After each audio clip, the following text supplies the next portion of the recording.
How's it going, everyone? I hope you're having a good day because today I have a story of betrayal. Today I have a story that is probably the biggest emotional roller coaster I will ever take you on with any of my stories ever.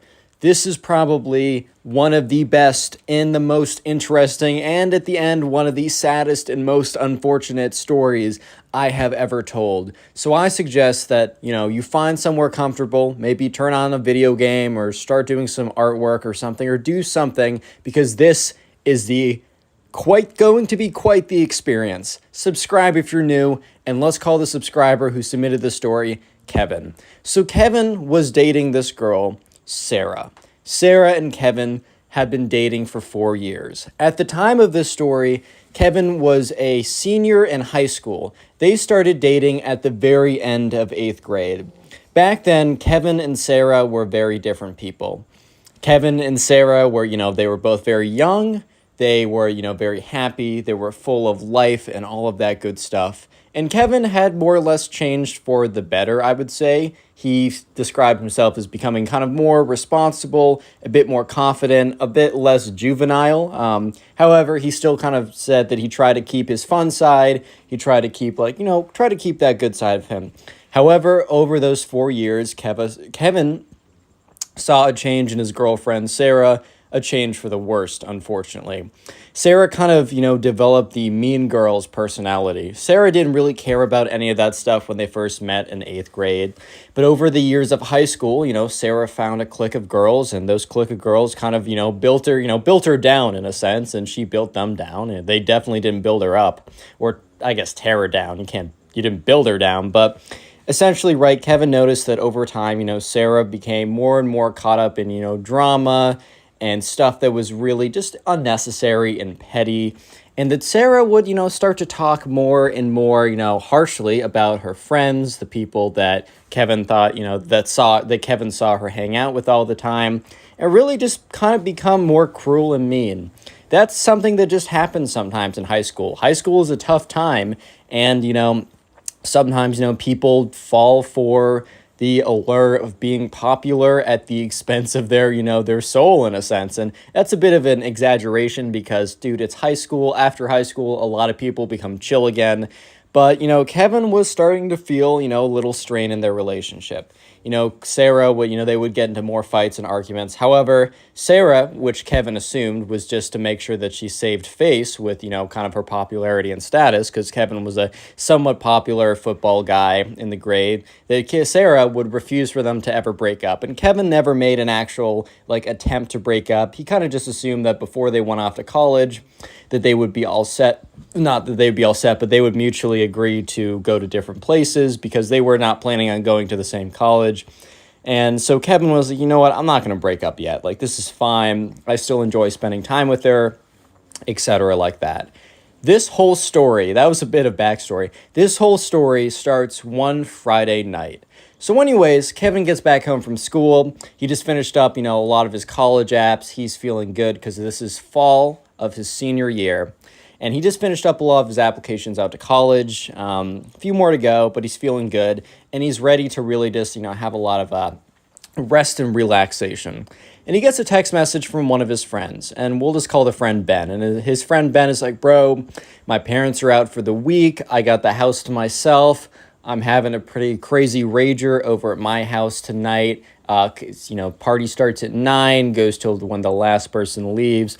I'd love for you to show up.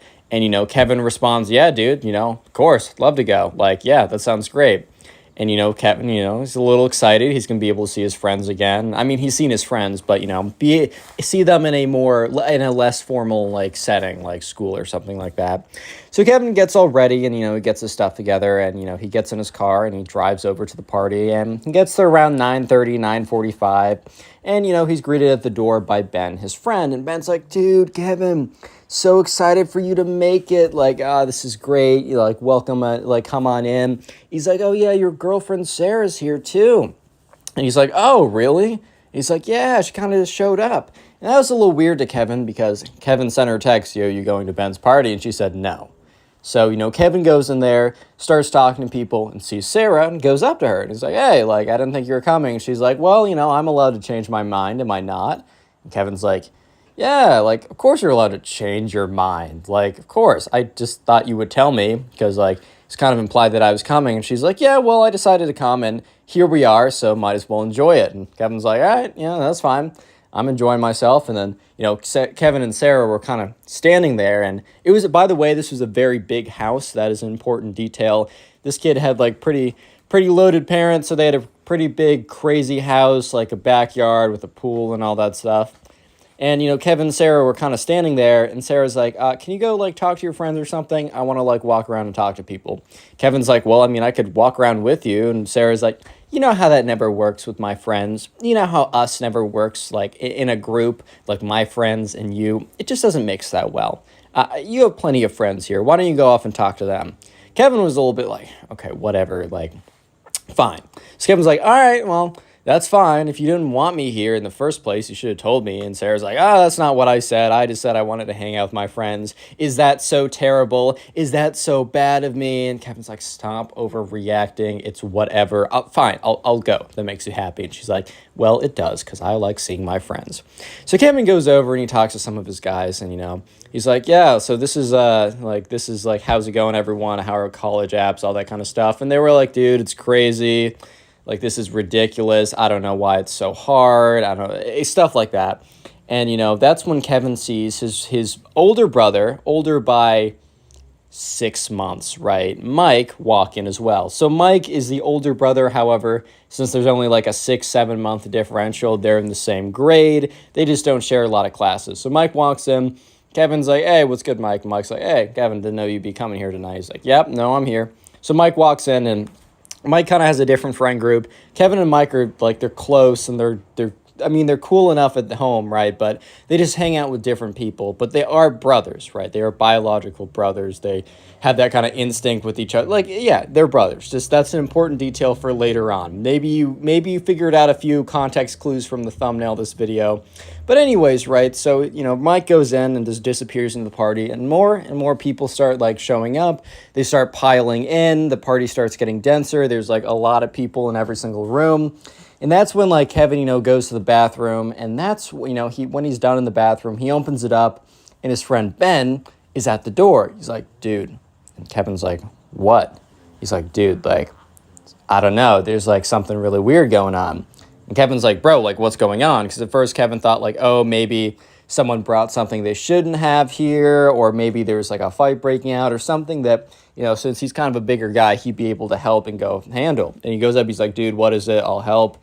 And, Ben's like, bro, this is kind of weird. Like, I don't want you to get the wrong message from this. Like, I'm just looking out for you. He's like, are you, Mike, your brother and your girlfriend, are they like close or something? And Kevin's like, I mean, not really. I mean, she's come over to my house like twice, and they've talked a little bit, but... And Ben's like, well, I don't know. They're just talking a lot right now. It's kind of weird. Like, it's just a little weird. I don't know. Maybe it's not. Maybe it's not. And Kevin's like, well, I appreciate you looking out for me. But look, that's my brother. That's my girlfriend. They probably are just talking about me or something, like talking about how I'm such like an idiot or some kind of conversation like that. I mean, that's pretty standard affair. I appreciate you coming over and like making sure everything was okay, though. Like, you're a good host, Ben. Go back and have fun. And Ben's like, okay, sure. Your wish is my command. I'll go back and have fun. So Kevin doesn't really think anything of that at all. And he goes back around and he's talking to his friends, and, life is good for about another hour. And that's when Ben comes up to him again. And it looks like Ben saw a freaking ghost. Like, his face is all white and freaked out. And Kevin's like, bro, what happened? And Ben's like, dude, and Kevin's like, bro, spit it out. Just tell me, like, what do you need help with? And Kevin's like, or Ben's like, and Kevin's like, dude, come on, like, you're starting to worry me. And Ben turns to one of, like, the friends next to Kevin. He's like, can I talk to you for a second? And, Kevin turns to his friend. He's like, dude, what? And his friend's like, dude, I'll figure out what's going on with Ben. I'll be right back. So Ben takes Kevin's friend aside, and he's, like, whispering to him. And Kevin's friend, who he's talking to, his, like, mouth is like, just drops. And Kevin's like, bro, spit it out. Tell me, why do you need to go around telling other, like, this is, so Ben and the friend come back, and the friend's like, ooh. And Kevin's like, bro, spit it out. Is it really that hard? Just tell me what's good. And, the friend is like, okay. So what Ben thinks he saw, and then Ben, like, speaks up. He's like, fine, like, this is weird, but I don't know. I just wanted to, I just need to talk to someone about this. And Kevin's like, what? He's like, I don't know. There's a rumor that, your girlfriend was going around making out with this guy. And Kevin's like, what? And Ben's like, dude, and the rumor is it was Mike, your brother. And Kevin then starts laughing. He's like, all right, man, I don't know who's, like, peddling these rumors, but that's comical. That's freaking comical. Look, I know my brother. If I have a girl, like, we got a bro code, right? If we're in a relationship, they're not going to sneak in. It just doesn't make any sense. It's like, we have a home together. We need to share a house for at least the next year till we go off to college. He's not going to want that, like, terrible energy. He's not going to want to disrupt the family just for, like, a peck on the cheek. No, that's ridiculous. And, like, Ben is like, dude, I don't know. There wasn't one person who told me that. Like, it was multiple people. Like, the first person that told me, I was kind of like, okay, whatever. But then more people started telling me that there's, like, a video going around too, and that I don't even know. And Kevin's like, all right, well, I appreciate you, like, coming here and, like, tell me about this rumor. I will figure it out, and I will, stomp the rumor out. It's not true. I can tell you that. I'm just going to go find Sarah or Mike and talk to them, and they're going to find it ridiculous. So Kevin, starts walking around. He starts checking from room to room. He goes in the backyard, the pool area. There's a ton of people out there just having a good time. He looks around, and for the life of him, he can't find Sarah or Mike. He goes upstairs, starts looking through, and while he, isn't supposed to be going through, like, the bedrooms or whatever, sometimes you got to check that, hey, man, people do people things. Checking the bedrooms, nothing's in there. He's like, wow, like, did these, like, where are they? So he sends a text to Mike. He's like, yo, where you at? And Mike responds almost right away, home. And Kevin's like, dude, it's like 11:30. Why do you leave early? He's like, just did. And he's like, okay. He sent a text to Sarah saying, hey. And Sarah doesn't respond. And after like 5 minutes, Kevin calls Sarah and it rings out and she doesn't respond. And he's like, what? Like, this is really weird. So Kevin, like, goes back downstairs. He finds Ben, the host of the party. He's like, dude, I don't think Kevin or Mike are here. And Ben's like, bro, I hate to be the guy, but, like, I'm hearing more and more. Apparently there's, like, a video going around. I don't know. And Kevin's like, bro, okay, look, it didn't happen. I guess I can, like, tell you a bit. Like, I don't know how else to say it, but it just didn't happen. Like, I know my brother. I know my girlfriend, like, she can be a little shady sometimes, but the two of them, I know them both well enough that did not happen. Whatever video was probably some girl that looked like my girlfriend and someone who looked like my brother. Look, my girlfriend has blonde hair. My brother has brown hair. You have two faces into each other. You just see blonde hair and brown hair. People are going to come up with things, right? She's a popular girl in the school. I'm a guy on the football team. That would be scandalous. Of course they'd want to make that something, right? It's definitely not. I appreciate you coming to me, but, I don't know. Maybe I should just go home. I mean, Mike is back home. I'm just going to go talk to him there. I'm going to tell him about this ridiculous rumor. We'll probably have a few laughs over it, maybe play a few rounds of COD or something, and just call it a night. Like, you're having a great party. I don't want to kill the vibe. I think I'm just going to leave. And Ben's like, all right, man, well, if anything actually happens, like, I'll be sure to hit you up. I'll be sure that you're the first one that I would tell. I agree with you. This seems pretty unlikely, but I've just been told by so many people. It's just really weird, man. Kevin's like, and once again, I appreciate that, right? Have a good party. Keep being a host. Thanks for having me over. I'm going to go back home. So Kevin gets in his car, and he just has a weird vibe.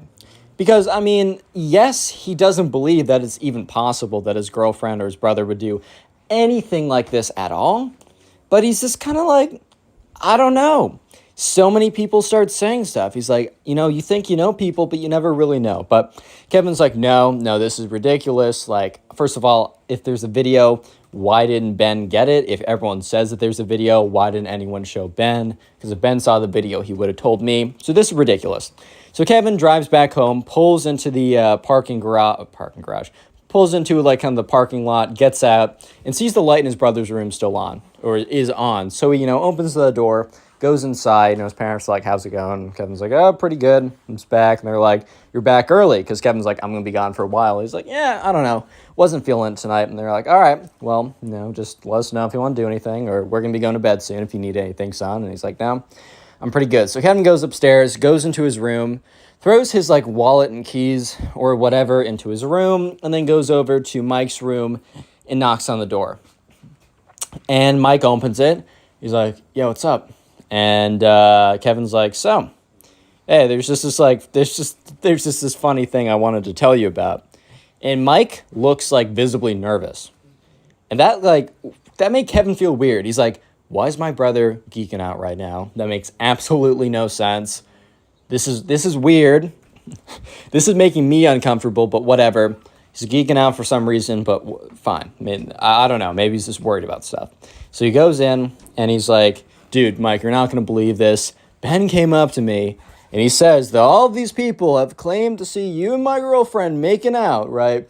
And that there's a video going around. And Kevin's like, yeah, it's the craziest thing ever. I thought it was pretty funny, and I'd tell you about it. And Kevin just looks at Mike's face, and Mike is not making eye contact with him. And that's immediately when Kevin knew that something was messed up, that something was wrong. Because his brother was not making eye contact. I mean, I don't make eye contact with people all the time, right? But his brother was avoiding eye contact. He was minimal response. And then Kevin is kind of like, oh, that's just a story, right? That's just like a little funny rumor going around. And Mike looks up. And when they make eye contact, Kevin knows for a fact it is not a rumor, it is not a joke, and it was legit. And Kevin doesn't say anything. Because he's just like, oh my. Like, there's no way. And Mike's like, bro, like, I didn't want you to find out like this. Like, I know that, like, you and Sarah broke up 2 months ago, and it's still tough. And, like, even if you have been broken up for years, I should have never done anything with her. Look, I broke the bro code, even though you guys aren't dating anymore, and it's been a little while. I shouldn't have done anything. That's on me. I don't know how to make it up to you. And Kevin's like, wait, broke up? Mike's like, yeah, you and Sarah broke up 2 months ago. And Mike's like, oh, says who? And Mike's like, says Sarah. Oh, says Sarah. And Kevin and Mike just look at each other. And Kevin's like, so you did make out with Sarah at the party? Mike's like, I did, but even though it was still wrong, I thought that you guys had broken up. Even though that would still be messed up, bro. Like, I'm sorry. I was not thinking straight, She came on to me. She was very, not aggressive, but she was insistent, right? And I thought that, like, oh, well, you guys have broken up, so it doesn't matter, but it still matters. And Kevin's like, bro, we've not broken up. She's not broken up with me. I've not broken up with her. And Mike's like, I mean, she's told me for 2 months. She told me 2 months ago you guys broke up. And she reminded me today that you guys have not, like, have been completely broken up and are pretty separate. Kevin's like, what? And Kevin texts his friend Ben. And he's like, hey, Ben, like, I just talked to my brother. It was true. Does anyone else think that Sarah and I have broken up? So Ben calls him. He's like, dude, I'm so sorry. And he's like, I don't even want to hear about it. I just want to know answers. And Kevin's like, Ben, I need you to ask around if people think Sarah and I have broken up or not.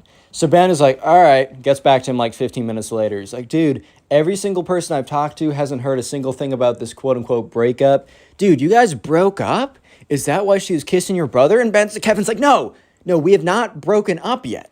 But she told my brother that, she did.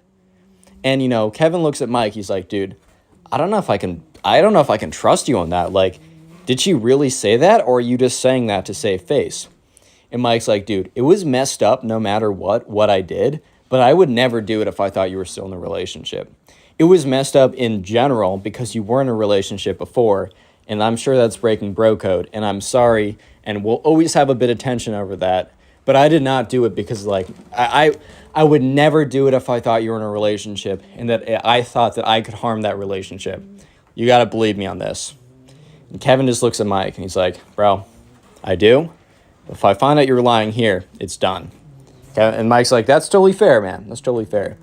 Kevin's like, damn. And Kevin is just like, all right, I need some time in my room. Mike's like, all right, just let me know. So Kevin goes back to his room, just sits in his chair, and just is thinking right now. Because right now, right, yes, his girlfriend of 4 years just, decided to make out with his brother. And she was the one that was pushing it, and she was the one who told him, and only him, that they broke up 2 years ago. And then immediately Kevin's like, oh no, there's a video apparently? So he calls up Ben again, and it's like 1 a.m. Ben's like, yo, what's up? He's like, hey, do you know anything else about that video? And Ben's like, yeah, bad news. Like, apparently, like, that girl, Stacy. And Kevin's like, yeah, Sarah's annoying friend. Yeah. He's like, dude, she filmed the whole thing. She was, like, giggling or whatever. She put it on Snapchat. Dude, that thing was screen recorded so many times. It's sent around everywhere. Like, bro, it's bad. Kevin's like, there's no way. Like, there's no way, dude. Like, why me? What did I do? Why? Right? So immediately, Kevin's like, all right, well, let me just text Sarah. Let me just get her side on this because I don't know what side she could have had. But yeah, let me figure out what her side is. And, Kevin goes on Snapchat to go see, like, is she on? Was she on, like, a minute ago or something? And he sees on one of these girls' private stories that he happens to be, like, kind of friends with in his class. He clicks in. It was the video. That video was spreading like crazy. It was ridiculous. And, Kevin watched it, like, 20 times. And it was heartbreaking every single time. It didn't get easier. In fact, every time it probably got worse because the first few times it felt like, oh, well, this isn't a real thing. But no, it was 100% real. And Kevin's just sat there and, like, put down his phone for a second. It's like, do I even really want to know why? Like, do I even want to, like, should I just, like, send a text saying, yo, we're done and just never talk to her again? Or do I want to, like, put myself through figuring out why? And then breaking up with her because this is ridiculous. Real quick, if you made it this far into the video, comment Kevin down below. I don't normally use the names from the stories as the secret word, but today we are, so comment Kevin if you made it this far into the video.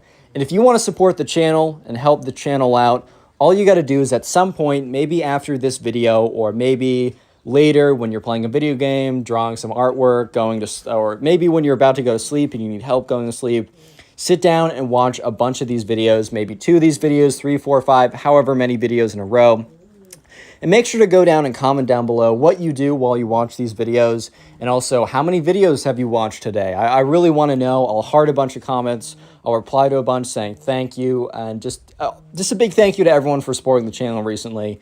I got a bit of an upgrade in the gear I'm using. I got a better phone. I make my videos on my phone. Mic's a little bit better. I think we're doing 1080p for most of my videos instead of 720. The gameplay isn't looped anymore. We're getting somewhere. Anyways, let's get back to the story. Things only continue to get crazier, so make sure to stick around. So anyways, Kevin calls up Ben, and it's like 1:30 in the morning, and Ben's like, yo, what's up? And Kevin's like, hey, like, is your party kind of done? He's like, yeah, everyone's gone. I'm just cleaning up. Kevin's like, can I come over? And Ben's like, dude, like, the party's done. He's like, no, just like you and me talking. And Ben's like, oh, yeah, no, of course, come over, man. So anyways, Kevin, walks downstairs, and his dad's, like, getting a glass of water. He's like, you're going out now? And Kevin's like, yeah, I got some stuff I got to deal with. Don't worry, I'll be back, not doing anything bad. And Kevin's dad's like, all right, I trust you. Good grades, you're a good kid, like, whatever. Kevin gets in his car, drives over to Ben's house, walks into Ben, like, the front door, is greeted by Ben. There's a bunch of, like, trash everywhere, red Solo cups broken all over the place, whatever, a bunch of garbage, whatever, right? He's cleaning up. And Kevin's like, all right, well, I need some advice. We got to talk about this. So Kevin fills in Ben the part of the story that Ben doesn't already know.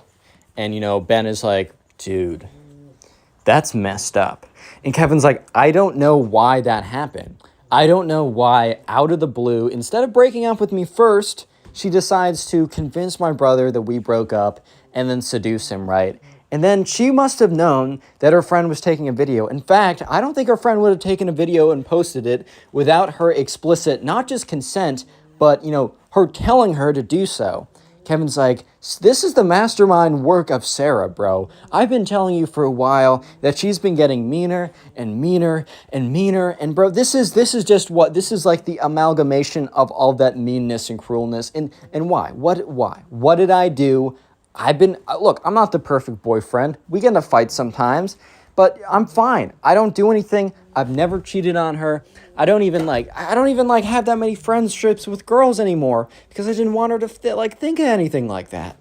And Ben's like, dude, this is like a shock to me as well. And Ben's like, bro, look, I know it's going to be easier for you to just say we're done and move on with it. But I know for a fact that long term, you're always going to wonder. You're going to want to know why, and it's going to suck now. But trust me, future you will be happy that you did it. You need to ask her why. So all of a sudden, Kevin's like, all right, fine. Yeah, okay. You're right. I'm going to call her. So Kevin calls Sarah's phone. Once again, no response. And Ben's like, dude, she's probably not up. It's 1 a.m. But, you probably have to, confront her tomorrow. So, Kevin goes back home and, he gets into his bed and he just can't really fall asleep for an hour. He's just sitting there thinking about literally everything, replaying everything that, has ever happened with him and Sarah. And also towards the end of it, starting to feel like, remembering the good moments, man. Remembering not just all the moments where, her personality slowly devolved into what it is now, or all the fights and disagreements, or all the times that he didn't feel like, this was a relationship he wanted to be in. Instead, he was thinking about the very end of 8th grade, where the two of them, after being friends for a while, decided to take it the next step, decided to kind of be the power couple of the grade, and started freshman year, with a bang. That summer before freshman year was one of the greatest summers of his life. It was the first time really having a real-time girlfriend, having someone else in his life to lean off of, to grow, to be a bigger, different, better person. And, he remembers, there was an ice cream place that they used to always go to. And they didn't really go to it last summer, and they went to it less the summer before, and slightly more, but still less than the first summer 3 summers ago. So every summer they go to the place less and less. And when he woke up the next day, he texted Sarah, meet me at the ice cream spot. The place that they used to go to all the time, right? The place he used to go to all the time when they were first dating, right? And Sarah responds to him, she responds, I'm not doing anything a cheater says. And Kevin's like, what? Me? So anyways, he responds back. He said, that's hilarious. That's really rich coming from you. And Sarah says, that video of me and your brother making out is going everywhere. Everyone's going to see it. Everyone's going to see you humiliated by your own brother, right? Your girlfriend, the power couple, right? You know what? Yeah, you weren't good enough, and I went for your brother. And Kevin literally responds why? And Sarah's like, just to make things even. Don't think I don't know about Claire. Kevin's like, what? He literally responds, what? He's like, Claire confided in me 2 months ago that you and her have had a secret fling for the last 2 years. I knew that something was up for a while, but when I heard that, I knew that I needed to get my revenge, and I got it. And Kevin is like, Claire? What? So Claire was a friend of Sarah's, right? They were kind of friends, right? And Kevin really only had one interaction with her. When she was hanging out with Sarah, they had a nice little conversation or whatever. So Kevin is like, what? So Kevin actually still has one kind of female friend, because he had to cut off most of them when he's with Sarah, because, he didn't want her to be jealous or anything. So he hits up that friend, and we're going to call her Kate. And, he hits up Kate. He's like, dude, I'm in a crazy situation. Can you call? So he calls her up. He explains everything. And the thing is, Kate is actually somewhat friends with Claire, or at least knows people who are good friends with Claire. And so he's like, hey, I don't know, trust me, I did not cheat on my girlfriend with Claire. I've spoken to her once. This is ridiculous. So Kate's like, yeah, sure, I can get back to you in a little bit. So 2 hours later, Kate texts with all caps, pick up the phone. So Kevin's like, shoot, okay. There's 4 missed calls. He calls her back. Kate explains that, Kate went to one of her good friends who happened to be friends with Kate. And that friend that is friends with Kate confronted Kate on this and Kate kind of confessed to everything.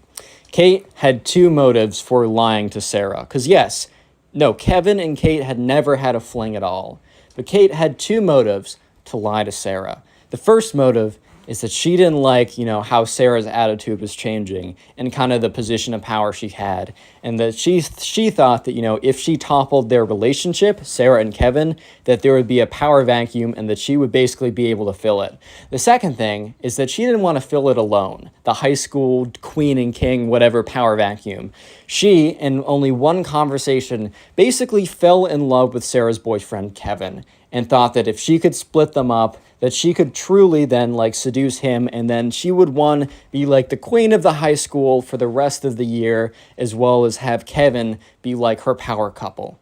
And Kevin is bro, this is freaking high school. Literally, who cares? But Kate's dude, I'm so sorry, this is ridiculous. And Kevin's all right, well, do you have that can your friend talk to Sarah and be my witness that's true? And Kate's yeah, it might take a little bit of convincing, but I think that can happen. So anyways, right, Monday rolls around, they go back to school. And, they don't have recess anymore, but they have a break period. So Kevin texts Sarah saying, we need to talk. And he said, let's meet up in person. Let's not do this over text. And she says, fine, but on my terms. Kevin's all right. And Sarah says, we have to discuss everything, and you have to, apologize for cheating. And he said, we'll discuss everything when we get there. He didn't say that he'd apologize for cheating, but he was bringing it. He was anything to get her in person. Kate was able to get her friend that was friends with Claire to go with Kevin and to walk over with them, right? So Kevin, Sarah, and this friend, right? We're going to call her Kate's friend, all sit down. And Sarah's oh, so you already have a new girlfriend? Kevin's no. Kate's friend, do you want to speak? Kate's friend tells Sarah everything. And Kevin watches as Sarah's face turns from smugness to horror, basically, as she realizes that she's been snaked by one of her close friends for a power move. This is 17th century kings, sons of kings trying to fight who gets power, right? This is ridiculous stuff. And Sarah turns to Kevin and is I had no idea. And Kevin's of course you had no idea. You wouldn't have acted on it if you did. And Sarah's well, then, I guess we can all put this behind us. And Kevin's whoa, Lois, this is not my Batman cup. No, he's whoa, hold on now. Chill out. We can put this behind us? I don't know about that. Because while it is proven now that I did not have a thing with Claire, your friend that I spoke to once, there is not only proof, but video evidence that you had a thing with my brother. And you chose my brother because you knew it would hurt more than a random person. It would hurt more than even my closest friend. And Sarah's just kind of looking at him. And Kevin is Sarah, it has been 4 years. It has been a great, terrible, wonderful, horrible experience. It has been everything. He says, Sarah, to you 4 years ago when we first met, I am sorry that we have failed you. He says, Sarah, to you now, I wish you the best in life. Kevin gets up. And Sarah's what do you think you're doing? What do you think we're doing? We still have fall, we still have winter, we still have spring. We only have 2 more semesters. We've gone 4 years, and you're going to end it on this? This is how you're ending it? And Kevin said, I wasn't the one to end anything, Sarah. Don't get me wrong. I wasn't the one to choose to do any of this. Kevin just walks away. The aftermath is Kevin, and Sarah, and they break up. There's a whole ton of bickering going on with Sarah and Claire and a lot of infighting. But Kevin doesn't even pay attention to any of that. He doesn't involve himself, and he doesn't even know what happened because he doesn't care. All Kevin cares about is finishing up, a really good high school football year, applying to colleges. He got into one he wanted to, and having a good time with his friends. And, he had no more relationships or anything like that. And by the end of the year, when they were having their kind of last moments as a class, you know, Sarah went up to him and, and Kevin's like, hello there. They had not spoken really since that day for like months. They had like seen each other and kind of like nodded or something. And, Sarah was like, didn't say sorry, didn't say anything like that. Sarah just went up to him and said, do you remember at the end of 8th grade, when you asked me out? And Kevin's like, yeah, no, I do remember that. And Sarah's like, you remember how, you started choking on something midway through asking me out? Kevin's like, bro, that's embarrassing. Sarah's like, I know, that's why I'm saying it. And you remember that ice cream place we used to go to? And Kevin was like getting really wistful at this point. He's like, yeah, Sarah, that was the best summer I've ever had. Sarah was like, me too. Sorry it went down the way it did. And Kevin's like, I'm sorry it did too. He said, hey, have fun in college. Like, I'm sure you'll have a good time on the East Coast. And Sarah's like, well, have fun down south, I heard it's pretty warm down there, but, stay in touch with me. Kevin and Sarah did not stay in touch, but that's just how things happen when you say stay in touch with me with people. Just a little life lesson. Most of the people in high school at the very last day, you'll say, stay in touch with me. Oh, we're going to be best friends. No, you won't. You'll stay in touch with like 3 or 4 people. Kevin and Sarah are not close friends anymore. They're, they follow each other on Instagram or something at this point. But their lives, which were so close together for a while, they just never cross paths again. I mean, look, this happened like a couple years ago. They could easily cross paths again, but you understand what I'm saying. And, Kevin, he's in college now. He's got a girlfriend who doesn't care about nonsense and is not going to cheat on him with his brother. Kevin and Mike kind of mended their relationship the summer before Kevin and Mike went off to college. There's always going to be, like, you can't change what happened in the past, but they're doing much better now. And, Kevin submitted the story to me, and he thought it'd be an interesting one to tell. Click on the video on screen right now. I know you'll enjoy it. Just click it. Do it. What's up, guys? Welcome back to a brand new video. Today, we have a story of an incredibly spoiled brat who ends up knocking out his teacher for the worst reason ever. I mean, there's never really a good reason to knock out your teacher in class, but this was just the goofiest thing ever. I know you'll enjoy this story as it's a pretty crazy spoiled kid story. So yeah, sit back, relax, and let's get right into it. And of course, leave a like for your very own free nothing. So we're going to call the subscriber who submitted this story Teddy. And we're also going to call the kid in Teddy's class who is the spoiled brat. We're just going to call him a spoiled kid or a spoiled brat. Whenever I give him a name, it always gets kind of complicated. So anyways, this kid in Teddy's class was just known as the spoiled kid. He was just known as the kid who was just very entitled. His parents had a lot of money. He was always given everything like that. But he just embodied being super entitled. He just embodied being super spoiled because he was super spoiled and he was super entitled. And this all started one day when there was a new girl in class. So this girl, this is 7th grade, so they've been going to the same school with the same people forever. But whenever someone new moves into the neighborhood, they obviously join the high school. And so there's a new girl who moved in over the summer, and we're just going to call her Kate, because that's the name I use for basically everyone at this point, or any girl at this point. So yeah, Kate's the new girl. She comes in, and immediately, spoiled kid, who has 0 charisma, or Rizz, as you guys might call it, has 0 charisma, right? Has 0 play, has 0 Rizz. He immediately decides that he's the one to make the move. So anyways, it's like the first day of class, and Kate's the new girl in the class, and it's a little tough when you're the new kid in class because everyone else is talking to each other, everyone else knows each other, and you're kind of just chilling there, you're kind of just sitting there, kind of just twiddling your thumbs or whatever, not really sure what to do. But anyways, immediately, within, I don't know, as soon as class began, the spoiled kid went over and sat right next to her, which she had no problem with because, I don't know, when I'm new and someone makes a move to be friends with me, I'm very happy with that, and she probably just thought that I don't know, he's being nice because he knows that I'm new. Anyways, spoiled kid sits down and says, hey, what's up? My name's spoiled kid. Nice to meet me. She kind of just looks at him like, bro. And Teddy's watching the whole thing go down. Oh, yeah, by the way, we're calling subscriber Teddy. I don't know if I said that or not. So Teddy's watching this whole thing go down. And he's just chilling with his boys. And he's just thinking to himself, oh, no. Bro is at it again. Bro is at it again, being a menace to society and being a menace to this new girl. Poor Kate, bro. So the spoiled kid sat down. He's like, yeah, what's good? nice to meet me. I'd be super happy to meet me too.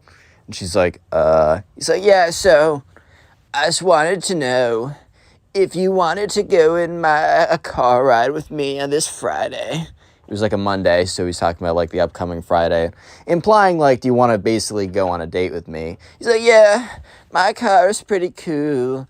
I bet it's a little nicer than any car you've driven in, so it would be a really cool experience. It's a great opportunity for you. Yeah. And Kate's just kind of sitting there very awkwardly. This is like an in real life try not to cringe challenge, and she was about to lose real hard. So she's like, I don't know. I might be doing something with my parents this weekend, so it's a very nice offer. He's like, okay. What about next weekend? Are you free next weekend? And she's like, maybe. I mean, I don't really know, but I can get back to you. He's like, that's not gonna cut it, actually. I'm gonna have to know right now because I have a lot of women who want to be in the car with me. Which, like, when Teddy heard this, he kind of rolled his eyes. Because he knew for a fact that the line of women, like, he's saying that, like, the spoiled kid's saying that there's a line of women going out the door to, like, be on a date with him. When in reality, the line was 0 people long. And it did not exist. There is no line out the door to be dating the spoiled kid. Nobody wanted to do that, bro. He has no charisma. He's got no rizz. He's got no game. He's got no nothing. He's got no play. Nothing, bro. Nada. Not a single speck of that, right? So Teddy's kind of just rolling his eyes like, oh, okay, whatever, spoiled kid. Like, nice try, but she's not going to fall for it. So anyways, class begins, and, spoiled kid can't be talking throughout all of class without getting kicked out by the teacher, right? But, one would believe that. But the spoiled kid is, like, whispering, like, while the teacher's talking or whatever.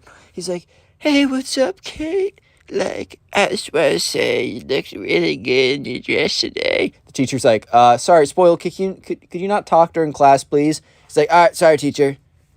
Hey, Kate, he just, like, kept whispering, like, really loud. Like, when people whisper, but instead of going like this, they're like, hey, I'm just whispering right now. I'm like, dude, shut up. You're so loud. Just because you kind of make your voice hoarse or something, like make it kind of rough sounding, doesn't mean you're whispering, bro. You're basically whisper yelling at me. So yeah, the spoiled kid was basically whisper yelling at Kate the entire time, being like, yeah, it's just some really nice shoes you got on right now. And the teacher's like, spoiled kid, can you please shut the fuck? No, I was kidding. He's like, spoiled kid's like, he's like, hey, can you please not interrupt class? This is the second time asking you. The third time I will ask you to step outside. Spoiled kid's like, yeah, okay. Mumbles under his breath, whatever, dude. At this point, Teddy's just watching the most failed Rizz attempt on planet Earth. This is a 0 out of 10 Rizz attempt. It's time to just retreat. Mission failed, we'll get him next time type moment. This is not going well for the spoiled kid, which is great and all. But the spoiled kid had a lot of confidence that maybe wasn't deserved. And by maybe wasn't deserved, I mean most definitely wasn't deserved. And this story is basically a saga of the spoiled kid versus the teacher. And this is the first arc of the story, as you will see very soon. This is basically episode 1 of spoiled kid versus the teacher. So the spoiled kid is trying to continue to talk to Kate, right? He's like, so, Kate, have you gotten any updates on next Friday? And remember, he, like, just asked her, like, 20 minutes ago. And she says, I don't know. I don't know if I'll be around next Friday, but I'll get back to you.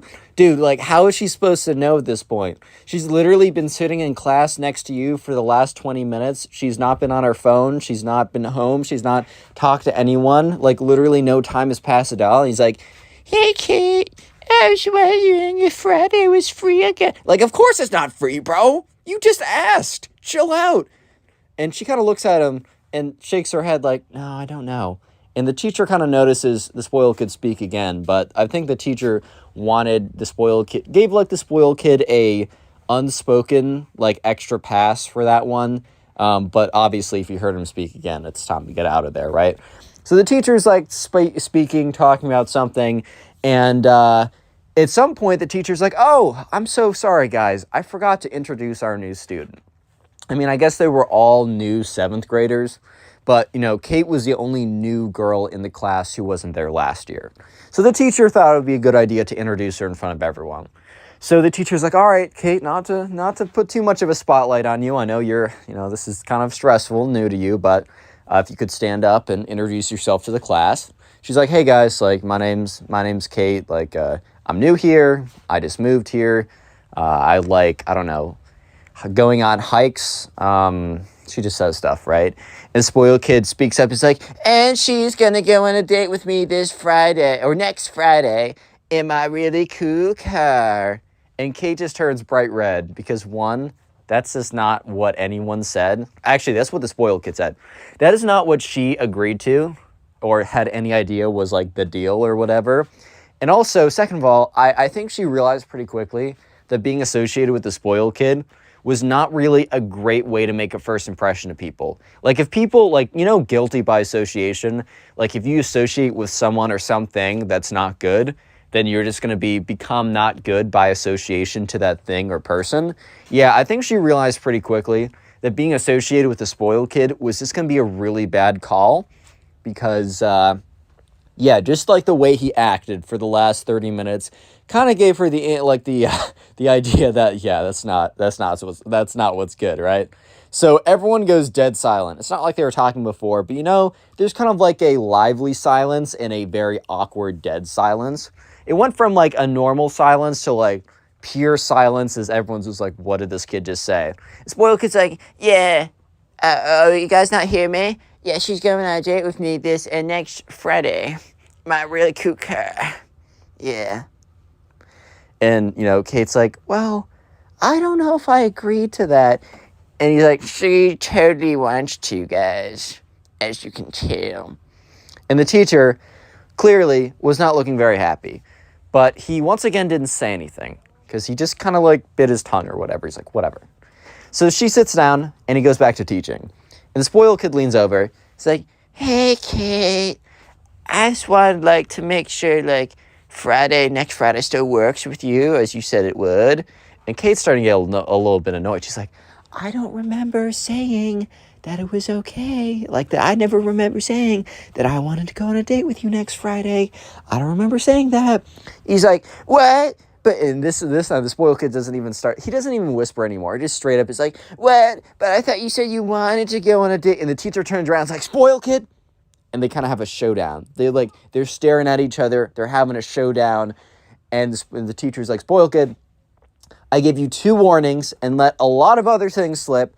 But this is your 3rd strike. Stand outside. Spoiled kid's like, but I was... Because, like, I think the spoiled kid was, like, upset. Because, like, he was rizzing, whatever you want to call it, Kate, right? Which is just not the case. He was failing, bro. I don't know how else to say it. But he was like, but you can't do that, teacher. No, I'm just not going to do it. Teacher's like, spoiled kid, I will give you a 0 on today's participation if you don't step outside right now. And the thing is, in that class, participation was like 50% of the grade. So even getting a 0 even on one day, which doesn't sound that bad, actually has a bit of an impact. And the spoiled kid's like, well, I'm still staying here. And the teacher's like, you will get a 0 on this month's participation, which basically meant the kid was going to get a C or below. And eventually spoiled kid stood up and is like, very upset. This was the beginning of a long saga of spoiled kid versus the teacher. Oh yeah. Anyways, moving on to the second arc of spoiled kid versus the teacher. There's a big test in this class. And so this is like 2 weeks after the Kate incident, right? Which is the very beginning of school. Actually, no, this is like a month after because it's the test, of course.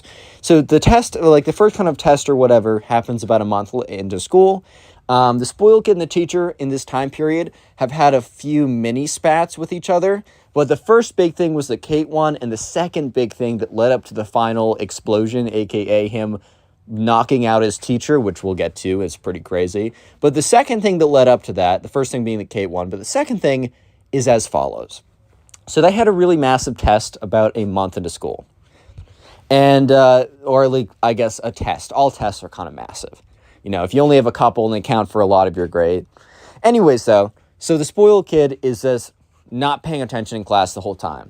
He's like talking to this guy, like in the back of the class. They're playing like, I don't know, cool math game, Slither.io, like this kind of, You know, those kind of like computer games, you just like the quick ones, not like a full intensive, like he's going to hop into a Call of Duty lobby or to start playing like, I don't know, Minecraft or something in class, like some of the Minecraft kids in the previous stories have done.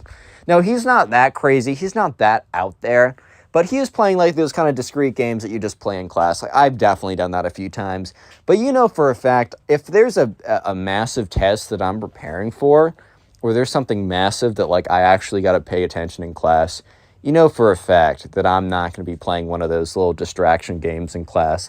But sure enough, the spoiled kid was doing so. Which at the end of the day, I in my personal opinion, I think it's his, like, he can do what he wants, but he also has to realize that he will suffer the consequences for not paying attention in class, right?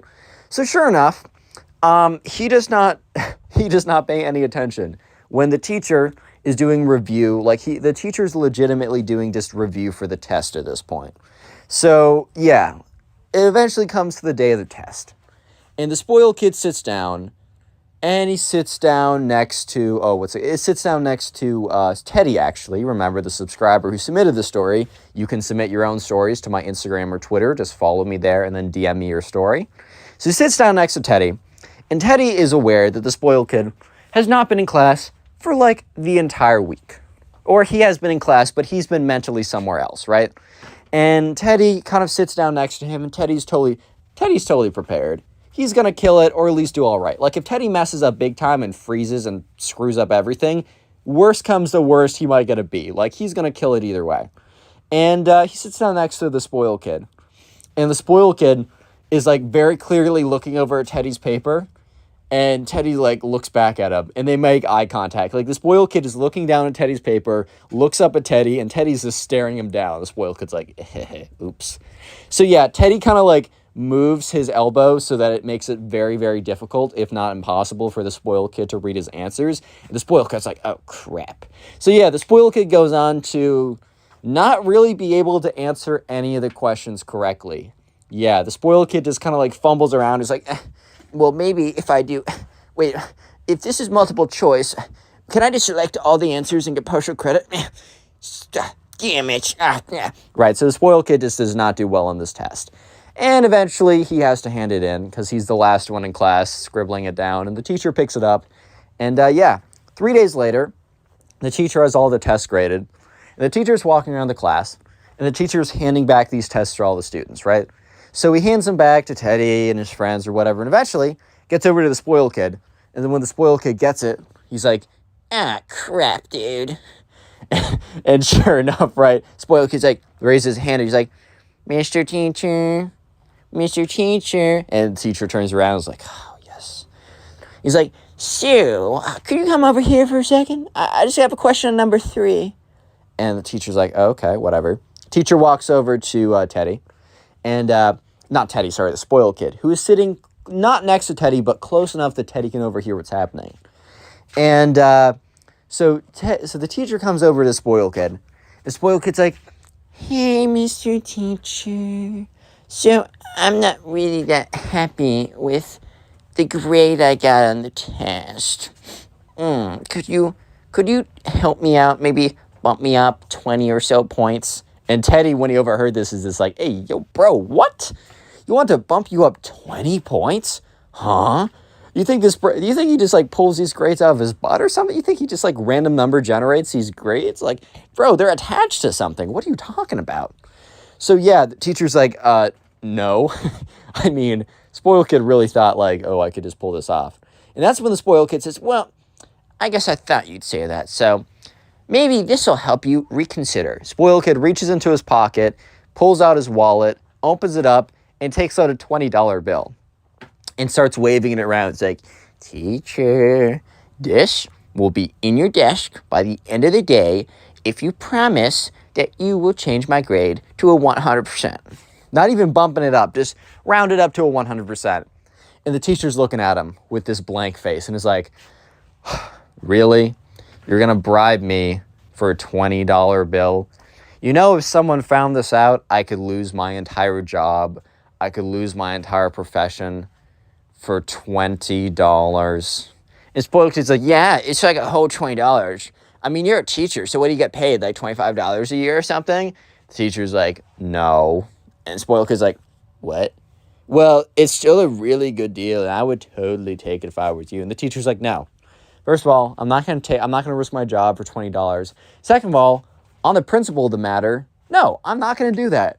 That's ridiculous. You're being ridiculous. And the spoiled kid's like, what? I think the spoiled kid, like, was totally fine failing the test. Or it wasn't totally fine, but, like, kind of thought that, like, his plan B, which was bribing the teacher, was so, like, oh, he got that in the bag, bro. Like, he doesn't have to worry at all. But yeah, no, he does need to worry because the teacher failed him on the test and didn't take the bribe. At this point, the spoiled kid really does not like the teacher. He has major beef with the teacher. And all the next day, not the next day, but a couple days later, on that day, on what feels like a normal day, is about to be one of the craziest days in Teddy's school history. It's about to be the craziest day by far that Teddy's ever had at school. Because on that day is when the spoiled kid legitimately knocks out the teacher, dude. Yeah, not even kidding. Real quick, if you made it this far into the video, you see I'm doing it a little later on. I normally do it like 10 minutes in. Now we're doing it like 20 minutes in. If you made it this far into the video, comment spoiled down below. That'll be the secret-ish word of the day. They're never that hard to guess, but it'll be the word of the day. Please comment them down below. I'll try and heart as many as I possibly can. And also, this video will be on Spotify too, as well as my future stories. In fact, you can kind of listen to them, some of them, an hour or two before they go up on Spotify. Also, follow the TikTok down below. I'll be posting my shorts on there, help out the channel. And finally, the best way to support the channel is to, one, finish this video all the way through, and then after you're done with that, go ahead and watch some more of my older videos. A really easy way to do that is to go watch older videos from my Storytime playlist, which will be linked in the pinned comment down below. Please comment down below if you are watching my old videos or binge watching the videos, as it really supports the channel, and I will try and heart your comment and say thank you for doing such. Anyways, let's get to the point where this kid knocks out his teacher, bro. This is why you all came here. Am I wrong? Am I wrong? No, I didn't think so. So this all started in what felt like a normal day, after all this has gone on, obviously. And the spoiled kid was late for class. And I know in like college and in some high schools, but specifically in college, you can get away with being late for class, especially if it's a lecture class where like the teacher doesn't even really know who you are and they don't take attendance. You can even just like not show up for every day except the exams and you'd be fine. But in most high schools and middle schools, and at least in my high school and middle school, attendance was a really big deal and you would get really penalized for being late or being, I don't know, for just not attending enough or whatever. And that was true for this middle school as well. So the spoiled kid was late. And this wasn't the first period of the day, because then he could say, oh, I got in late, therefore I am late, sorry about that. But instead, he just, this was like middle of the day. He just did not feel like showing up to the class because he didn't like the teacher so much. So the spoiled kid came in very salty. Like when the spoiled kid opened the door, he didn't simply open the door. He slammed that door open, bro. He got that whap. He just got the door. Boom. Door is slammed open. So he already was pretty clearly not having the greatest day ever, which that happens to all of us, man. We've all been there. Life happens like that sometimes. It is what it is. But yeah, sure enough, the spoiled kid comes in, boom, slams the door open, which, bro, if I'm late to class, I'm opening that door as quietly as possible. I'm not trying to make a disturbance. I'm not trying to run in. That reminds me, one time my freshman year, someone was late and the teacher was doing a presentation. And instead of just coming in quietly and sitting down, guy opens up the door, says, I'm so sorry, I'm late. And everyone turns, the teacher turns, everyone's looking at him. The flow of the presentation is completely interrupted. Like, bro really played himself trying to be more nice about it, but whatever, right? So he slams the door open. I bet the spoiled kid just got rejected by some girl or something. So he was not in a good mood. And he already didn't like this teacher that much. And the thing is also the spoiled kid must have I don't know why, but instead of having his backpack on his back, he was holding the very top of the backpack, it has a little handle. He was holding it on the handle. And his backpack was full of books. So it was very heavy, right? This is important for just a second later. A teacher, instead of just kind of I don't know, ignoring it, which maybe the teacher in retrospect should have just ignored this. But yeah, the teacher doesn't end up just ignoring it. And, the teacher is like, he's like, spoiled kid, you know what I feel about attendance and being late to class. I'm going to have to write this up and send this to the front office. And the spoiled kid must have had other, demerits or whatever, because I think if you were late enough, you eventually had to do, you either weren't allowed to have a free period or you had to spend your free period helping out, I don't know, in the kitchen or something. Or, I don't know, for some reason there was some kind of punishment. It wasn't like, you're getting expelled for being late to class, but it was still something. It was definitely something big enough and annoying enough that the spoiled kid didn't want to deal with it. So the spoiled kid does something absolutely crazy. I guess he just wasn't having a good day. Because the spoiled kid is like, he's like, I'm going to give you one chance. I'm going to give you one chance to take that back. And teacher's like, no. They just, what? Bro, what are you saying? The spoiled kid's like, fine, then you've sealed your own destiny. And the spoiled kid, I guess, was close enough to the teacher. He takes a backpack, he swings it behind him, and just full force going a very powerful swing and just letting momentum run, just whips the backpack around in the air and just boom, clean collision with the teacher's head, boom. And the thing is, there was enough heavy textbooks in there, and while this kid wasn't some big bodybuilder football guy, he swung it around, and momentum, plus just how heavy the backpack was enough that when it made collision with the teacher's head, bum, out cold. Teacher literally falls back and collapses on the floor. The entire class goes dead silent. And the spoiled kid kind of realizes that he just messed up big. And he's like, oh my God, guys, my backpack just slipped out of my hands. How did that happen? No, everyone in the class, including Teddy, very clearly saw him just whack the teacher in the head with the backpack and knock him out cold. The teacher comes to in the next 30 seconds. He wasn't out for forever, right? And the teacher's grasping onto his head. He's like, Jaw, what just happened? And some kids are running up to the teacher. These two kids kind of stand between the teacher and the spoiled kid. And kind of just hey, to make sure that he didn't attack him again, even though it was pretty clear I don't think the spoiled kid was going to do that or anything like that again. And, the teacher's starting to get his memory back. He's like, wait a minute, did that kid? And he points at the spoiled kid. And the spoiled kid has the backpack in his hand.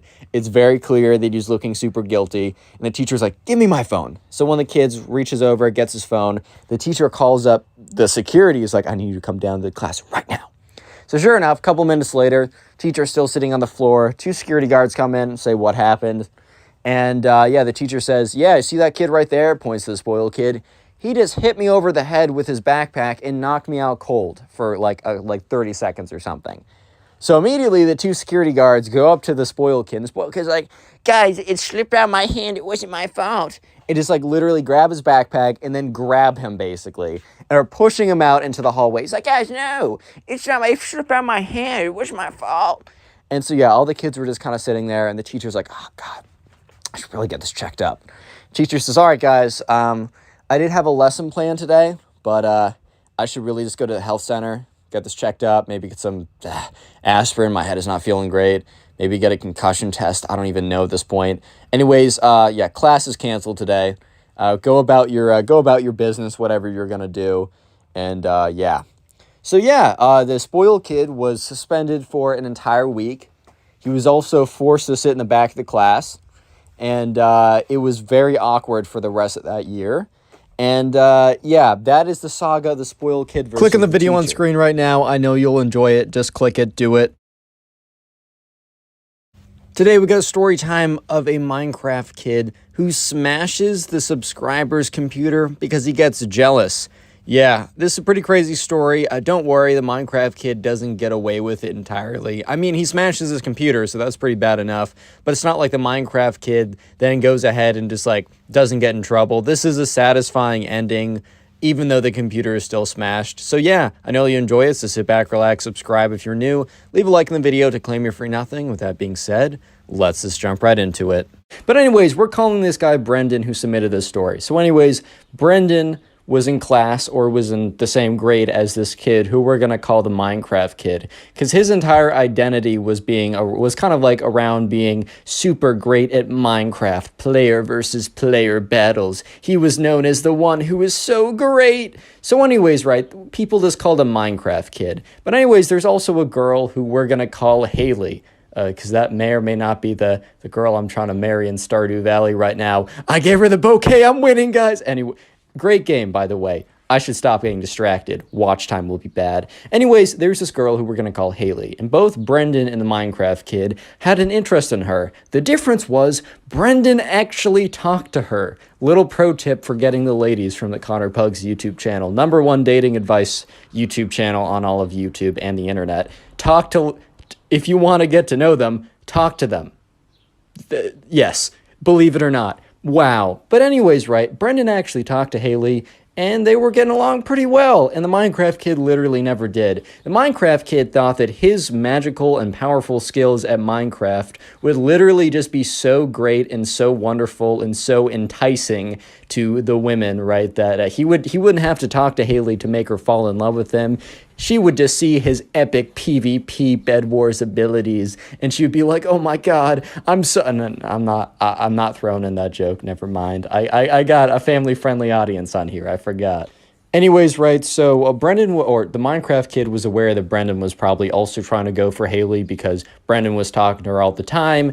The word on the street was that, Brendan and Haley, oh my God, they're going to be a thing soon, dude. They're in 6th grade. Like, that's how it goes. Oh my God, are they going to get to 5th base, aka holding hands? Oh my God. Anyways, right, so the Minecraft kid comes up to Brendan one day. And remember, Brendan and the Minecraft kid aren't necessarily boys. In fact, they don't even know each other that well. But the Minecraft kid is like, "So, I see that you're trying to court Haley." And in Brendan's mind, he's like, "Bro, this is 20 whatever, right? I think this story was a little old. I'm not sure. I actually don't know when this story happened. It was submitted to me on my Instagram. You can go follow it. You should go follow it." Anyways, Brendan's thinking to himself, did this guy just say court like it's literally the 21st century? Are you serious? And then the Minecraft kid goes on to say, I offer you a quest, or I ask you that we duel in Minecraft to decide who will get Haley's hand in dating. And, Brendan was kind of just like, in his head, he's like, all right, well, first of all, I'm not dating her.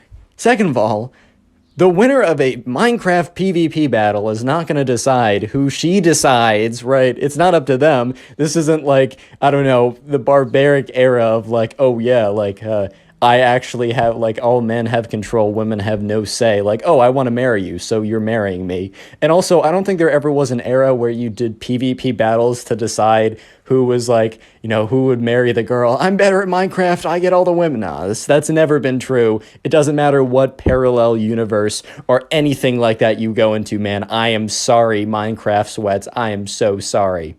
But Brendan, who kind of knows that, he's going to be getting with Haley anyways, thinks to himself, all right, well, this will be kind of funny, like, whatever, man, who cares? So Brendan says, sure, we'll do a PvP battle to decide who gets Haley's hand. Because he's kind of laughing, he's kind of goofing, but the thing is the Minecraft kid takes it super seriously. He's like, yes, you fool, don't you know that I am super great at Minecraft? And then Brendan's like, chill out, bro, like... All right, yeah, we'll PvP fight to decide who gets Haley's hand in marriage.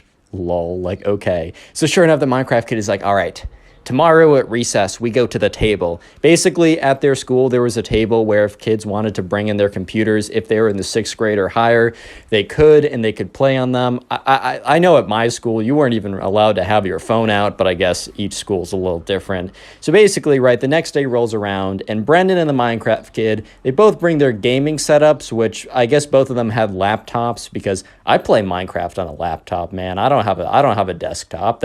I want to be able to move my thing around. But anyways, right, they both bring in their computers, and Brendan just has a kind of a crappy MacBook Air. And this is coming from someone who Up to my first 100,000 subscribers on YouTube, I got all my Minecraft gameplay from my MacBook Air at like 20 frames per second, so I understand the struggle, bro. I get it. So anyways, Brandon comes in with his crappy MacBook Air, and the Minecraft kid comes in with his like, I don't know, his Alienware $3,000 super gaming laptop with his super fancy keyboard, and it takes him like 5 minutes to get his setup all perfect. He's like, all right, I'm ready.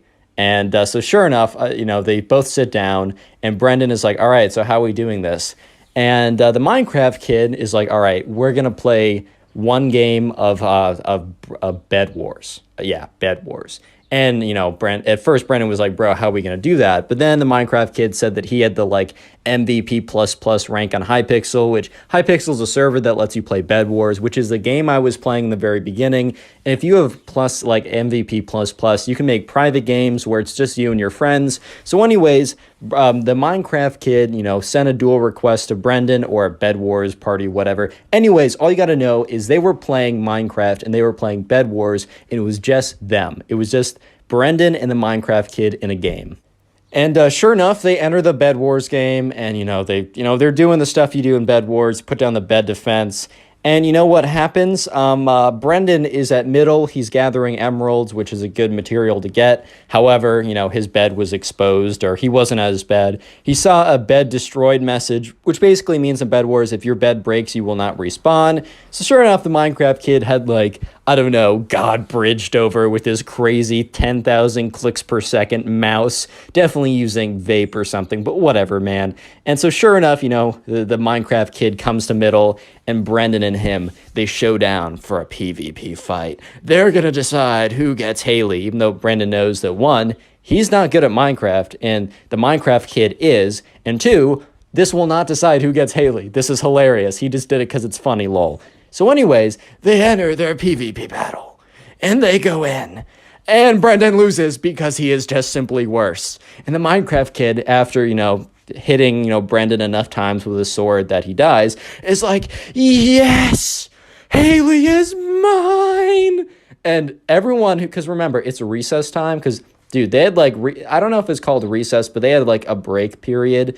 So everyone was kind of around there, and a bunch of kids turn around and are kind of like, what? Huh? Are you okay, sir?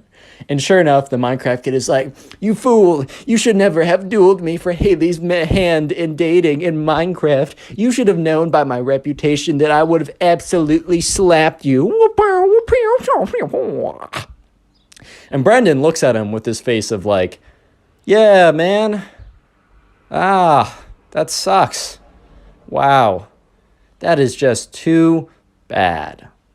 This kind of reminds me of the first season of Parks and Rec, if you saw that, where this isn't really a spoiler, but Andy really wants to get his girlfriend back, so he offers a pool game with this guy named Mark, who disappears after season 1. I don't know, maybe the actor wanted to do something else, and he's kind of like, oh yeah, I'll bet Anne, the girlfriend of Mark at the time, on this pool game, and Andy wins. He's like, yes, she's mine, but reality kind of kicks in, and he's like, wait.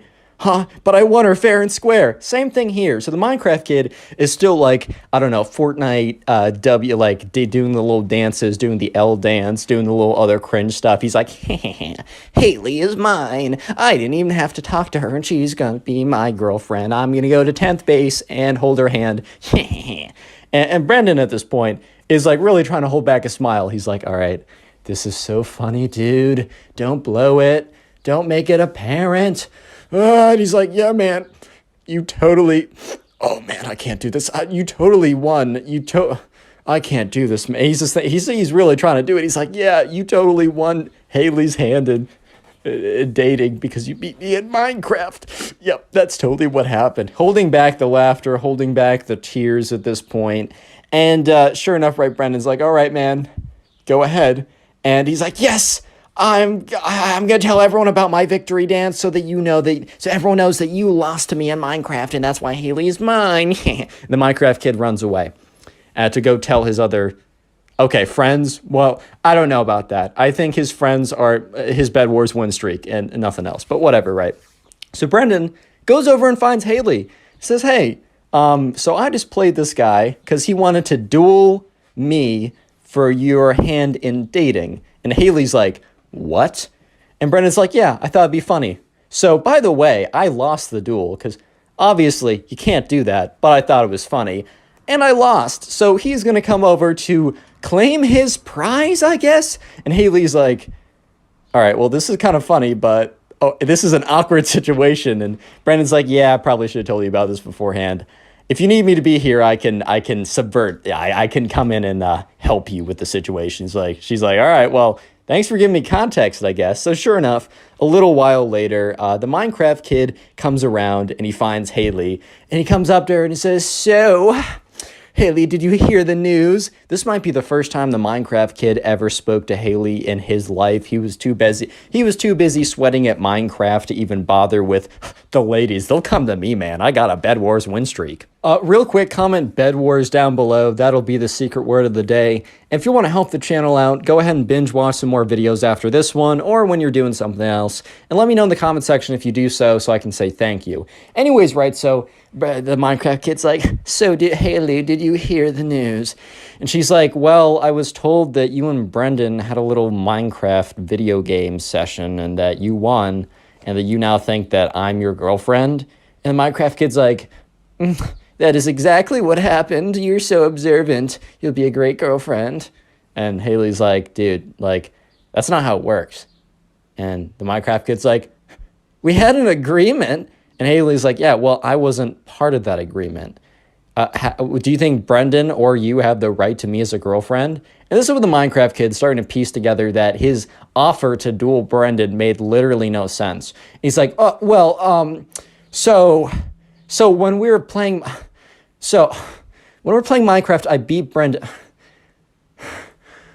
Do you want to be my girl? And then eventually, like, Minecraft kid starts to realize, dude, he messed up, bro. He messed up big time.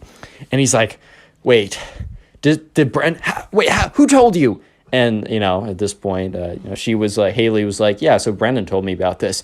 And then the Minecraft kid's like, so Brendan knew the whole time that this wasn't going to work? And Haley's like, yeah, well, anyone who is logical, middle, just gets cut off. The Minecraft kid sprints away. And Brendan walks up to Haley and is like, so, is that terrible? And Haley's like, well, he's pretty mad at you, and he ran away, so I don't know what he's cooking up.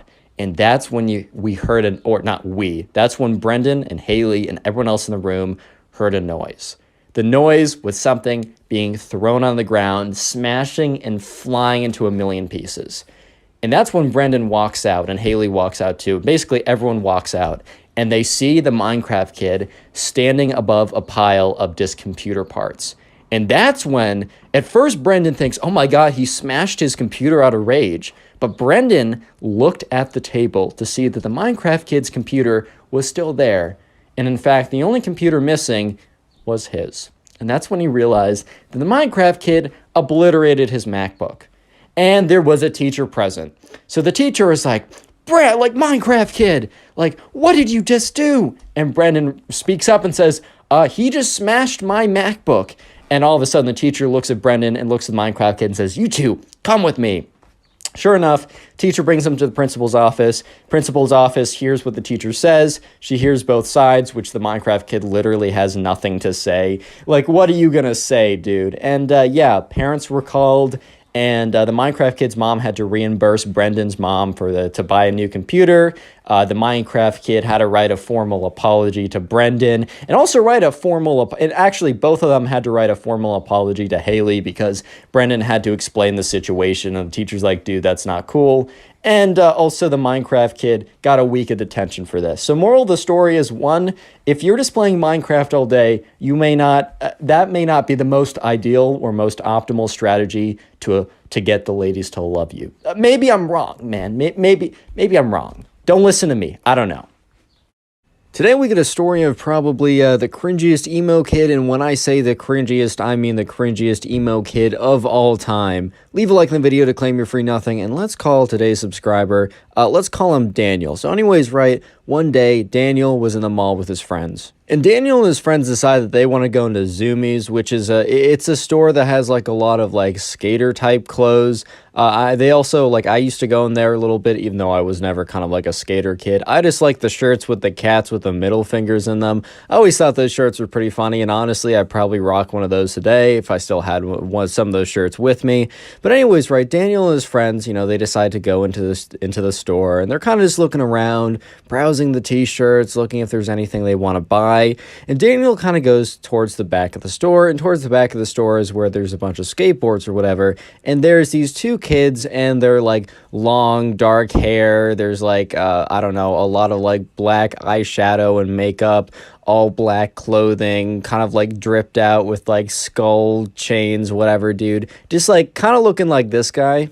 So anyways, right, Daniel doesn't like think anything of it. He's like, oh, that's interesting, I guess. Because here's the thing, Daniel doesn't really care how you dress. Daniel doesn't really care how you act. As long as you're like decent to other people, he literally doesn't care if, I don't know, man, like you can do whatever you want.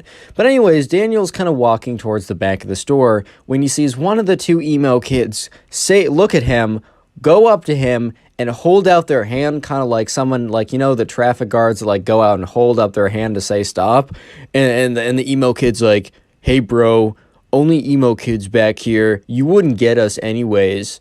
And Daniel kind of looks at him like, bro, I'm just trying to shop in the store. So obviously Daniel's like, dude, like, I'm just gonna go back here real quick, I just want to see what they have, I'm not gonna like spend too much time here, you don't have to worry. And the other emo kid steps up and he's like, dude, I don't have to worry because you're not coming back here, because you're not one of us. We can tell that everyone understands you, unlike us, because society doesn't get us like how we get each other. And Daniel's kind of just looking at these two kids like, bro, what's going on here, bro? Like, I don't really understand, like. And Daniel says, all right, man, like, I'm sorry society, like, does you so dirty or whatever, dude. And Daniel's like, I'll just be a quick second. And the other emo kid kind of, like, snaps back at him like, don't you step 1 foot further. You're not welcome back here. You're not one of us. You're not an emo kid. I don't know if he literally said emo kid. I don't know if they refer to themselves like that, but he's like, you don't get us, man. Only people like us, societal rejects, the people that nobody understands and how deep it is and how hard it is, can be back here, and you're definitely a normie, bro. I can just tell. You step 1 foot back here, and, you know, I'm going to send you back to, and he takes like a second to think of something. He's like, Pain Town with my knuckle sandwich. And Daniel's looking at him like, bro, 2006 called and they want their entire aesthetic back. But whatever, dude. So Daniel's like, all right. And then Daniel completely ignores what he says and takes 1 step forward because he's trying to go to the back of the store to see what they have. He's probably not even going to buy anything. He's definitely not going to linger back there with those kids there. He doesn't want to hang out with them. Dude, trust me, Daniel does not want to be there as much as they don't want him there. He's just going to go in quickly, but he's also not going to not go to the back of the store because these these kind of like edgy edgelord kids are like, dude, society doesn't understand us. Leave us alone, bro. Like, nah, dude, he's still gonna go there. And like, honestly, like, I don't know if I would have done the same because I'm very not confrontational, but I would have been pretty annoyed. So sure enough, right, Daniel takes 1 step to the back of the room. And the thing is, Daniel didn't even take 1 step like aggressively towards the emo kid. He literally took it past the emo kid. He was taking a step in the direction of like the back of the store, not towards the emo kid. And Daniel like doesn't even really understand what's happening, but he just feels this like this force on his face, and all of a sudden his entire face is stinging and his head is like ringing a little bit. And then all of a sudden, right, he kind of comes to and realize that the emo kid just punched him in the face. And Daniel looks at him, he's like, dude, what did you, like, did you just punch me, bro? And he's like, dude, I said only societal rejects allowed back here. You just didn't heed my warning. And so the guy, like, at the Zoomies, like, the front of the desk of Zoomies is seeing what's going on, sees the kid punch him, is like, you guys got to get out of here. Like, I'm not having any of this in my store. And the emo kid is like, bro, this kid literally attacked me. And at this point, Daniel's like, dude, what? Dude, I was just trying to go to the back of the store. you say all this cringe stuff, and then you punch me in the face, and then when we're told to leave, you said that I attacked you? And the emo kid's like, bro, look, he's lying. Look at the way that he's so angry. He's getting so angry because he's lying, dude. And he's talking to the guy at the front desk. He's like, don't kick me out and my friend. Kick this guy. This guy's causing up a huge storm. And the guy at the front desk is like, I really don't care. I need all of you guys out of the store immediately. And, you know, Daniel's other friends are at the other side of the store, and they're looking over like, what is happening? So Daniel looks up the guy at the front desk, and he's like, all right, man, like, just so you know, this guy attacked me, but, like, whatever. I'm not trying to make your job harder. Look, I've worked retail before. I get it. I know it's hard. I'll just step out of the store. And the two emo kids were like, life is so unfair. Society strikes once again. And they like slowly lumber out of the store. But dude, you might be thinking that the cringe is over here. No, no, no, no, no. That's where you're mistaken. Comment emo down below if you'd like a heart on your comment. Emo is going to be the secret word of the day. And while you're down there, follow my Instagram. It's in the description. That's where you can send in the stories. Turn on notifications, join the Discord server. And anyways, right, Daniel and his friend and the emo kid and the two emo kids all walking out of the store. And the emo kid is like, bro, I was like, where am I going to go now? Zoomies was the only place that accepted us. And Daniel's like, dude, you should have thought of that before you punched me in the face. And then all of a sudden, right, you know, there's this mall cop that's walking around, kind of just patrolling the area. And one of the emo kids is like, Mr. Police Officer, Mr. Officer, whatever, we need you real quick. And the police officer's like, okay, like, he wasn't really doing anything. But, you know, he's not trying to really do his job either, so he's like, fine, what is it? He walks over, and the emo kid is like, this kid literally punched me in the face. I need you to kick him out of the mall. And the officer's like, oh, and he turns to the kid, he's like, all right, is this true? And Daniel's like, dude, what? No, this guy punched me in the face. The officer's like, all right, well, if I only have conflicting stories, I'm going to be forced to, like, kick you guys both out of the store. And Daniel's like, oh, I didn't do anything. I just went into the store, and he just punched me for not being emo. And the officer looks at Daniel and is like, all right, your story's sounding a little suspicious.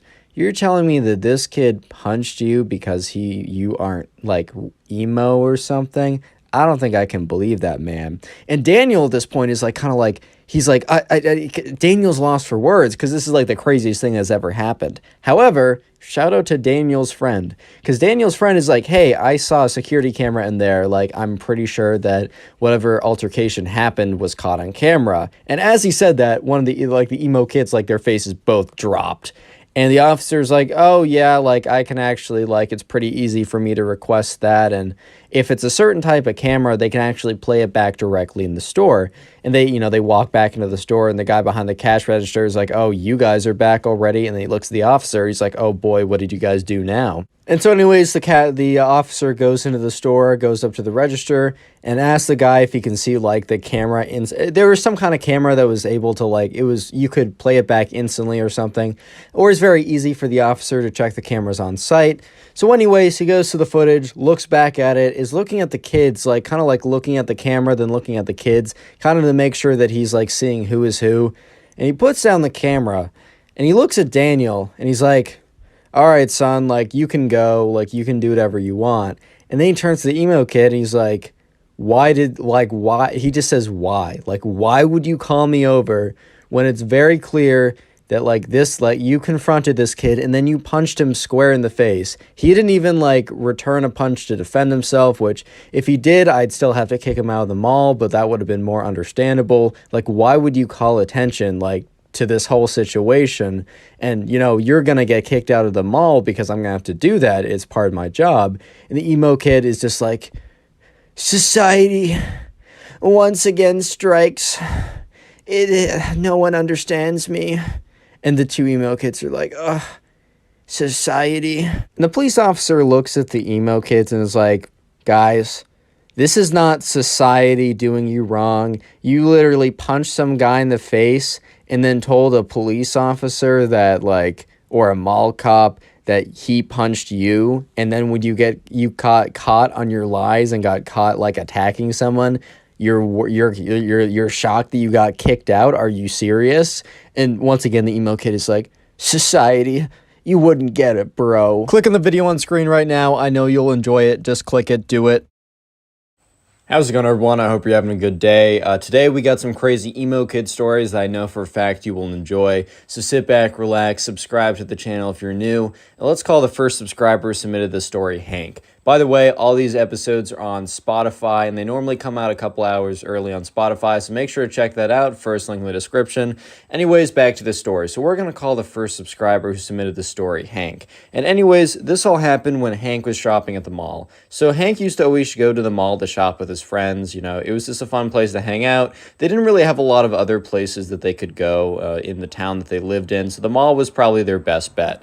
And sure enough, one of these days, one of Hank's friends wanted to shop at this place called Hot Topic.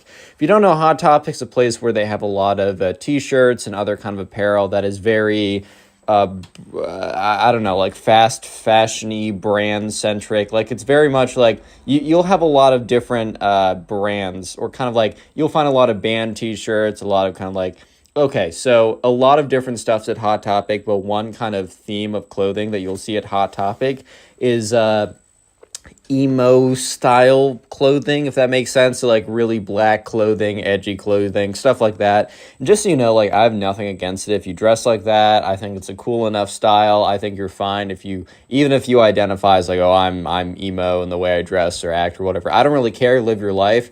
However, as long as you don't act like the kids in these videos, especially this one, you're chill with me. But anyways, Hank just was like, okay, man, like, you want to go to Hot Topic, that's fine. Hank hadn't really been in that much, so he didn't really know what to expect. So Hank was walking into, the Hot Topic, and he was looking around, and there's a whole host of people, and Hank's friend was like, all right, man, like, I'm gonna go to the back of the room. I know what I want. I'm gonna go in their skateboard section.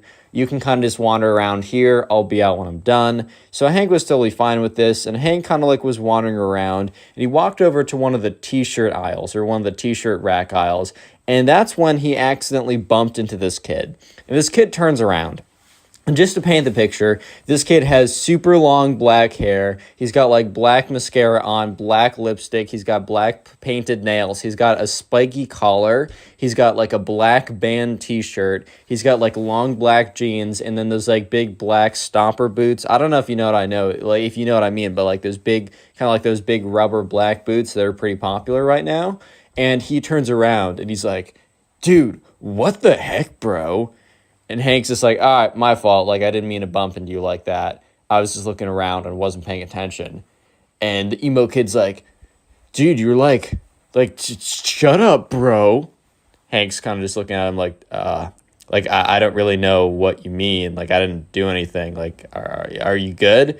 And the emo kid's like, bro, like, I don't need to hear that sass from you, bro. Like, I really just don't need to hear that. And Hank says once again, like, dude, I don't know what you're saying. Like, I'm sorry. I'll just go the other way. And Hank kind of turns around to de-escalate because he doesn't feel like, escalating anything. It's just not a good idea to get into fights like that. And that's when the emo kid's like, yeah, you would run. You're dressed like one of those jocks anyways. Which, like, Hank kind of turned around because he didn't know what that even means. First of all, I mean, isn't jock a positive thing? Like, I get that there's a bit of a negative connotation of like, oh, you're a dumb jock or something. But I would have thought that like jock would have meant like, oh, you're an athlete, which isn't that a good thing? Like, I'm kind of confused right now. Is that not a good thing? And Hank, kind of turns back. And he's like, dude, like, why? Like, why are you like making a problem with me? I don't have a problem with you. You're kind of the one that's making this into something, because Hank really did believe like I'm not the one doing anything. It's like 100% this guy who's making it something, And the kid's just like, well, like, you're just looking like a dumb jock. Oh, isn't that right, guys? And he turns around, and there's two other emo kids, and they look very similar to the main emo kid, but they kind of just, they're dressed slightly different, but really, I mean, it's funny how, like, I saw this on South Park, but it's funny how, like, nonconformists all dress the same. I'm just like, well, I mean, you are conforming to something, but anyways, right? So the other two kids, the other emo kids, are kind of there along too, laughing. And, Hank is starting to, like, get upset by this because he doesn't really care about, like, these random kids, what they think, except, he's got three kids standing there pointing at him, laughing in his face when Hank didn't deserve it. Like Hank was, Hank was thinking like, look, if I deserve this, if I was being like an absolute like, if I was being a jerk to them, or for some reason I actually did something, sure, maybe I deserve this. But Hank's just thinking to himself like, dude, I don't deserve this. I was literally just chilling here. I actually bumped into this kid. Like, I'm sorry about that. Like, my fault. Once again, my fault. But that's when Hank turned the tables on the emo kid. And the thing is, right, the emo kid was wearing a band t-shirt. And the thing about band t-shirts is, you don't necessarily need to know everything about some place that you rep. Like if you wear a t-shirt that's from Starbucks and someone's like, okay, well then name all the flavors of like cappuccino you can get. It doesn't have to be like that. But the thing is, a lot of people wear band t-shirts because the band t-shirts look sick, and they don't know any of the songs from the band, which, I guess is fine. But like at the end of the day, a lot of people will kind of pretend to know it and not actually know it. So, Hank was like, well, screw it, bro. He's like, all right, buddy. And he looks at the main emo kid, and the main emo kid looks at him back. And he's like, all right, buddy, name me 3 songs from that band. And he points to the emo kid's t-shirt. And I don't know, maybe it was like Nirvana or something. Like one of those kind of like t-shirts or whatever, which, and the emo kid looks at him, and he has this kind of look of shock. This look of, oh my God, like you caught me. Kind of the look of like, man got caught in a trap right here type of look. And the emo kid's kind of just like, how about you name me 3 songs from this band, bro? And the emo kid turns to look back at his emo kid friends as kind of like, oh, what's their reaction to that sick burn? And they kind of just look at him blankly. I think the emo kid was kind of expecting he would turn around, he'd look back to his friends, and he'd be like, oh yeah, wasn't that a crazy burn? I totally got them. But his friends look back at him kind of just like, dude, like I don't know how to break it to you, but you didn't get him. So the emo kid turns back around. He's like, I don't need to do anything you say, bro. I'm not going to conform to your standards. And then the 2 emo kids were like, yeah, that's right on, bro. You're so right. And they like dap him up. And Hank at this point he's just so done. He's just like, bro, because he realizes, like Hank's like, you know what? I'm not going to fight with these kids. These kids are obviously a lost cause. This is not worth my time. So Hank gets up, he turns around, and he kind of says like, whatever, man, like go live your life. Hank turns around, starts to walk away, and that's when he feels a tug on his pants. And he turns around and he sees the emo kid failing to pull down his pants. So basically the emo kid couldn't he couldn't let Hank just leave by himself. Like he couldn't let him just do that. So when Hank turned around and started to walk away, the emo kid like went to jump and try and pull down his pants to like pants him, to embarrass him, to like impress his emo kid friends and be like, oh my God, I totally owned him, dude. So at this point, like Hank is like, dude, stop pulling down my pants, bro. And the emo kid's like, oh, sorry, I just slipped. And he's like, and his emo kid friends laugh along as well. At this point, Hank's getting really annoying. He's like, sorry, bro, like, I'm not into you like that. And he's like, what? He's like, yeah, you're trying to pull down my pants. So you're telling me you're not trying to get a peek? And the emo kid's like, dude, it's not like that. I was trying to pants you. And Hank's like, yeah. You wanted to pants me so you could see my bare bottom. Did you really want to see my bare bottom that bad? And at this point, the other 2 emo kids start laughing a little bit. And the main emo kid turns around and he's like, stop laughing, it's not funny. He turns back around, he's like, dude, you don't know what you just did. And the emo kid walks up to Hank with his chest puffed out. He's like, bro, you literally don't know what you just did. You don't know who you're messing with. Okay, I don't know if he started to tear up or anything. But at the exact same time, the mall cop that happened to be like going around the mall to make sure that nothing's like happening looks into the Hot Topic and sees basically this kid walk up to this other kid with his chest puffed out. So the mall cop outside kind of slows down walking and looks inside. And sure enough, right, Hank is like, hey, look, I'm not looking for any trouble. And the emo kid's like, yeah, that's what I thought. You're freaking scared, bro. Don't tell me otherwise. You're freaking scared. And at this point, Hank's like, dude, I'm not scared. It's not like that. I just don't want any trouble. Like, you're not worth my time. And he's like, I am worth your time. I'm worth all of your time plus some because I'm worth more than you, dude. You don't know who you're messing with. At this point, right, the emo kids was really kind of just showing his true colors and being like, I mean, kid's insecure. That's fair enough. He's trying to act all tough in front of his friends. So once again, Hank's like, he turns around and he's like, all right, man. He's like, dude, I'm just not doing this. Once again, have a good life. Hank turns around, and as Hank's turning around, the emo kid is like, in his head, he's like, I can't let this slide. So the emo kid literally raises up his hand and swings on Hank. Real quick, if you made it this far into the video, go ahead and comment emo down below. I just want to see how many people made it to the end of this video, as I do appreciate you guys. Best way to support the channel, as always, is just watch a bunch of the videos. The more watch time you give to the channel, the more we get promoted in the algorithm, and I really, really do appreciate it. Let me know in the comment section what you do while watching my videos. I genuinely want to know.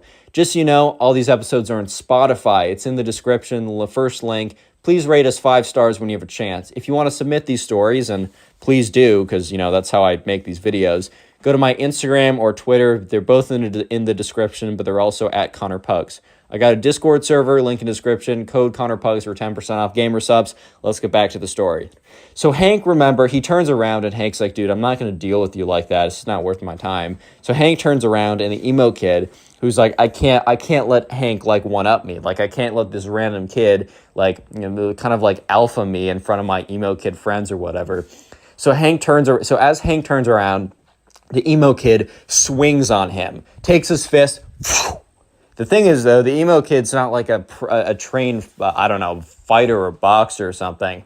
So obviously the emo kid doesn't make contact with Hank. Instead of making contact with Hank, the emo kid nearly misses Hank, and his like right hook goes right through a rack of clothes. The emo kid was really putting his full force into this too. Because once the emo kid misses and whiffs on Hank, the emo kid flies forward into the rack of clothes. So he basically like pushes himself into a rack of clothes, fails to swing on him.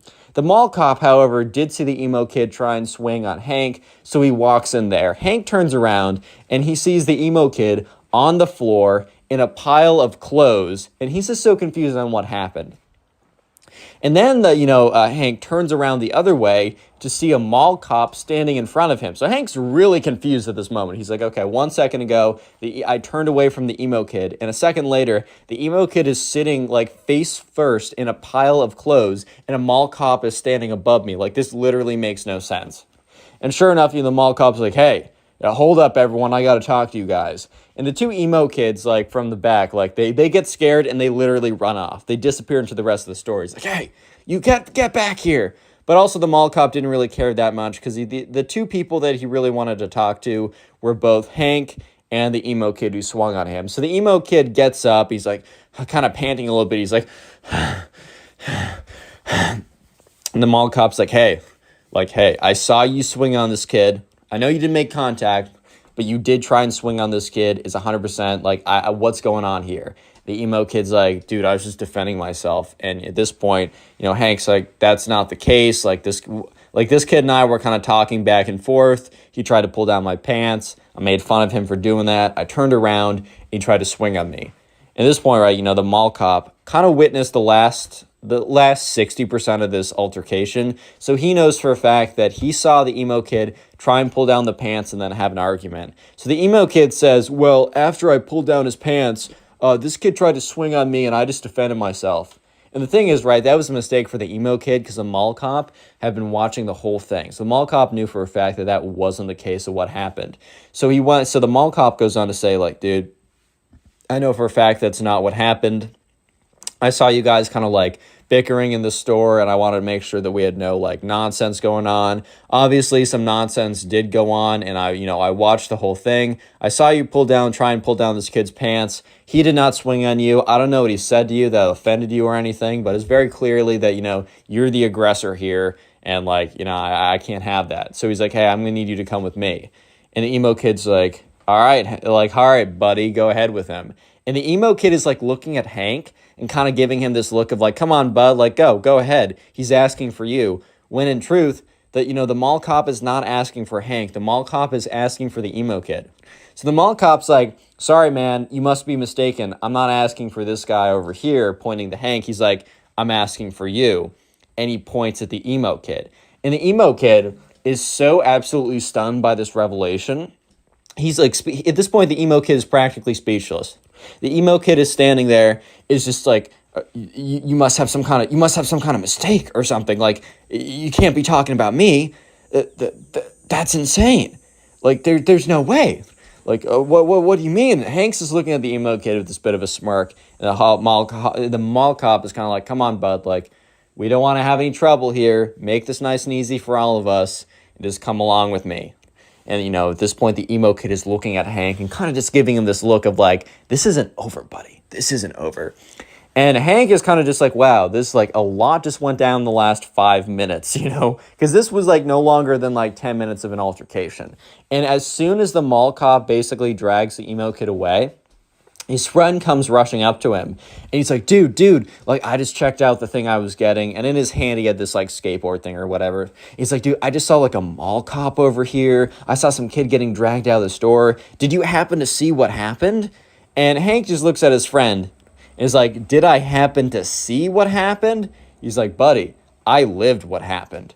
Okay, so we're going to call the subscriber for the next story Bobby. I got a little King the Hill theme going on with these names because I got Bobby and Hank. If you know, and you're cool. Anyway, so Bobby was like hanging out at home one day, and one of his friends hits him up. And, Bobby, doesn't see this friend this often because they happen to be going to two different schools, even though they live relatively in the same area. They're both in high school, and they're both seniors in high school. So Bobby's friend, who we're going to call Ben, actually happens to have a car at this point. And, Bobby's friend Ben hits up Bobby one day, and Bobby's just chilling at home, and he gets a text from Ben saying, hey, do you want to, like, hang out today? And Bobby was feeling kind of lazy, so he's like, maybe, like, what do you want to do? His friend's like, dude, I want to go to the skate park. And Bobby, in his head, he's like, I don't know if I want to go. Like, this is, I don't know. I don't know, man. I really don't know.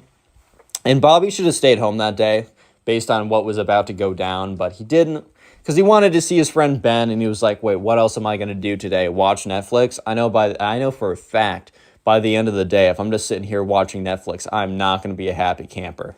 So sure enough, Bobby texts him back. He's like, yeah, man, like, I don't got a ride, but if you can pick me up 100%. So sure enough, this friend, I don't know, an hour later, pulls up to Bobby's house and says, hey, man, get in. And, Bobby shows up to the window. He's like, hey, what's up, Ben? Haven't seen you in forever. Just so you know, I don't have a skateboard, just so you're aware. And Ben's like, dude, I got two in the back. Don't worry about that. I got you. So sure enough, Ben hops into the car with Bobby. And, they drive, or Bobby hops into the car with Ben. They drive over to the skate park, which is like 15 minutes away from where Bobby lives. And they get out, and, Bobby used to skate a little bit back in the day with his friend. It's been a while, so he's not going to do any tricks or anything like that, but he's just getting along, he's just getting on the board. He's kind of riding around a bit, just getting a little bit of exercise, and mostly he's out there just to hang out with Ben, because he hasn't seen Ben in a second, and they used to be really tight. So sure enough, Bobby and Ben are just chilling at the skate park. They're having a good time. They're kind of just living their life, and that's when a very specific-looking group, of these emo kids. They pop out of nowhere, basically, and they just appear at the end of the skate park. So this skate park is pretty big. It's not like a massive one. It's not like where you'd have a professional skater event or something. But it's a pretty big skate park. Like, the city definitely puts in, like, a good amount of bread into making this. So sure enough, they're looking over, and they see this group of kids. And this group of kids has, like, a ringleader that's, like, standing in front of the other two. And he's kind of dressed like they're all dressed like kind of like the other emo kids in the last story time. So I'm not going to go ahead and describe them. They're dressed a little bit differently, but it's all kind of the same, if you know what I mean. So sure enough, the kids are just standing at the end of the park. And it's really awkward because, like, Bobby goes over to Ben. He's like, dude, like, see those kids? And Ben's like, yeah, I've just been staring at them. And Ben's like, dude, they've just been looking at us for, like, the last thing. Checks his watch. He's like, dude, they've just been looking at us for, like, the last like, 2 minutes, bro. That's really freaking weird. And, Bobby's like, yeah, man, like, this is kind of weird. I don't totally know, like, what's the deal with all this. Like, do you know what's up with them? And Ben's like, dude, I don't go to this skate park. Like, this is your skate park. And Bobby's like, yeah, I don't really skate anymore, so I don't know. Maybe this is, like, a place they normally go to. Either way, this is kind of weird. Let's just stay on this side, and hopefully they'll stay on their side. And if they come over, hopefully they're cool. Spoiler, they're not cool. Yeah, they're the farthest thing from cool. But anyways, Bobby and Ben try and ignore these kids, as these kids literally, the thing is, these kids, they don't even have they don't even have, like, a skateboard with them. And you don't need to have a skateboard to hang out at a skate park. A park is a park, and it's a cool place to just hang out with some friends. That's 100% true. However, I will say it is a little weird to like show up in a group of kids or a group of like a bunch of people, stand there and watch other people without saying anything to each other, without doing anything like that. I will say that itself is pretty weird. So sure enough, Bobby and Ben are just kind of standing there like, dude, this is really freaking weird. What's going on? And that's when they look over, and sure enough, they see the emo kids start to walk closer to them. Like, the emo kids were just standing there for a good solid, I would say 10 minutes. And that's when the emo kids start to walk over to Bobby and Ben. And at this point, Ben turns over. He's like, dude, what is up with your neighborhood, bro? Like, why do you always get the weirdos? And Bobby's like, dude, it's not my fault. I don't go here this often. I don't know. And that's when the group of emo kids shows up. And there's like very clearly like, this is going to sound weird, but like an alpha one, like, okay. I'm not trying to use like weird like alpha male terms or whatever. Oh, Connor, which one's the sigma male? Shut up if you say that in the comment section unironically, dude. Actually, shut up. But anyways, sure enough, the kind of like the alpha of the pack, whatever that even means in emo pack words, is like, hey, you two, I need a word with you. And Bobby and Ben kind of just look at each other just like, oh my God, like what's going on here? It's just kind of strange. Ben kind of like whispers over to Bobby like, dude, we are never going back to your park ever again. And Bobby kind of just gives him this look of like, dude, I can't control this. So sure enough, the emo kid, let's just call him the alpha emo kid. No, I can't say that for much longer. The main emo kid, King the Pack or whatever, walks up to them. He's like, bro, do you not know? And Bobby and Ben kind of look at each other, and Bobby speaks up and says, no, like knows what, like no what. The emo kid laughs. He's like, oh, you don't know then. This is our turf, dude. And Bobby and Ben kind of look at each other, and Ben speaks up like, turf? Emo kid's like, yeah, man, you don't understand. This is our turf.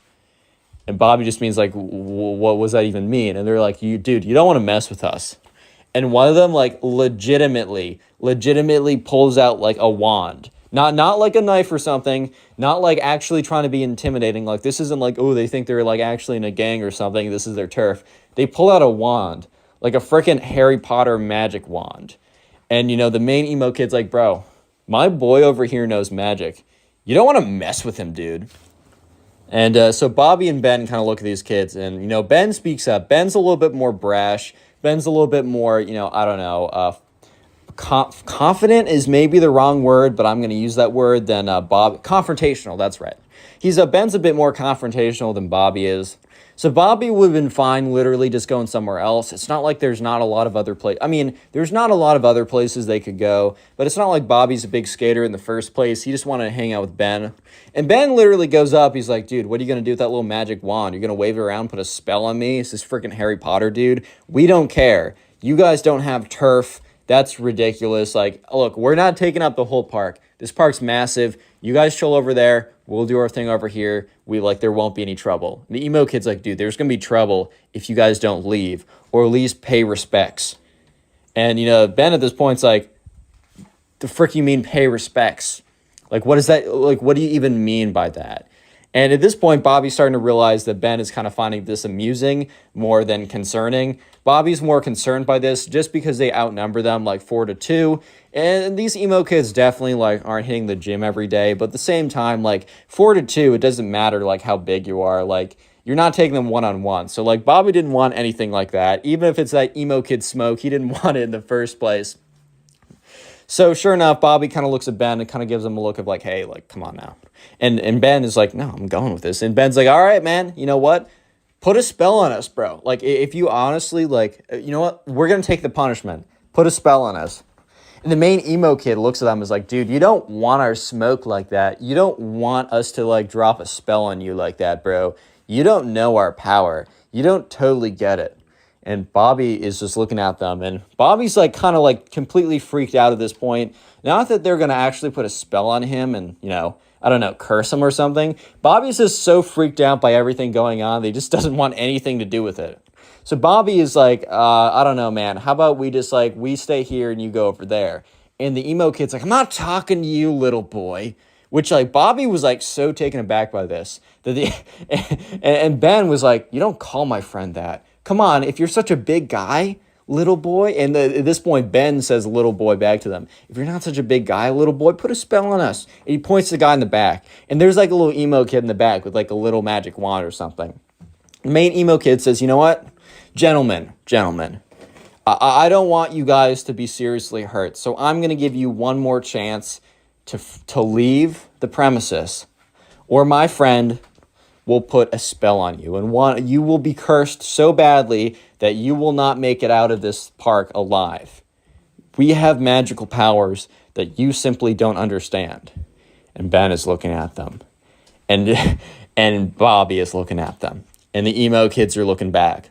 At this point, it's one of those classic Texas standoffs, like who's going to shoot first, but instead of shooting, it's either staying there or shooting your magic spells through your wand or whatever. And, Ben was like, all right, no, we're staying here. Put a spell on us. Do it. And the emo kid is like, fine, you have sealed your fate. And all of them walk away.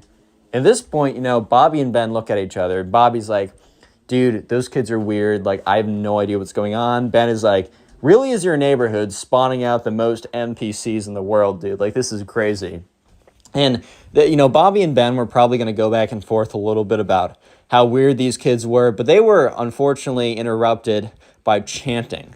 So they look over and they see the emo kids, like, holding hands, chanting, like, kind of like going in a circle, like kind of like moving in a circle, holding hands, chanting like demonic tongues. At this point, Bobby's like, bro, I'm kind of freaked out. And Ben's like, dude, this is a comedy routine. Please, like, chill out. And at this point, they do, like, the chanting gets louder and louder. And it's kind of weird. Like, it's really strange. It's like they definitely been rehearsing this. And Bobby admits to me that for a split second, he was thinking, like, dude, what if these kids actually have magic powers? Spoiler, they don't. They're just weird, right? And by the end of the chant, one of the kids comes over. The main one grabs the wand, starts swinging it around, and starts walking over to them. He's like, one last chance, boys. I'm giving you one last chance to literally survive. I'm giving you one more chance unless you want to, if you want to leave here and see your parents again. And Bobby was just in his head like, dude, this kid's legitly weird. And Ben says, bring it on, dude. I want to see the worst you have. And Bobby was like, he admits, he was a little bit concerned just because, I don't know, just like the confidence these emo kids had was kind of startling. And the main emo kid's like, fine. Takes up his wand. He starts like saying a bunch of like random gibberish and waving his wand in a circular motion, pointing it at Bobby, right? Or at Ben, not Bobby. And Ben, kind of looks at Bobby and gives him a wink. And Bobby knows that, but, Ben's about to be up to some mischief. And the kid is like, ha-da-da-da, ha-da-da-da, ha-boah, or does like what is very clearly like the final motion. And Ben literally like opens his eyes super wide, clutches his heart, and drops to the ground and doesn't move. Bobby is like a little bit freaked out, but he also remembers that Ben just like gave him a big wink. And you hear all the emo kids, like some of them are in the back like, oh my God, it actually worked. The spell actually worked. And the main emo kid has this look on his face, like the most scared look you've ever seen. The main emo kid was terrified because for a good 30 seconds, the main emo kid actually thought that he just killed this kid from his like magic spell or whatever. So sure enough, the emo kid like drops his wand, rushes up to Ben and is like, no, the spell, it was too powerful. I should have held back. And Bobby's just looking at him. And the emo kids, the other ones, are standing like talking to each other. And they're like frantically talking to each other. They're really concerned about this. They're like, dude, do we call the cops? Do we bury the body? Like, what do we do? Like, what if our parents find out? All this kind of nonsense, right? And that's when you hear giggling. It started as giggling, but then it just evolved into laughter. And that's when Ben flips over and you can see that he's just been laughing. He couldn't hold it in any longer. And he gets up. He's like, oh my God, you fell for it. This is the funniest thing ever. He's like, guys, you're not wizards. You're just weird. Go to that side of the park. We're going to be here. And there's nothing you can do about it. And that's when I think the emo kids kind of realized that, they weren't going to scare them out of there, and they definitely were not going to fight them out of there either. So sure enough, the emo kids they don't even say anything. These kids have, or they're kind of, I guess they're kind of done with trying to scare like Bobby and Ben out of there. So they pick up their stuff, they get up and they leave. And Bobby and Ben, they go back to doing their whatever they were doing before. But it really was just never the same after that, because like for the rest of the day, Ben would just continuously make emo kid jokes and Bobby would laugh and make them back. So in fact, the rest of the day was better than ever before. And this happened a long time ago. Like this happened like 4 or 5 years ago. And Bobby and Ben actually can't like reunited about a year ago. And literally the only thing they did during their when they reunited was retold this story and like made jokes about it the entire time. And yeah, this is probably, if you want to continue supporting the channel, please Click watch on the video on screen right Thank you. now. Bye. I know you'll enjoy it. Just click it, do it. How's it going, everyone? Today we have a story of one of the cringiest emo kids of all time, so sit back, relax, subscribe to the channel if you're new. We're calling today's subscriber who submitted the story Brent. So this all happened when Brent was at soccer camp. And so Brent went to the soccer camp every single year, and it just happened that this year he encountered the emo kid at soccer camp. So anyways, this was just another summer of Brent going to soccer camp. His mom dropped him off, and once again, he was pretty excited to go. Unfortunately, some of the friends he made from the year before, they didn't show up this time, so he was very proactive about finding people, meeting new people, and trying to make some new friends. So anyways, in the very beginning of soccer camp, they had kind of a get to know other people type deal. And all of a sudden, right, Brent sees this girl, and she was at kind of like the girls' soccer camp. So it was kind of split up like boys' soccer camp and girls' soccer camp. However, it was all under the same umbrella of like the soccer camp program. So they would eat lunch together, do non-soccer activities, but like the morning soccer practices were kind of split up by gender like that.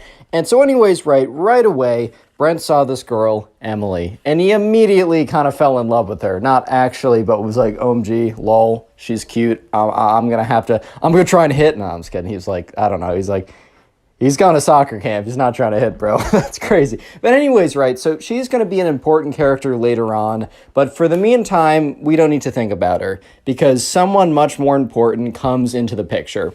So while Brent is thinking about like, oh my God, look at that girl over there. I got to start talking to her. That's crazy. He accidentally bumps into this guy and turns around. This guy is like, I don't know, a little bit bigger than him, a little bit heavier than him, just like kind of a bigger guy. And he's got this like long black hair that's swooshed over. He's wearing like the standard soccer cleats, but otherwise it's like this black band heavy metal t-shirt. He's got like black painted nails. He's got like a spiky wristband on or whatever. And he turns around, he's like, yo, what did you bump into me, bro? And Brent's like, oh, my fault, like, didn't mean to do that. He's like, you don't think that I'm an alpha? Is that what you think?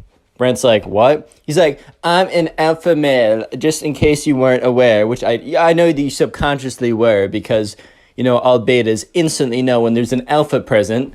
And Andrew was the guy from like 7 stories ago. Brent was like, what? He's like, bro, do you not know what beta males and alpha males are? Well, basically, beta males are like you and lame, and alpha males are strong, powerful, and dominant in the pack. And with that, like, the emo kid does a big, like, swipe of his big, long, black hair, so, like, his bangs would no longer cover his eyes. It immediately fell back in front of his face.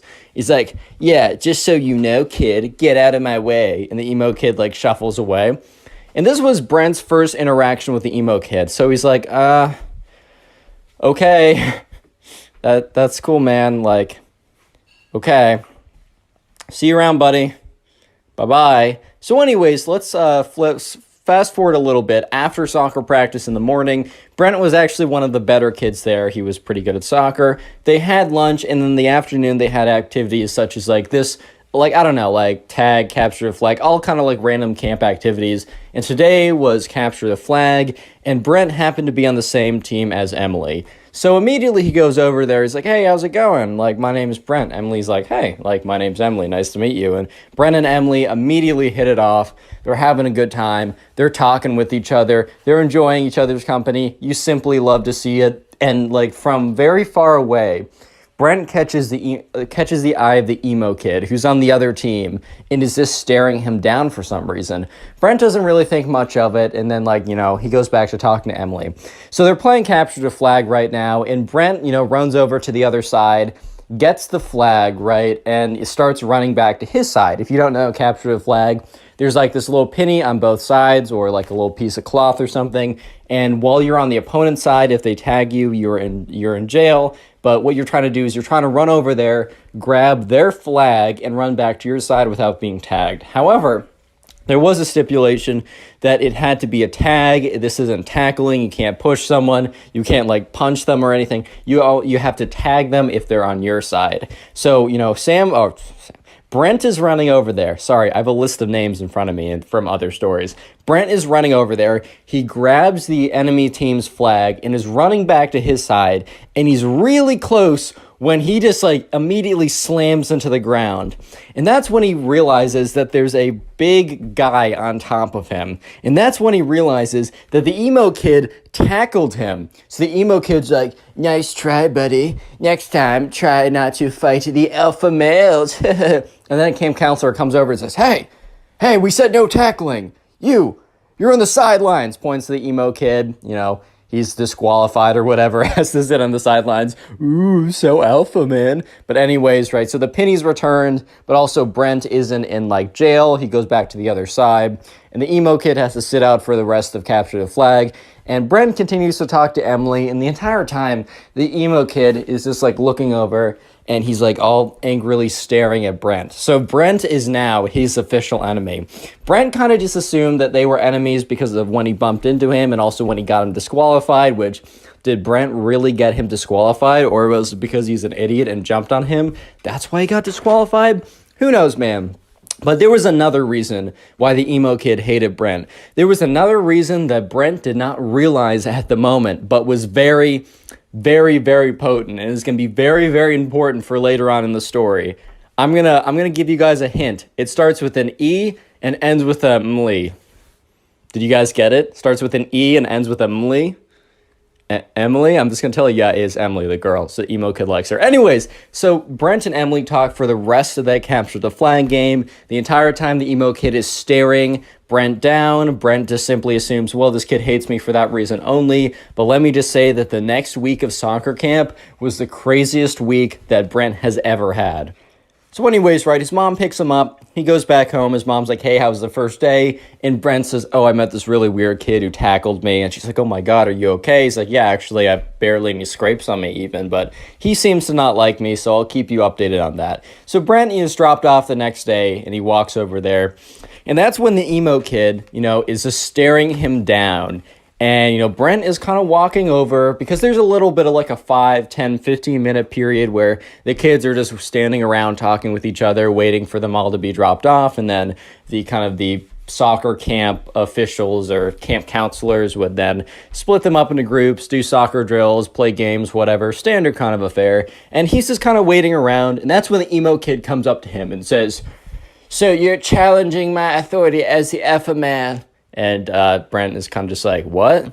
He's like, I'll say it again, just in case your little beta ears couldn't hear me. So you're challenging my authority that I am the alpha male of the pack. If we were wolves, which we kind of are, and Brent was like, what? If we were wolves, as we kind of are, as I said, I would be the alpha male, alpha wolf, and you would be the beta wolf, and I would be banging your wife while you watch little cuck beta wolf. Whoa. And Brent is looking at this kid, and this kid is like, no offense, but this kid is the opposite of what a stereotypical alpha male would look like, right? One of those red pit alpha males. It just looks the complete opposite of that. But anyways, Brent's not gonna get into he's not gonna rebuttal this kid, because what is there to rebuttal? Everything, man. This kid has no argument. But anyways, Brent's like, okay, and the emo kid's like, well, you say okay, but remember yesterday when you got me kicked out of the game, which you obviously tipped off the ref? And Brent's like, bro, you tackled me. It's very clearly stated in the rule books that you're not allowed to tackle anyone. How is this on me? He's like, Dude, it was so clearly I knew because the ref understood that I was the alpha male and I was simply asserting my dominance, bro.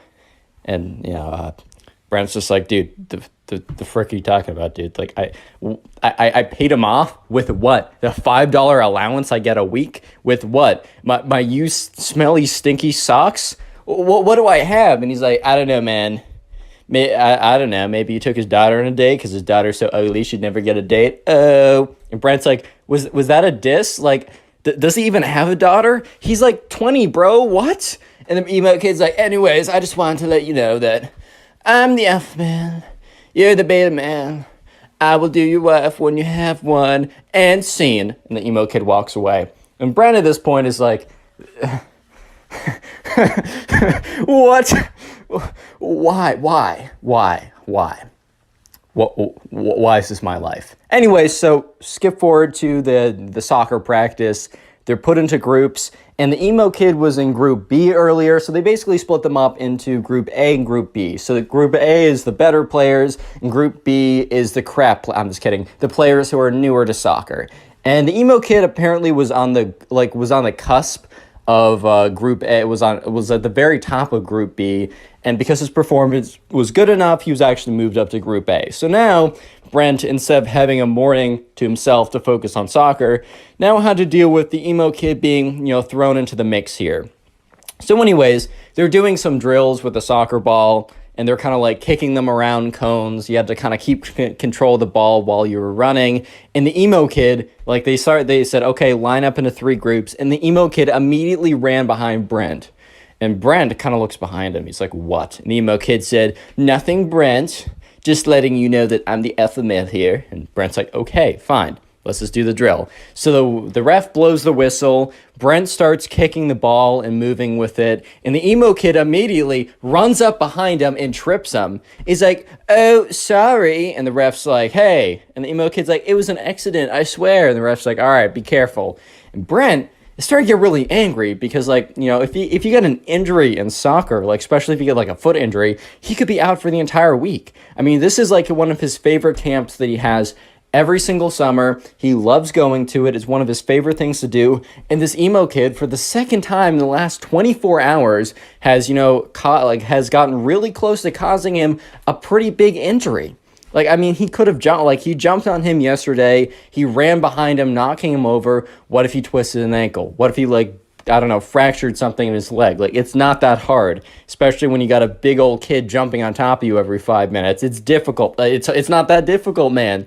So anyways, Brent, for the next activity, waits to get into line before the emo kid does, because he doesn't want to be in the same line as the emo kid. But it turns out that, everyone else lines up, and it's literally just Brent and the emo kid waiting for each other to move, because the Brent wants to go where the emo kid doesn't go, and the emo kid wants to go where Brent goes.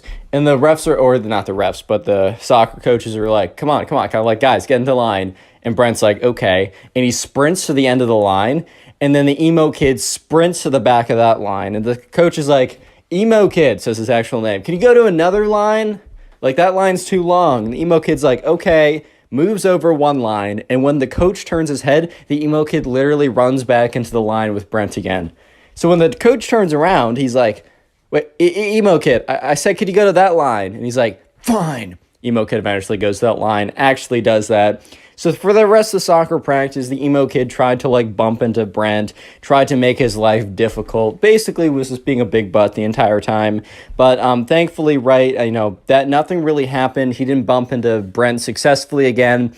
In fact, the emo kid, most of the time when he tried to bump into Brent would do some very slick soccer move, kind of break his ankles, not literally, but you know what I mean. And the emo kid would fall flat on his face because he kind of tried to run into Brent, and then Brent sidestepped him and completely swerved out of his way.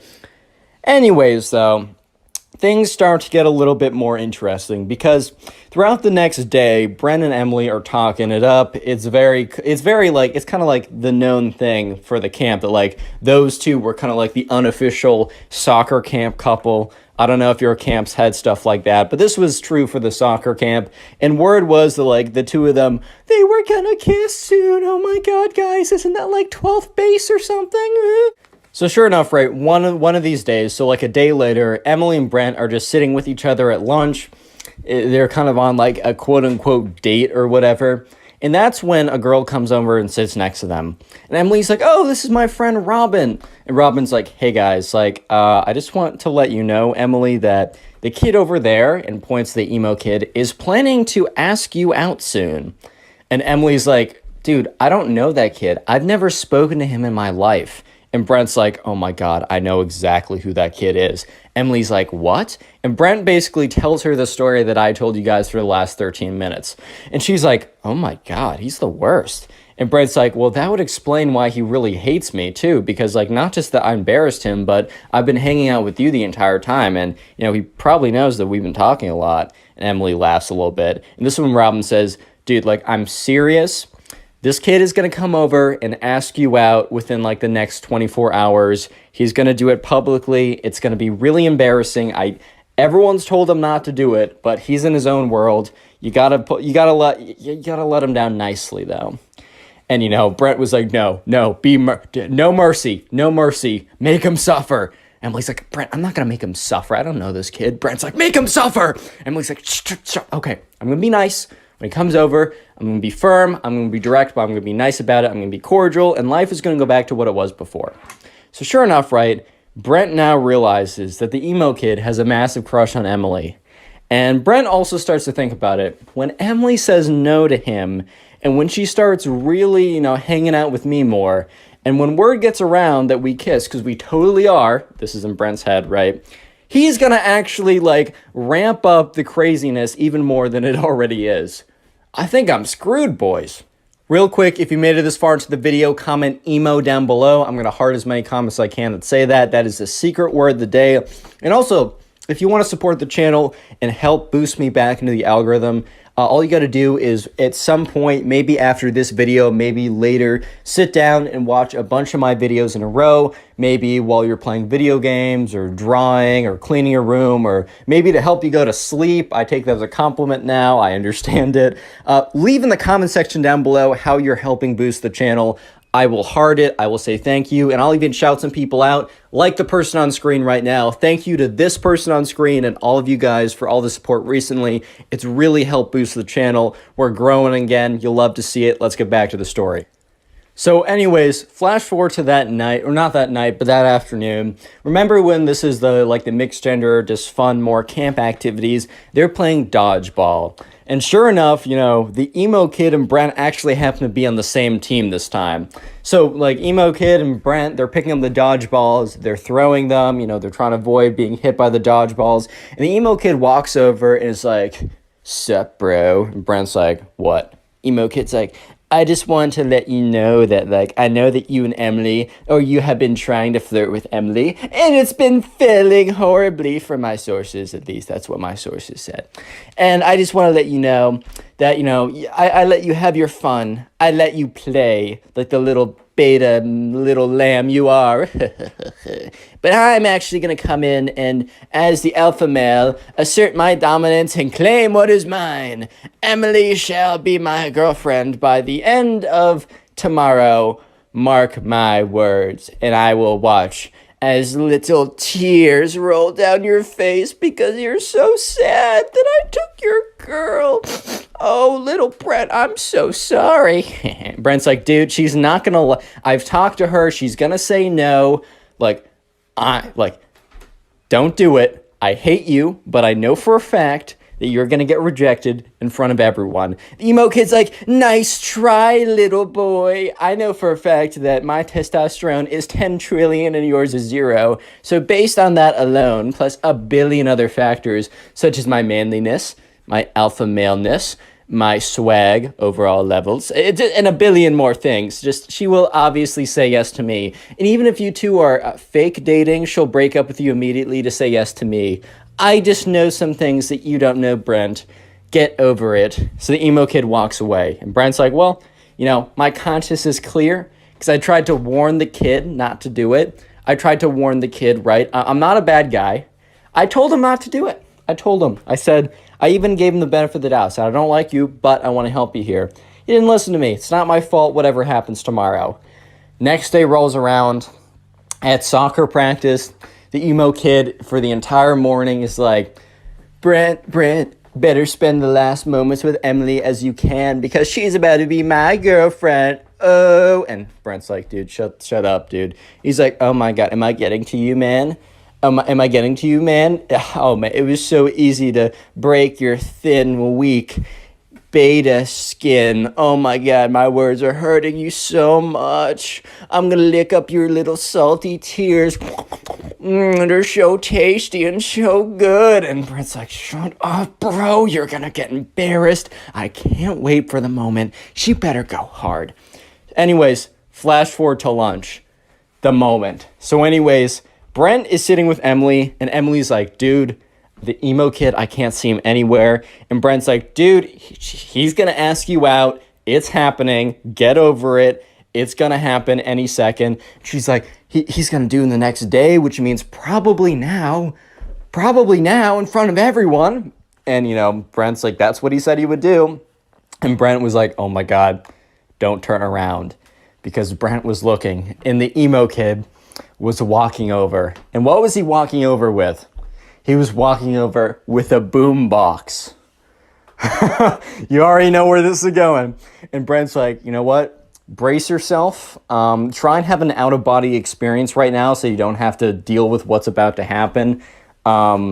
This is about to be bad, Emily. I'm so sorry. And Emily's like, oh my God, oh my God. And that's when you start to hear music. It's the emo kid's personal band. So it's like this heavy metal rock band. So just imagine some like heavy metal rock going in the background. And the lyrics are, Emily, Emily, why do you hang with losers like Brent? Emily, please love me. Yeah. And it's just kind of like more stuff like that in the background. And the emo kid is like rocking out by himself with an air guitar while this is all going on. It is the worst moment of Brent's life because the secondhand embarrassment is so strong, he's basically getting firsthand embarrassment from the whole thing. Everyone has stopped eating and turned around, including the camp counselors. They're just watching this kid bounce around with an air guitar with his like super long black bangs flying all around the place as this boombox plays one of the crappiest songs they've ever heard, terribly mixed, the worst lyrics, basically saying that Brent sucks and that she should be in love with him, and he's bouncing around, and then after 5 whole excruciating minutes, and everyone at this point is laughing and trying to hold themselves together, after 5 whole long excruciating minutes of the worst music ever and some like really bad air guitar and bouncing around, the song stops and the emo kid says, Emily, it is clear who you shall choose. What is your verdict? And Emily's like, I'm sorry, I don't know you. I'm not going out with you. Emo kid's like, that's hilarious. What's your actual verdict? Emily's like, dude, I don't know you. He's like, dude, that's hilarious. What's your actual verdict? And Brent's like, all right, man, that's enough. Let's concede while we're behind. The emo kid looks at Brent and says, this isn't over, man. And he walks away with his boombox. And Brent's like, why did he say that to me? I didn't dump him. And Emily's like, dude, that was worse than I could have ever imagined. And right, so Robin, the friend who warned them, came over again and said, look, I should have warned you about that. I didn't think it was real. I didn't even think that was actually going to happen. I was told earlier this morning and I laughed. I'm so sorry. I should take anything that you hear about this kid seriously from this point on because, oh my God. And Emily's like, wait. Oh no, we still have an activity tonight, this afternoon. And Brent's like, oh my God, he said this isn't over. And sure enough, it was far from over. So they get to the activity that afternoon. So it was probably the worst possible activity that it could have been because it was small groups of charades. They kind of ran out. They had something else planned, but since it started to rain, they had to go inside. So they're like, all right, we're going to break you off into small groups of 3. And we're going to have you play charades with each other. And at this point, they're like, okay, what are the odds? Brent's like, what are the odds that I'm put with? And the person says, Brent, Emily, and emo kid. And Brent's like, you got to be joking, man. You got to be joking.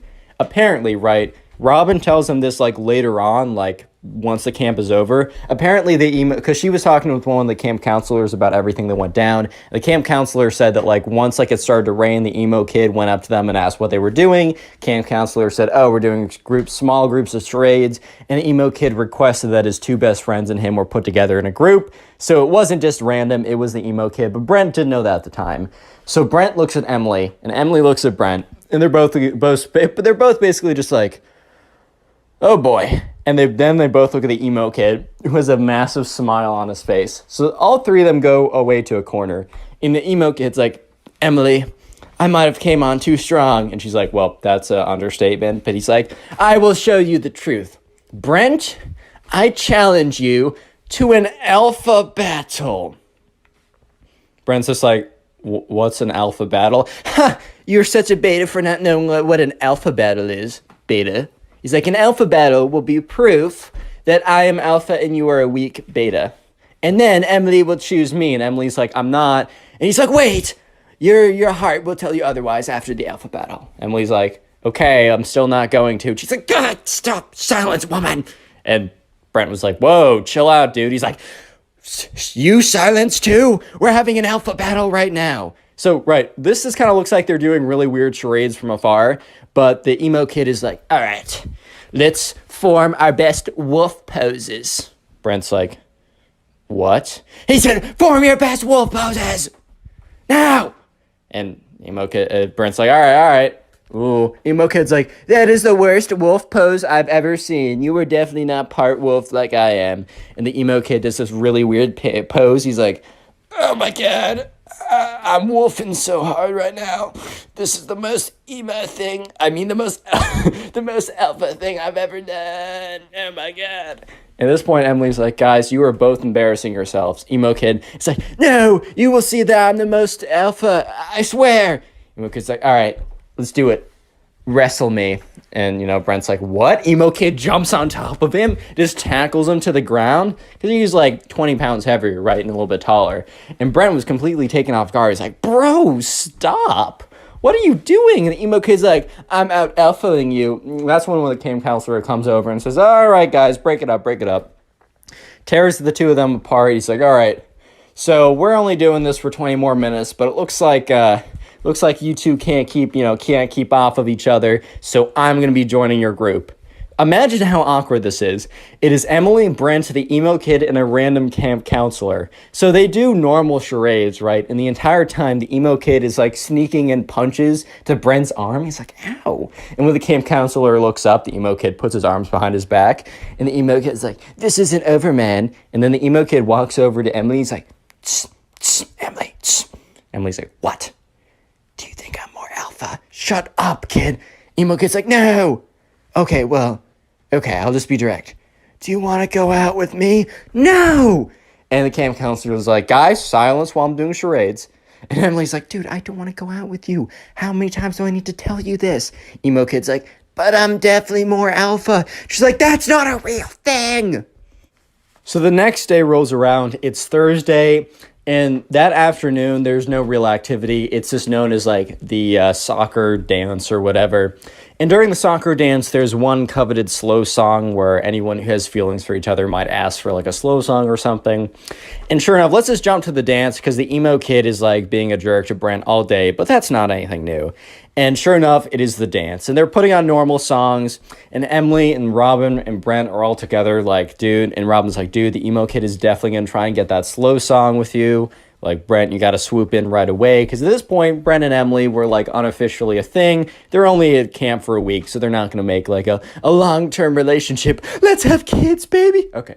You know what I mean. But sure enough, the slow song comes on.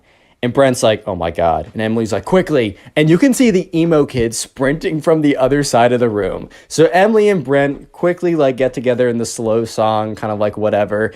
And Emily's standing there and she feels Brent being ripped off of him. And the emo kid grabs Brent, rips him off Emily and tackles him on the ground. And this is where the camp counselors are like, oh, okay, foul play. They go in, they grab the emo kid and they like run it, like they take him off. They're like, all right, buddy, this is like your third strike and you are out. So they call up the parents of the emo kid. They say, your son can't come tomorrow. He's like fighting this one kid again and again, and he won't stop. And so sure enough, the emo kid was picked up, taken away, and Brent and Emily finished off with a slow song together. The next day rolls around. It is Friday. It is only a half day where basically the parents come and watch a little like soccer presentation that all the kids have done.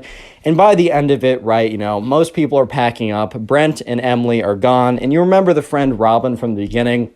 One of the camp counselors and Robin were like friends or whatever, or like friendly. And the camp counselor's like, do you happen to know about that like emo looking kid? Like, do you happen to know what was up with him? And Robin's like, do I have a story? Click on the video on screen right now. You? I know you'll enjoy it. Just click it. Do it. Leave a like on this video and I'll actually give you nothing at all.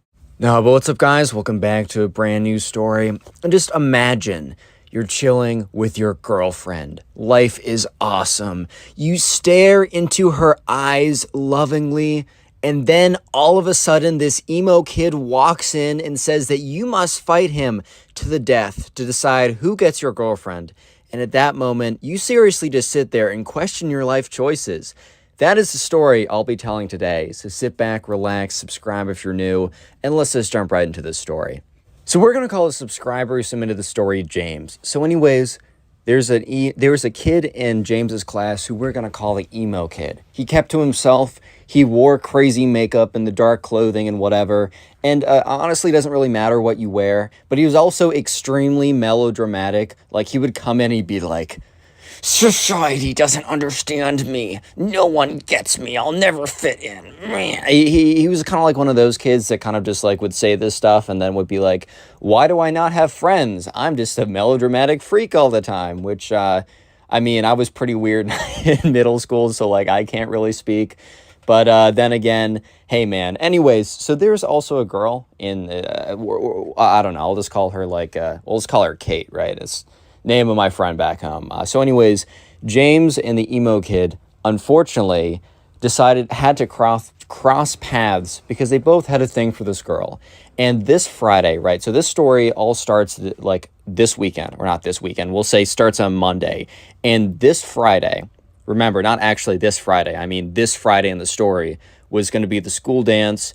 And the whole thing was like whoever got the slow dance with this girl was basically going to like, so the thing at James's school is if you slow danced with a girl, you were basically dating her at this point. You guys were practically in love at that point. So it was a pretty big deal who was going to get the slow dance. And it was the emo kid versus James. And this became very public knowledge. Like the emo kid was telling everyone that he was going to 100% get the slow dance. And people kind of knew James because James was more popular. He wasn't like, I don't know, some like really annoying popular person. He was just like a cool guy that everyone liked. I mean, at least according to James, who submitted this story. So who really knows? But we'll go with it, right? So everyone kind of knew that both the emo kid and James were both fighting for this girl, Kate. And Kate made it pretty clear that, she was not going to say yes to the emo kid. Like, sorry, unlucky. Life just works out like that. But she was considering saying yes to James. She was kind of just keeping... the truth was that she was going to say yes to James if he asked. However, she just wanted to keep him kind of like on his toes and questioning or whatever, right? So, yeah, throughout that whole week, the emo kid and James, they weren't like in a fight with each other, but they were kind of like rivals in a sense, even though they never had any direct confrontation. And let's just skip ahead to that Friday. It was the day of the school dance. It was emo kid versus James. So anyways, at this point, the emo kid is like, he's kind of like, he's standing in the corner at the dance, right? Look, I was pretty awkward in high school and middle school when it came to those big dances. But to be fair, everyone else was as well. But the emo kid was kind of taking it to a whole different level. He literally was like slouched in the corner of the room. His like long black hair kind of like down. Almost like, that scene from The Ring with that like the girl who comes out of the TV. He was kind of looking like that chick for a second. So he was definitely not helping himself out in this situation. And at this point, James and his boys were kind of standing like together, whatever. They were dancing to, I don't know. I don't freaking know what they play at high school dances. Maybe some Whip Nene by Silento. Yeah, I don't know, man. It's a middle school dance, bro. I don't know how this works. But anyways, they're kind of waiting for the slow song to come on. Maybe some, I don't know, some like song by Adele or something like that. Like the one like, dude, I always try and like say lines from songs during these stories, and I just blank every single time. But anyways, yeah, so they're all kind of waiting around there, and it was eventually the slow dance song came on. And remember, you might be thinking, oh man, who cares? It's just like a slow song. No, no, no. What you have to understand is the slow song meant everything to these kids. Like the slow song, basically, if you had a slow song with some girl, because remember, they were in middle school. This was like 7th, 8th grade. So probably the farthest you ever went with a girl was like slow dancing or maybe holding her hand if you were like crazy. Because, if you hold if you hold a girl's hand for too long, there is a chance you get her pregnant. So definitely not misinformation from the Connor Pugs channel. But anyways, slow dance was a really big deal. And all of a sudden, the song comes on. And the thing was, right, the emo kid was too busy kind of like sulking about society in the corner of the room to react quick enough. So James was like, all right, bro, like that guy's playing himself. I'm going to go in. So James very quickly goes in. And boom, he gets there, goes up. He's like, hey, like, Kate, like, can I have this dance? And she very happily says yes. Because she said, like, oh, I don't know if I'll say yes. She knew. She was bluffing the whole time. And James kind of felt pretty confident about it. And even though she said, I don't know, he was pretty confident because her friends were like, yeah, dude, she's totally bluffing. Like, I hate to expose my friend like that, but she definitely has a thing for you. You're chilling. You're in the green. So anyways, James goes in. He feels pretty good about the whole thing. But let me just say that the emo kid eventually looks up and then he sees this. And the emo kid is not having it. So he does something pretty insane. So strap in and definitely prepare for the cringe. If you have your cringe seatbelt unbuckled, I'm actually going to fine you for your own safety. So yeah, go ahead and buckle that cringe seatbelt because there was like a DJ station and there was like a guy who was like DJing, quote unquote, and there was like a microphone. So like the DJ could say like, hey, like 20 minutes till the dance is done, or get ready for this hype song or whatever. And other than that, he was really just a Spotify playlist. He just edited the Spotify playlist, right? However, the DJ let the Spotify playlist run on autoplay or whatever, and he went to the bathroom. So the emo kid ran up to like the spot or whatever. He grabs the microphone. He stops the music. First of all, he goes up to the Spotify, clicks pause on the music, and screams into the microphone, "Wait!" And everybody turns around. Everybody turns around and they look at this kid. And they're all kind of like looking at this emo kid who's standing at the front of the room with like the microphone. He picks it up. He's like, Kate, no. So at this point, everyone's kind of looking at this kid like, oh my God. Because they all knew that like he wanted to have the dance with Kate, but like James obviously got it. So they were like, that's tough, man. Like life sometimes doesn't work out the way you want it to. Like that's just unfortunate how that goes.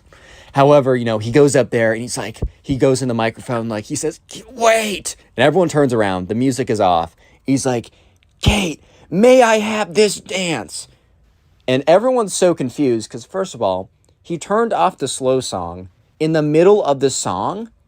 And also, she was already dancing with someone. And instead of just going up to her, he makes a massive scene in front of everyone, grabbing the microphone and screaming into it, saying like, will you have this dance? And the thing is, right, it's caused enough commotion that the guy, like the DJ that was hired, ran back. Because I think he was supposed to be there the whole time, but he needed to like rip a piss or something, so he needed to go. And he runs back over. He's like, give that back to me. He like snatches it out of the emo kid's hand. He's like, sorry for the interruption, guys. Turns the music back on, like starts like, not cursing out this kid, he's a middle schooler, but being like, dude, what do you think you're doing? You can't just like come up here and take this stuff. Like, if you do this again, I'm going to tell your teachers and you'll be in big trouble. Or, I don't know how much trouble a hired DJ can get you in, but, the emo kid returns to his corner and literally just sits down, just slumps into the corner of the room, which James felt kind of bad. He felt a little bit bad because, like, James has definitely been in that position. I say that very kind of liberally because James has not actually been in a position where he grabs the microphone at the school dance, stops the music, and asks the girl out unsuccessfully. He hasn't specifically been there, but he's definitely been in a situation where it just hasn't gone his way. So he feels bad, man. Feels bad, man. You hate to see it. But anyways, James like continued on with the slow. He's not going to stop his life because this kid has an unlucky moment. Like, that's tough. So, yeah, while I will say there was kind of an awkward moment because while like James is like slow dancing with Kate, he kind of like turns around, like they kind of like turn around so James is facing the emo kid, and he just looks up, and the emo kid is staring at him with like the creepiest, most stalkerish, most scariest stare he's ever seen. Because the emo kid is slumped over like the girl from The Ring, right, and is just like staring right at him. His like long black hair, like covering most of his face besides his eyes, and he's like slumped over too, like kind of like crouching over like an old guy with a cane or something but without a cane. And James is like, hey, do you mind if we turn like 45 degrees this way or 90 degrees this way? Thank you, that's much better. So he doesn't have to see him anymore. Or actually, let's do a whole 180. I mean, he didn't ask for a 180 because he didn't want like Kate to be making eye contact with him either. But yeah, so that was a bit of a tough situation. However, you might be thinking, well, I mean, at this point, reasonably, the emo kid must have realized that this just wasn't his day, and he must have just like given up, which he's already embarrassed himself. Like, he probably gave up after this point.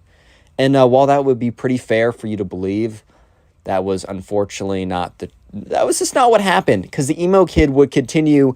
Let me just say that the emo kid thought that if he had a sword fight with James, that he would be able to win the honor of his lady. I'm not even kidding you. Real quick, if you made it this far into the video, comment emo down below. That'll be the secret word of the day. I will try and heart as many of those comments as I possibly can. And also, if you want to support the channel, the best possible thing you can do is just watch this video throughout the entirety of this video, and then afterwards, if you could watch some of my old videos, that helps more than you can ever imagine. Please go in the comment section and tell me how many of my old videos you've watched today or this week. I'll heart it and say thank you, because it helps me out more than you can ever imagine. Anyways, let's go back to the story, because the emo kid is not done. In fact, he is far from being done. So what happened after the school dance? Like, over the weekend, James actually met up with Kate. They went to like go get dinner together, and that's when they officially started dating, whatever that means in 8th grade, which means, oh my god, they're gonna sit together at lunch. Oh my god, dude, that's crazy, right? But anyways, so James officially starts dating this girl. Word gets around really quickly, and eventually the emo kid, I'm pretty sure at this point the emo kid would have known, but by his next actions, it's not super clear. So that Monday is the first kind of like lunch day that Kate and what's his name, James, are going to be having their first real at-school lunch date, which is a pretty big deal for the 8th graders there. Obviously, it's not that big of a deal in general, but hey, man, let them have their fun. And so, yeah, he sits down, like, he finds Kate, they sit down, and they're at a table by themselves, and, like, people are looking over and talking and be like, ooh, someone's dating, whatever, right? And, however, James, Kate is facing away from the door, but James is facing the door, and James sees the door open up, and he sees the emo kid walk in, and James is like, this is tough. Because James feels bad. He legitimately feels bad because, I mean, if the roles were reversed, he would feel bad, like, seeing the girl that he really liked a week ago sitting with the guy who was low-key his, like, enemy rival on a date. Like, that would be tough to see. And James started to feel a little bit worried when the emo kid starts to approach him, right? Starts to approach him. And, yeah, so the emo kid walks up to their table. And at this point, Kate also realizes that someone's walking up, so she turns around. And the emo kid walks up and doesn't look at James. He's not paying any attention to James. He's actually acting as if James doesn't even exist at this point. The emo kid turns to the girl, Kate, I forgot her name for a second, says, Kate, I've been wanting to ask this for a while, but since we've become so close in the last couple weeks, which they have never spoken before, but that is beyond the point. At this point, that is beyond the point. He's like, I was wondering if you would like to go on a date with me, if you would like to start dating. And James is like, oh, no, he doesn't know. How does he not know? Because James is like, everybody knows. Everybody told everybody, but I guess everybody didn't tell the emo kid. Of course they didn't. And Kate at this point is like, oh, well, I'm very flattered. And the emo kid's like, well, if you're flattered, then you should say yes, correct? And at this point, she's like, well, you see, it's actually not great timing because I'm actually currently in a relationship. And the emo kid's like, what? How? With who? And James is like, oh my god, this is so awkward. He doesn't know. So James has kind of assumed that the emo kid didn't think anything of the fact that James got like the dance with her, which in all reality, the emo kid was kind of the one who had the most common sense in that situation, because just because someone dances with a girl once doesn't mean anything, right? But at this middle school, if you got the slow dance, you were basically in. You were locked in at this point, is what I'm trying to say. So Kate has to go on to awkwardly explain to the emo kid that, well, the guy that she's sitting at right now on the lunch date with happens to be the guy that she's dating. And the emo kid turns to James, looks at him, looks him down and up, like there's like the elevator look when he looks at like the top of his head, looks all the way down, then looks all the way up, turns back to Kate and is like, really, dude? You decided to date this guy when you could have dated me? He's like, bruh. And he just kind of like storms out of there. And James looks at Kate and he's like, dude, how did that kid not know that we're dating at this point? Like, I swear to God, all your friends told everybody. Like, and Kate's like, dude, my friends didn't tell everyone. And James is like, if you ask anyone at the school, besides the emo kid, apparently, they will know. And Kate's like, yeah, okay, my friends do talk a lot. And they're like, well, that was pretty awkward. Hopefully nothing else happens again. You might be thinking at this point, Connor, the emo kid must stop. There's no way he continues on. There's not a chance that he continues, right? Well. I got some news for you guys. He does continue, and it's bad. Because you might be thinking that, oh, well, the emo kid stormed off and he was done. No. About 20 minutes later, when there's only like 10 minutes left of lunch, James sees the doors open up again, and he's like, you gotta be kidding me, dude. Because the emo kid walks through. But this time, he is like stomping towards James super angrily. He runs up to the table practically, looks at James, looks him in the eye, and says, it's not over between us. It is far from over between us. And is like taking his little finger and like pointing at James. And James is like, okay, nice. Like, I like, we do not care. Like, I don't know what else to say at this point. Like, okay, cool, nice. Like, okay, what do you want me to say? And the emo kid after that is like, you better watch yourself. It's about to get bad. And he like storms out of there. And, you know, at this point, James is like, okay, well, I guess that answers my question. So the next day at lunch is where things get really, really, really crazy. So he's sitting there with Kate on his second date. James is enjoying himself. He's having a good time with Kate. They're enjoying each other's presence. They're doing well. I mean, they're kind of clicking, so things might continue on, right? And that's when the emo kid walks in, and he's carrying like two sticks, like two pretty good sized sticks that he probably found in the backyard of the school. So in the backyard of the school, there's like a mini forest, nothing too crazy, but there's like a pretty big forest back there. And the emo kid must have gone back there and like found two decent sized sticks. He walks into the cafeteria with one stick in one hand and one stick in the other, and James is just looking at him. And he's like, he kind of says like to Kate, he's like, oh, okay, we got trouble. Kate turns around, looks at it, and it's just like, turns back around and is like, what? And James is like, yeah, I have no idea what's happening, but I guess we're about to see. So the emo kid walks up to the table, like kind of like waddles his way up, and he's like, you. And he like hands the stick to James, and James is like, like, I need a little explanation. What do you want me to do with this? Like, it's not super clear. The emo kid's like, you and I will have a sword battle, and whoever wins the sword battle will have the will win the honor of your lady, and will. At this point, like Kate's like, what? And James is like, dude, what are you saying? He's like, fight me to the death. The winner gets your girl. And James is like, no. And the emo kid's like, oh, so you're scared of me then? You know that you're gonna lose, and that's why you don't want to do it. And James is like, well, I'm not convinced I'm going to lose. I mean, I'm not an expert at random stick fighting or whatever, but at the same time, why would I want to even engage? Like, why would I even want to do it?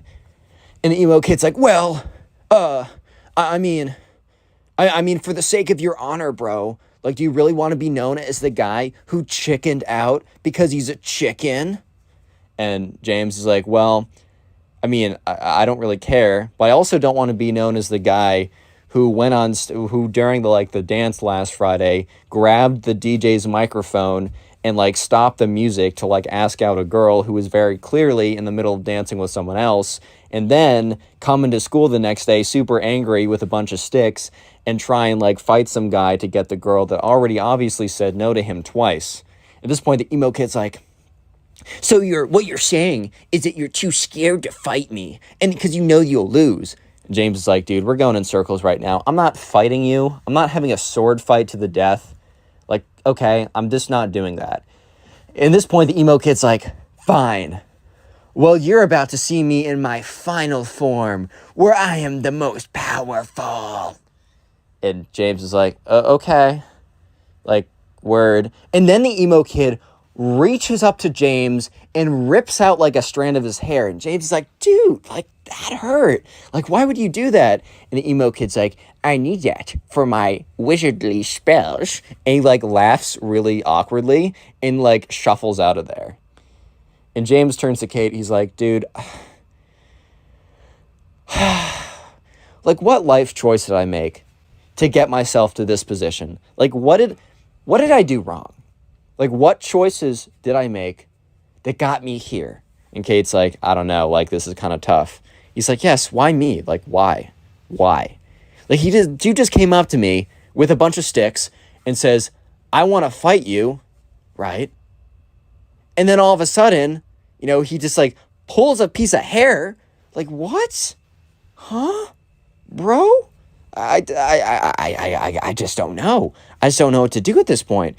And Kate's like, yeah, I don't know. But, like, I think eventually he'll just get bored of whatever he's doing and give up. So anyways, next day, it is lunch. Lunch once again. And James comes in, and he finds Kate.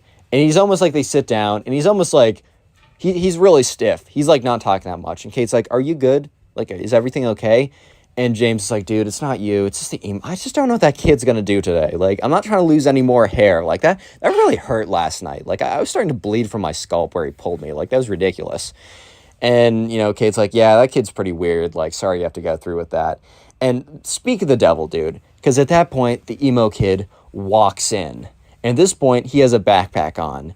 And he has a smaller stick. And he has a stick in his hand, a smaller one.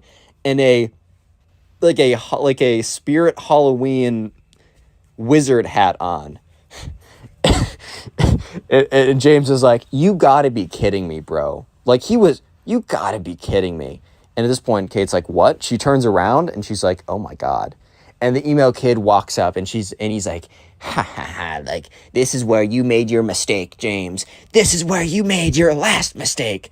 And he walks out, and he sits next, and he, like, stands up next to them. He reaches into his backpack or whatever. He takes out a piece of chalk. He takes out a plastic bag that has a hair in it, presumably, James's hair. And he also has, like, a candle set and a lighter. And he sits down on their, he, like, sits down next to them. And so they had concrete floors in the lunchroom. So next to them, he draws like a pentagram, puts a bunch of like candles around like the pentagram, takes James's hair, puts it in the middle, lights all the candles. At this point, like, this is taking like 2 minutes to do. Kate and James are just sitting there looking at him, completely aghast. Like, what is this kid? What is this kid on? Like, whatever he's on, dude, like, maybe get me some of that. Oh, my God. No, but they were just like, I mean, what are you supposed to do? What are you supposed to say? So eventually the emo kid has his whole, I don't know, his magic setup is all done or whatever you want to call it. And he starts lighting all the candles. He's like, James, this is your last chance. Give me your girlfriend and I won't put a spell on you. And James is like, dude, what do you mean give me my girlfriend? Like, it's like a mutual choice to be like girlfriend and boyfriend. Like, you're acting as if this is like the 1600s or something, and like the wife is the property of the husband, bro. Like, what are you talking about? And, you know, he's like, one more chance, bro. I'm about to put a crazy spell on you if you don't give me your girlfriend. And Kate, this is when Kate speaks up and is like, dude, like, even if he said that he was going to give me to you, I'm not going to be your boyfriend. Like, I'm not going to be your girlfriend, dude. And the emo kid's like, well, I'm going to put a spell on you too, dude, if you don't become my... He literally threatens Kate. and he's like, oh, if you don't become my girlfriend, I'm going to put a spell on you as well, which, okay, I might not be the smoothest individual. I might not be, I don't know, the one that has the greatest pickup lines of all time. My Tinder one's pretty funny. I did steal it from my friend, but maybe I'll 5,000 likes and I'll reveal it, because it's pretty funny, but it's also a little embarrassing. But here's one thing I do know. There's a very decent chance that if you threaten to cast a spell on a woman if she doesn't become your girlfriend, she's probably, not 100%, but probably not gonna become your girlfriend. I know I might be going out on a crazy limb right now, and you guys might completely disagree, and maybe you found your wife of 10 years who loves you very much from threatening her with magical spells. I just don't think that's a great way to do it. So eventually the emo kid finishes up, and then he lights the hair in the middle, and then he takes his magic wand, waves it around, and just starts saying a bunch of nonsense. And at this point, half the entire cafeteria has turned, is just like looking. They've almost like circled around it like it was a school fight or something. They've circled around it and they're just like, what the frick, bro? Like, oh my God, like what's going on right now? And eventually the emo kid like points his magic wand at James and is like, ooga booga, or I don't know. He's just saying some nonsense. And like literally 15 seconds of pure silence happened. And then very clearly nothing happens. And he's like, I'm going to give you one more chance. I'm going to count to 3. If you don't, you're going to explode because of my spells. And James is like, I think I'm going to take the risk. He's like, 3? I'm going to give you one more chance, bro. Like, I'm going to give you one more chance. And James is like, nope. I'm going to take the risk here. 2? And he's like, yeah, no, I'm good, man. Like, you can go ahead with this. If I explode, I explode. Like, that's tough. 1? Last chance, dude. I'm being super generous right now. Just give me your girlfriend and we'll be all good here. And James is like, nah, I'm chilling, bro. He's like, fine.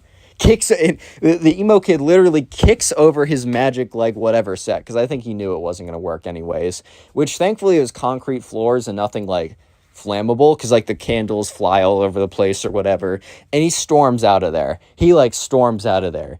At this point, James sits back down.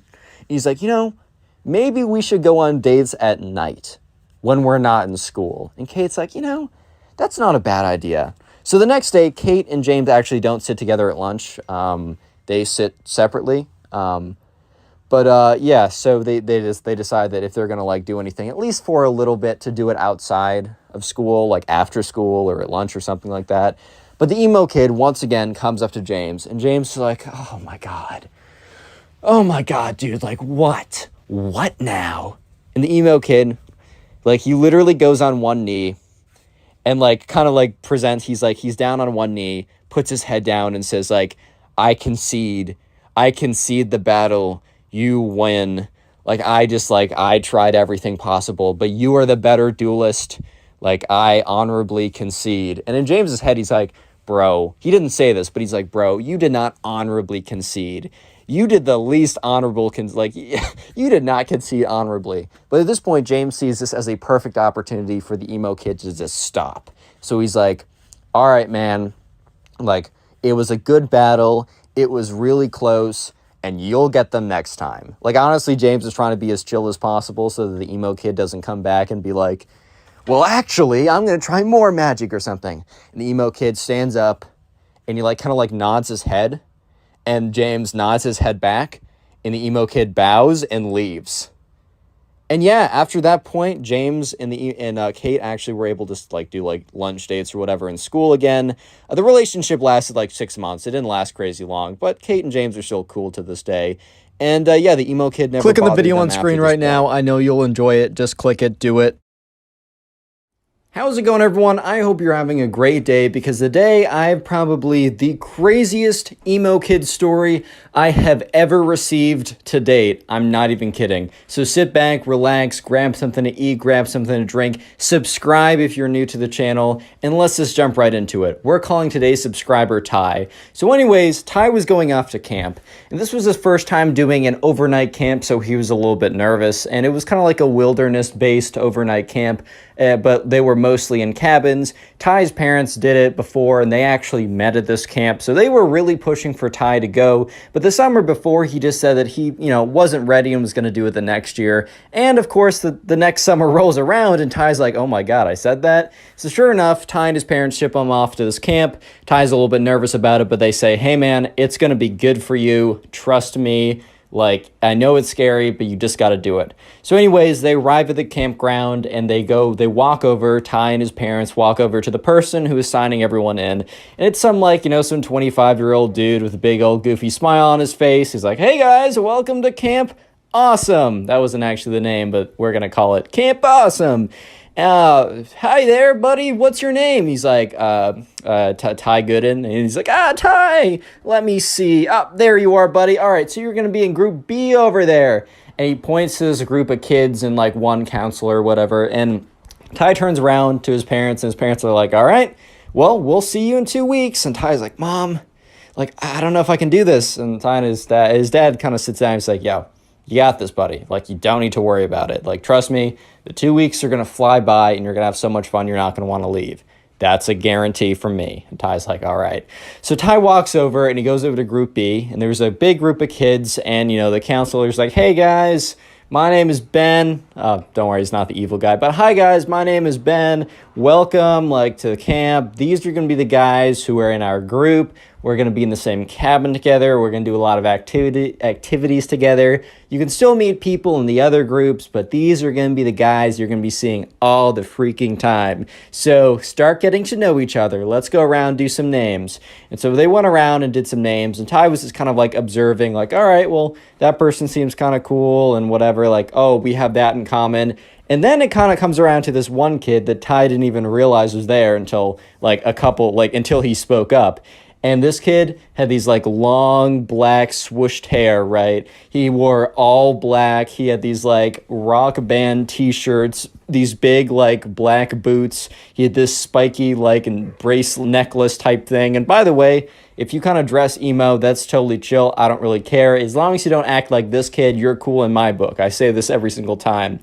And this guy was kind of just known as the emo kid. And since I don't want to give him a name because I will forget it and then it'll be very awkward, but we're just going to call him the emo kid from this point on. And Ty didn't think anything negatively. He was just like, oh, this guy really does put a lot into the way he dresses, and he definitely dresses with a lot of character. Ty legitimately had no ill will or feelings of just ew, this guy's dressing different than me, or anything like that. It was just an observation.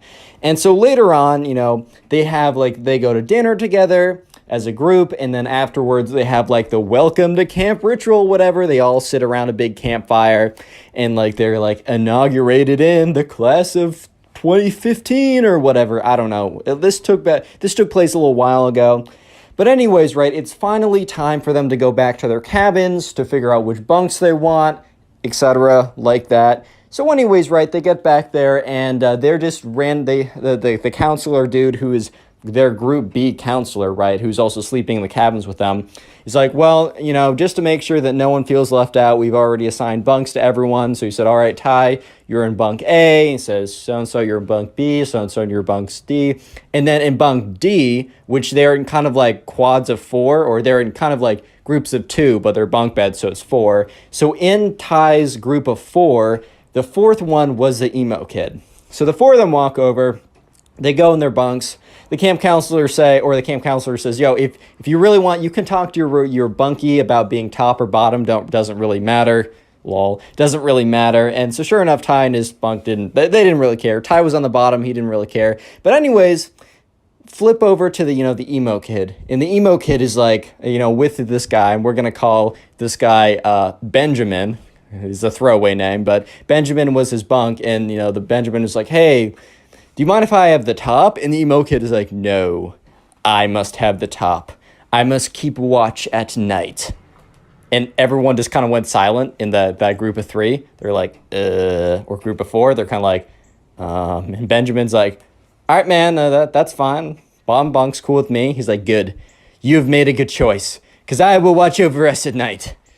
I have spoken. And everyone's like, okay. A lot of character in this guy. Funny guy. Anyways, things seem pretty normal until, it's time for them to go to bed. So anyways, they go and they brush their teeth and then they get into bed and the camp counselor guy comes around and is like, all right, group B, section A, or whatever you want me to call you guys. Let's call you the A squad. Yeah, we're going to have a lot of fun in the next 2 weeks. Just make sure no leaving the camp or no leaving the cabin overnight. Make sure that, you follow any rules that, we ask you to. Be nice and, like fair to everyone and just, have fun. Anyways, good night, guys. And he walks out of there. And so, the lights are turned off and they were Ty in his top bunk and also Benjamin across from him. They were talking for a little bit and the emo kid didn't really join in. He was just sitting cross-legged, but kind of sitting very stiffly. So he was very much not going to bed. And eventually they were like, all right, I'm tired. Good night. And they all kind of go to sleep at that point. And about 20 minutes later, Ty has not fallen asleep because he's still feeling a little weird. He's in a new environment. It's dark or whatever. He's a little bit scared. He's a young kid, whatever. He hears rustling, right? And that's when he hears steps, right? And he realizes that the steps are coming from across from him, and it's coming from the top bunk across from him, meaning the emo kid, is starting to walk down the bunks. He's like, all right, well, there's nothing too weird with that. And that's when he hears, because there's a door next to their cabin, so there's multiple exits from the cabin. He hears the door open, and he watches as the emo kid walks out. So Ty at this point is like, what? So he kind of gets up, and the person above him is completely asleep. But Benjamin, the kid from the side of him, is still awake, and he's like, yo, Benjamin. He's like, yo, what's up? He said, emo kid. Cause I maybe said his actual name, but we're calling him emo kid. He's like, emo kid, he just walked out the door. Benjamin's like, you can't do that. And, Ty's like, dude, but he did.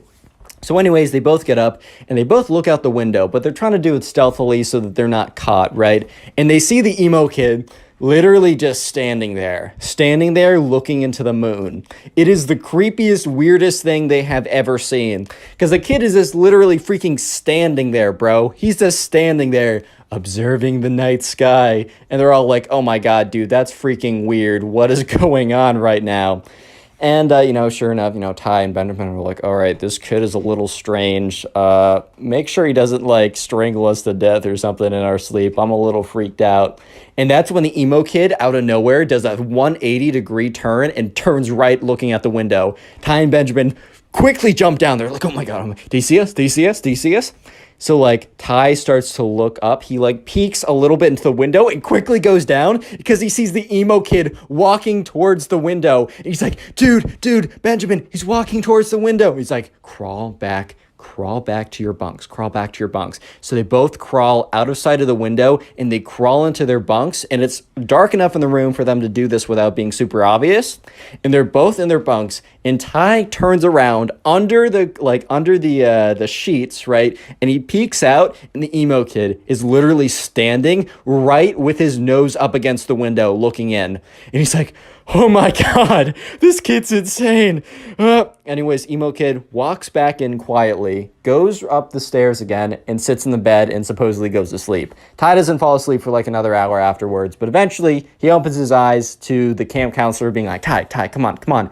We're going to be late. And Ty's like, oh my god. And everyone else is like, yeah, you slept in, man. Actually, everyone in this bunk besides emo kid slept in. And that's because everyone was so freaked out that they couldn't go back to sleep. But anyways, first day activities. They go outside, and during the day, they don't totally have to stick with their group. They're actually assigned to random groups. However, a lot of people in the random group will be from their group because they're just trying to make friends within the group. So, and they also go to meals together, so lunch or dinner or whatever is together. And so anyways, the first activity of the day is not with the emo kid. It is actually kayak/canoe or whatever, either or, one of those two. And, Ty has a lot of fun. And they go back to dinner or lunch, They go to lunch as a group together. And Ty's, talking about what he was doing. And the counselor kind of went around the table and was like, oh, so Ty, what did you do? And Ty explains, oh, so Benjamin, what did you do? Benjamin explains, oh, so emo kid, what did you do? And he was like, I prayed to the overlord. And they're like, oh, I don't remember that being an activity. Emo kid's like, it's not. It's necessary. And he's like, Okay. Anyways, guys, so I'm going to read off the people in your next activity because the way it worked was at meals. So at breakfast, the camp counselor read off what group everyone else was in for activities. And then at lunch, the camp counselor read off what people would be in for the afternoon activities. And so the camp counselor was like, oh, so Ty, Benjamin, and Emo Kid, you're all going to be in the group 7 or whatever. And that happened to be like something with like wood tool making or something kind of cool like that. So anyways, after lunch, they all head in that direction. And Ty and Benjamin are like walking together. However, the Emo Kid, it's not like they were walking away from him, but the Emo Kid intentionally stands like, or like walks 10 feet behind them, never breaking the distance. Like they always have 10 feet between them and the Emo Kid never breaks it. And he kind of walks weird. He walks very stiffly, yet he's kind of like propped forward at a 30-degree angle. His arms shoot like straight down, and he kind of waddles a little bit like a penguin. But it's very intimidating and very weird. And Benjamin kind of whispers like, Ben, I can feel his eyes in the back of my head. Or not Ben, but Ty, I can feel his eyes in the back of my head. Ty's like, dude, Benjamin, I know. So anyways, they get there. And the camp counselor dude is like, hey guys, welcome to woodworking. It's going to be a lot of fun. You can make whatever tools or whatever you want. All I ask is that when you're using this blade, that, I'm there and help you guiding it. And also if you want any, if you want any inspiration or questions, come to me and it's all cool. So anyways, Ty and Benjamin sit down. They're like, oh, let's make like wooden knives or something. So they're given a pocket knife and they're taught how to whittle away. It's like, always, you got to face it away from you. Never face it towards you. If I see you guys facing it towards you, I got to revoke your knife privileges. Not trying to be that guy, but it's part of the job. So anyways, right, they look over and they see the Emo Kid and he's like whittling away at the spoon and at the stick. And they're all like, So eventually at the end of class, or the end of the activity, they're asked to go around in a circle and say a little bit about what they made and show it off. So Ty's like, all right, well, here's like a butter knife and didn't turn out that well. And everyone laughs a little bit. And the camp counselor's like, dude, it's fire. That's your first time. Don't even worry about it. Eventually comes around to the Emo Kid. And the Emo Kid is like, whips out this like almost perfectly whittled. Like this is like really professionally well done. And the camp counselor's like, wow, what is that? He's like, this is a wand for my warlock activities. Nobody better cross me now that I have access to my most powerful weapon of a wand. And everyone was like, what?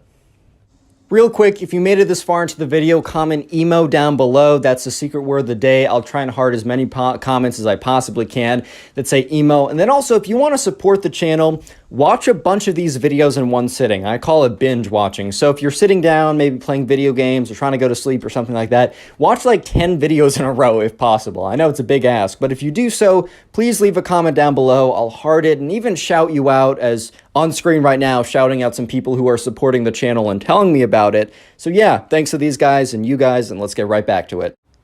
So fast forward a couple days into the week, and every single day, the Emo Kid's been doing weird things. So right now is a Wednesday. For context, they got there on a Sunday night.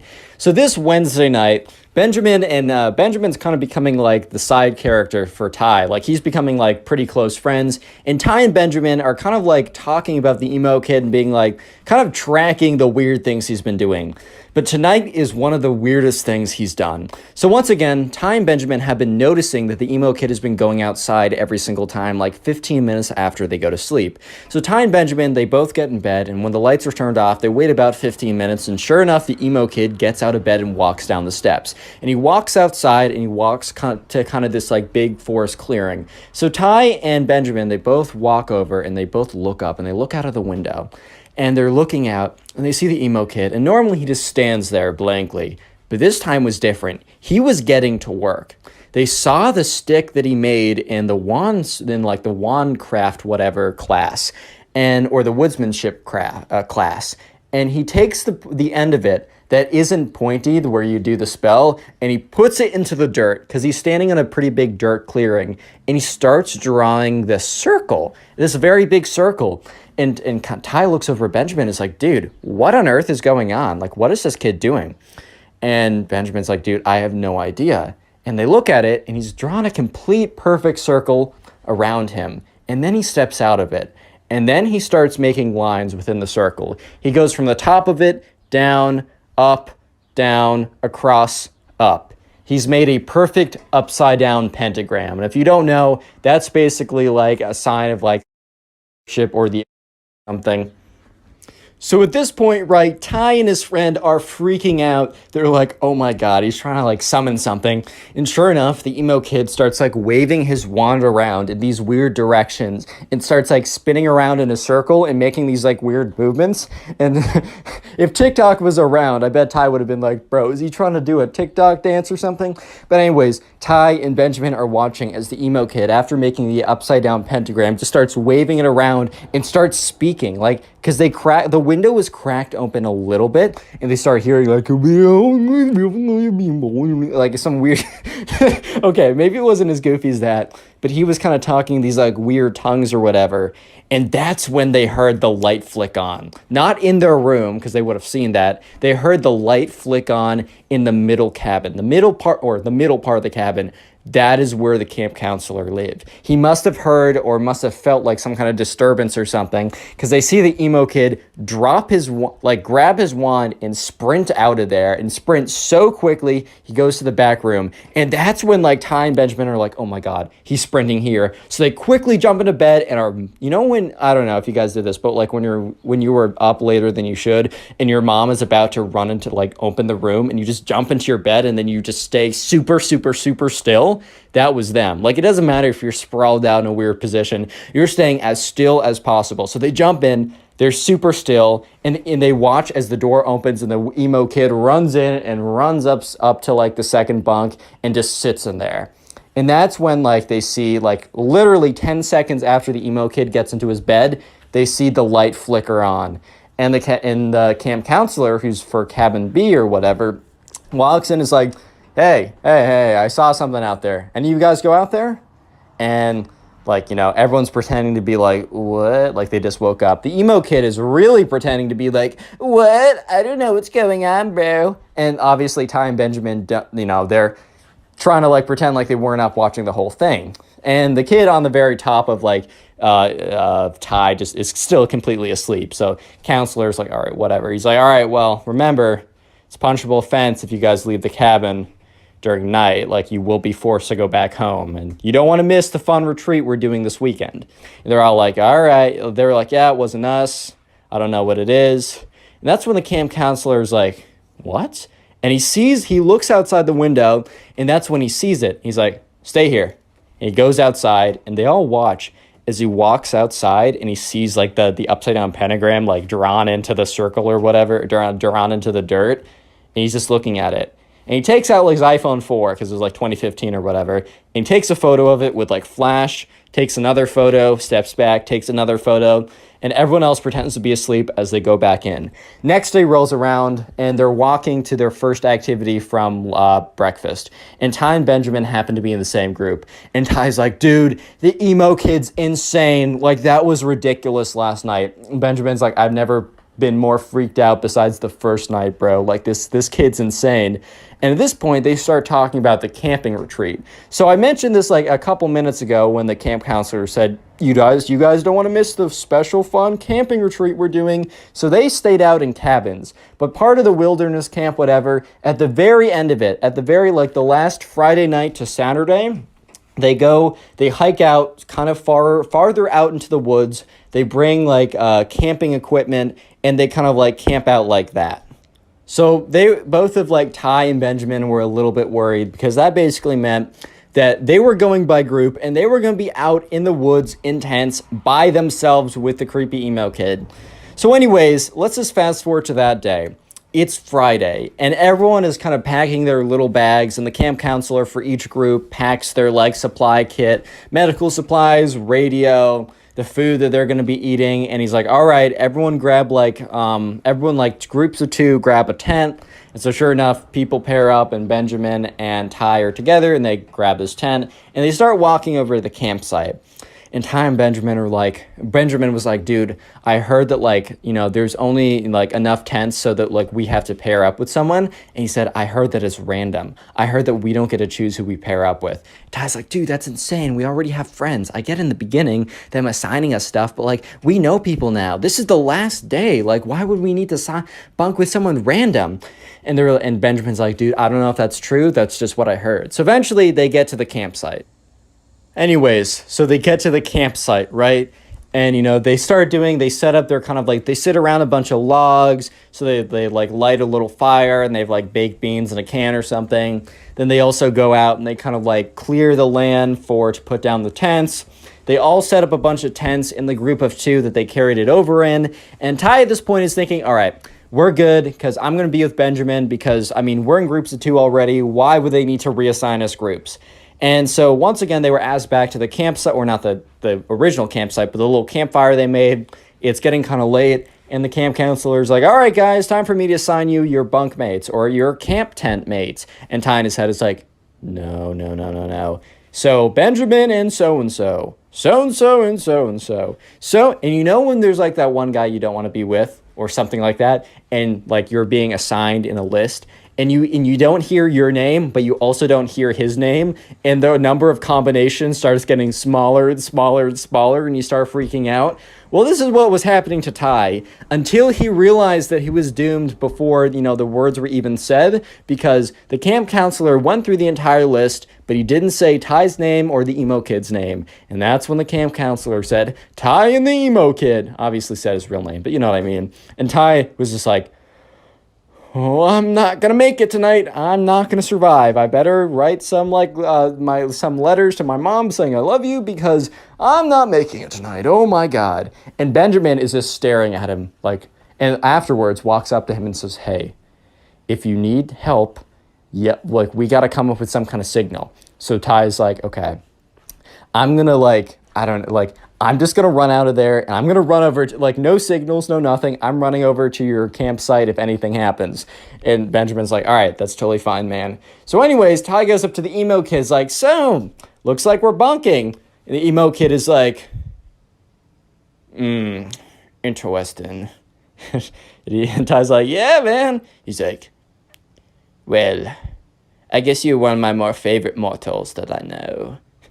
And Ty's like, yeah. So they both put down their sleeping bags in this kind of very cramped tent, and Ty's just sitting there like, okay. And they have this kind of light, and it's like one of those battery powered lights, and the emo kid's like, good night, Ty, and turns it off, and Ty's like starts completely freaking out. He's like, okay, I can't see anything, but we're okay. And that's when he hears the emo kid stand up. And Ty's like, no. And the emo kid is standing above him. And he's like, all right, well, maybe I should just accept my destiny. And that's when the emo kid, instead of striking him over the rock or something, just leaves. He opens up the camp tent and walks out. And Ty is like, what? So Ty kind of gets up and he looks out and he sees the emo kid. And the emo kid is standing, or is crouching on all fours, and then he starts howling to the full moon. He's like, hey! But it's a really weird howl, and Ty's just like, what?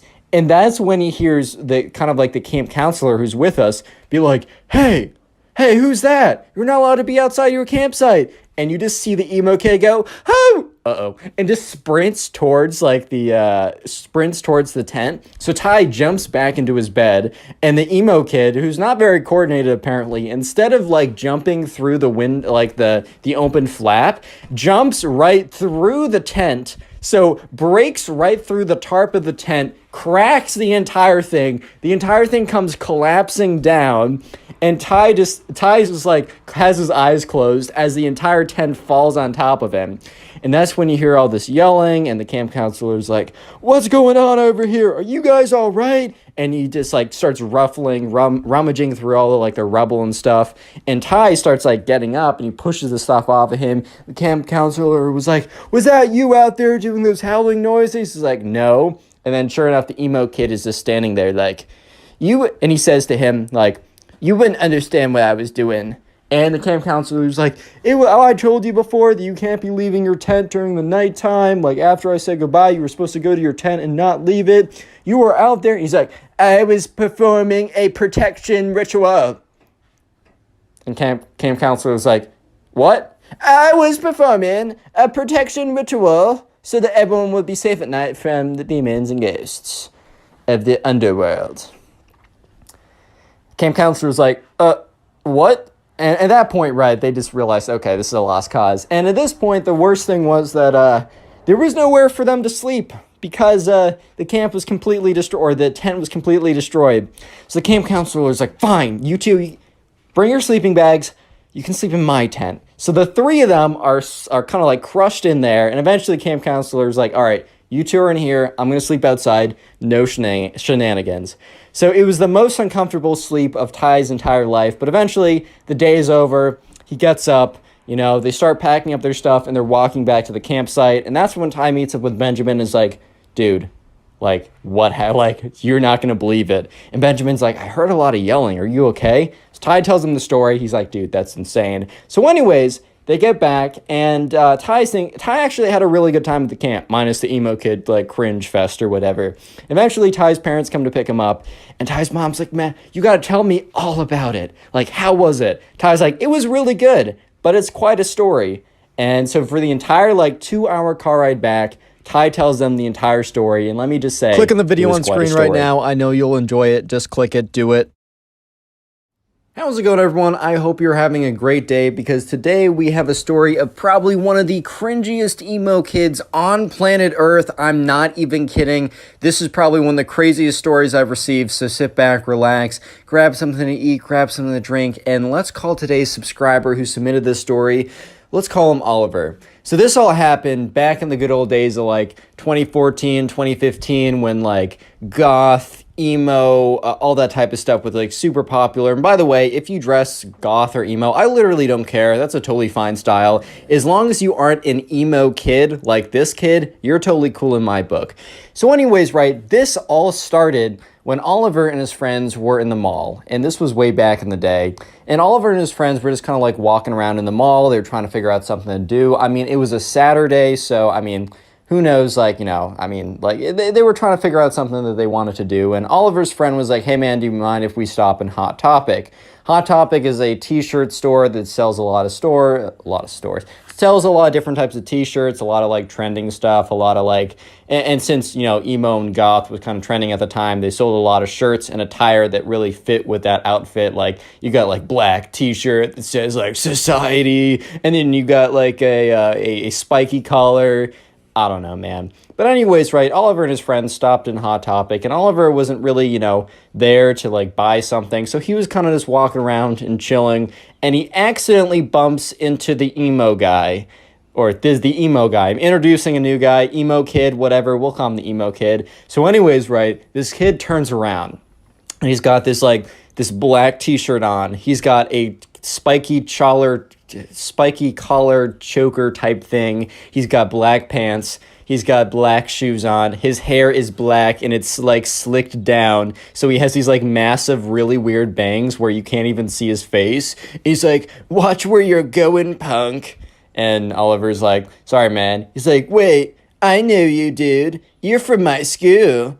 And Oliver's like, yeah, I think we're in class together. No, I've seen you around, though, because Oliver's starting to remember this one time he saw this really weirdo-looking kid who was like, man, no one gets me. And so sure enough, the kid, the emo kid, is like, bro, I don't think you bumped into me on purpose. I think you were coming for me and my kind. And Oliver's like, dude, what are you talking about? And the emo kid's like, bro, I think we both know that you just hate the emo kids. And two other emo kids appear basically appear out of thin air. And they were like, what's this kid talking about? Like, what's going on over here? And the emo kid's like, yeah, this kid over here goes to my school and he hates me on purpose. And he just bumped into me and it was crazy. You can't do this to us, man. And the other emo kid's like, yeah. Well, what do you have against the emo kids? And at this point, right, Oliver was literally just standing in a Hot Topic t-shirt store because his friend wanted to buy a t-shirt. And Oliver's head, he's like, bro, please hurry up and get that t-shirt. But he says, look, I accidentally bumped into this kid, like this guy. I'm sorry. It's not on purpose. You can trust me. And the emo kid's like, oh, no, dude, I totally know what, like, a bump on purpose would feel like. That one felt so purposeful. Like, I literally felt the purpose in the bump. It was crazy. And Oliver's like, dude, what do you mean by that? And the emo kid's like, are you getting aggressive with me, son? Do you want to fight me, son? Oh, he wants to fight me, dude. And at this point, Oliver's like, all right, guys. All right, boys, have a good day. Oliver goes over, finds his friend. He's like, dude, I met a bunch of weirdos. They want to fight me. I literally bumped into them. And like Oliver's friend's like, all right, dude, like, that's like, oh, all right, we'll go. That's fine. And then Oliver's friend sees this like pack of like emo kids walk over, and Oliver's friend starts cracking up. He's like, bro, you can't seriously think, wait, these kids want to fight you? Dude, they're not going to do anything. They can probably barely walk here without fainting. And the kids are like waddling over. And the emo kid's like, don't think I forgot what you did, man. And so sure enough, right, Oliver and his friend, they buy the t-shirt, they leave. And, Oliver is telling his friends all about what's going down. His friends like completely laughing. They find it hilarious. And that's because Oliver thinks to himself, well, I'm never going to see these kids again. It doesn't really matter, right? Oh my God, was Oliver wrong? Because this started one of the most insane sagas that Oliver has ever had in his life. He was telling me that like he's experienced a lot of crazy things, but the story that is to follow what just happened is probably the craziest thing that ever happened to Oliver ever.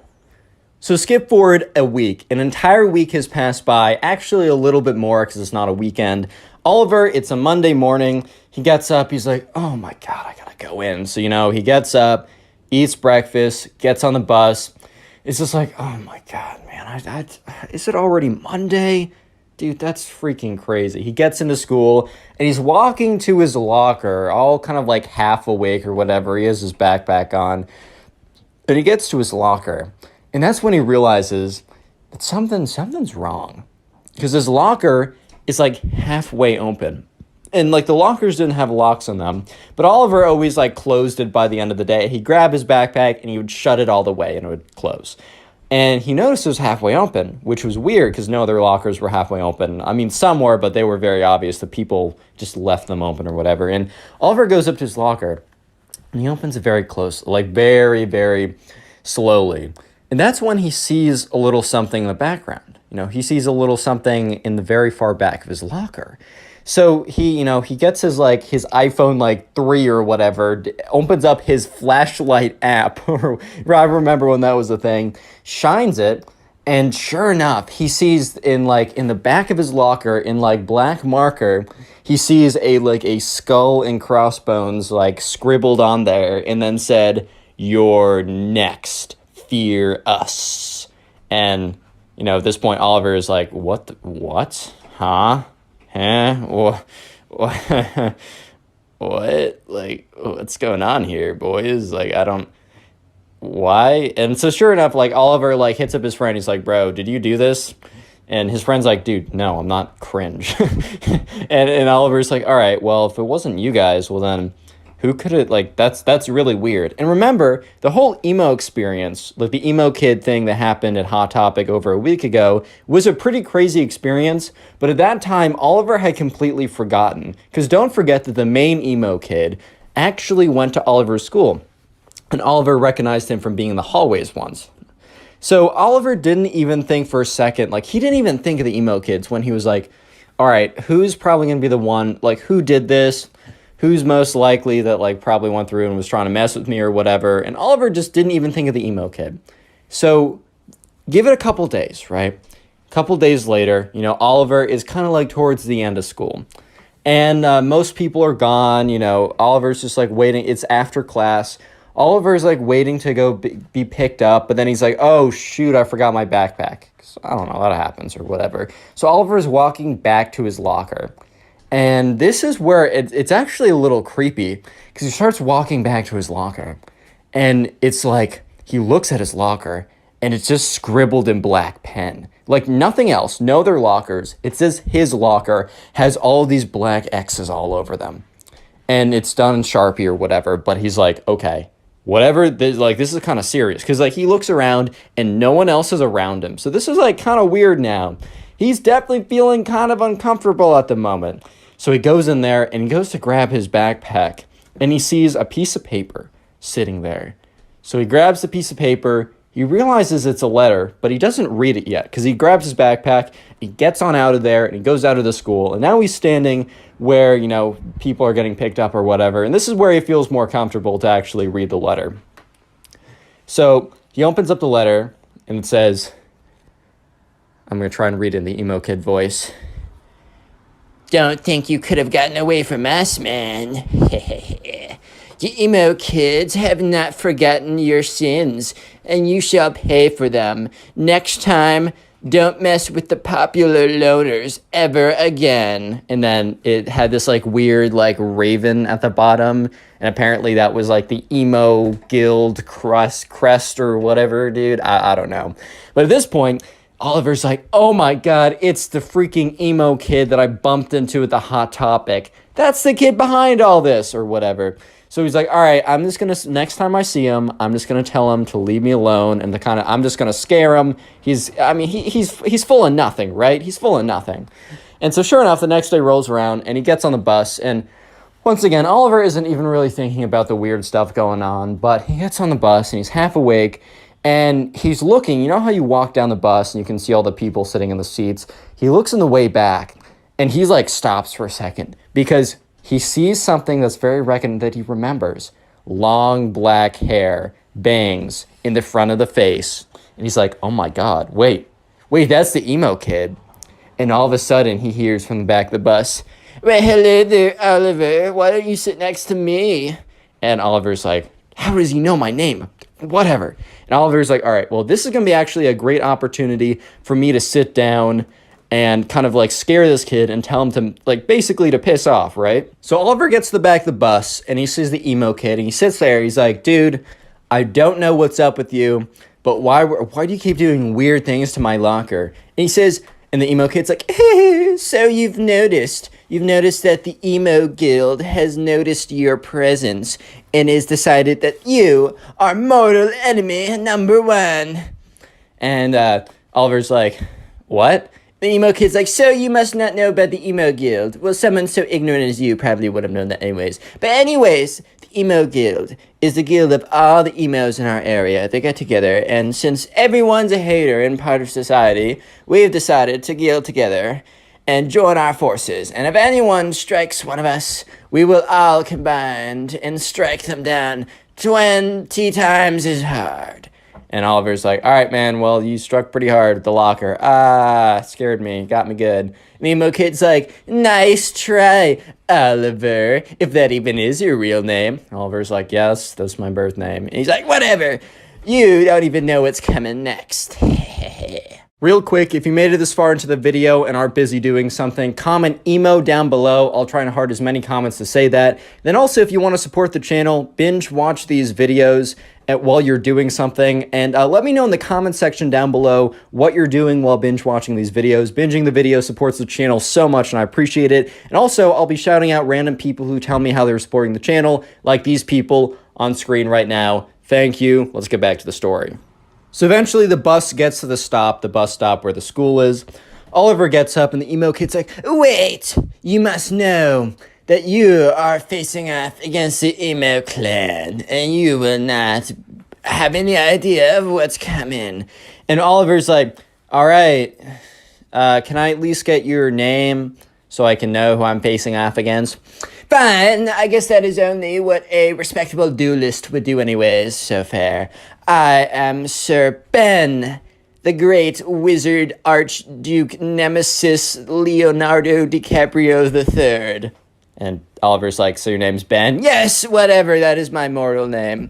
And Oliver's like, okay, Ben. It is Ben! And he's like, all right, I don't need to hear it. Fine. Okay. Bye. So Oliver walks away and it's like, all right. Oliver's thinking on this. He's like, you know what? These kids are weird and they have way too much time on their hands. So I don't really want to see what, like, weird concoction of weird stuff they decide to put in my locker or whatever they decide to do. I don't want to see it. So you know what? I'm going to strike back. I'm going to figure out everything about this Ben kid.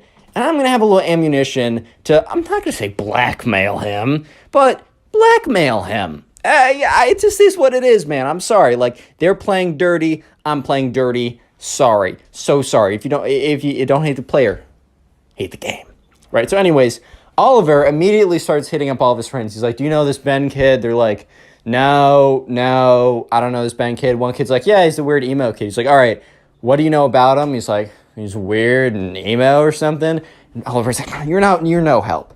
So anyways, Oliver eventually talks to his friend Stormy, who's a girl. And, Oliver's like, hey, sorry, I'm trying to find, this weird kid is like trying to like beef with me. I just want to find dirt on him. Do you know this kid, Ben? Stormy's like, oh, do I know Ben? And Oliver's like, yes, you know something. Let's go. And he's like, please tell me whatever. Stormy's like, well, you know Kate, right? And Ben's like, no, not Ben, sorry. Oliver's like, yeah, I know Kate. So Ben, the emo kid guy that's like being weird with you, is what Stormy's saying, has a massive crush on Kate. And Kate knows it. And, Kate hasn't necessarily said no to him yet because he hasn't made any advances. And Oliver's like, thank you. That's all I need. Can I talk to Kate for a second? And, Stormy's like, yeah, sure, like, whatever. So eventually, Stormy sets Kate and Oliver up. And Oliver's like, hey, please. He explains the entire situation. And Kate's like, look, Ben, the emo kid, has been weird to me for a very long time. Like, I used to think it was this funny, but he's weird. He keeps looking at me. He keeps professing his love to me. You know what? I'll team up with you. We'll take him down. Oliver's ecstatic at this point. So basically, they come up with a plan. If next time the emo kids strike, Oliver is going to find the emo kid and ask for, like, mercy. And if the emo kid doesn't give him mercy, and, Oliver doesn't actually expect him to give him mercy, basically, assuming the emo kid doesn't give him mercy, Oliver is going to say, well, I'm going to give you one more chance to give me mercy. And the emo kid's he's going to be like, what do you mean? Like, I have the upper ground.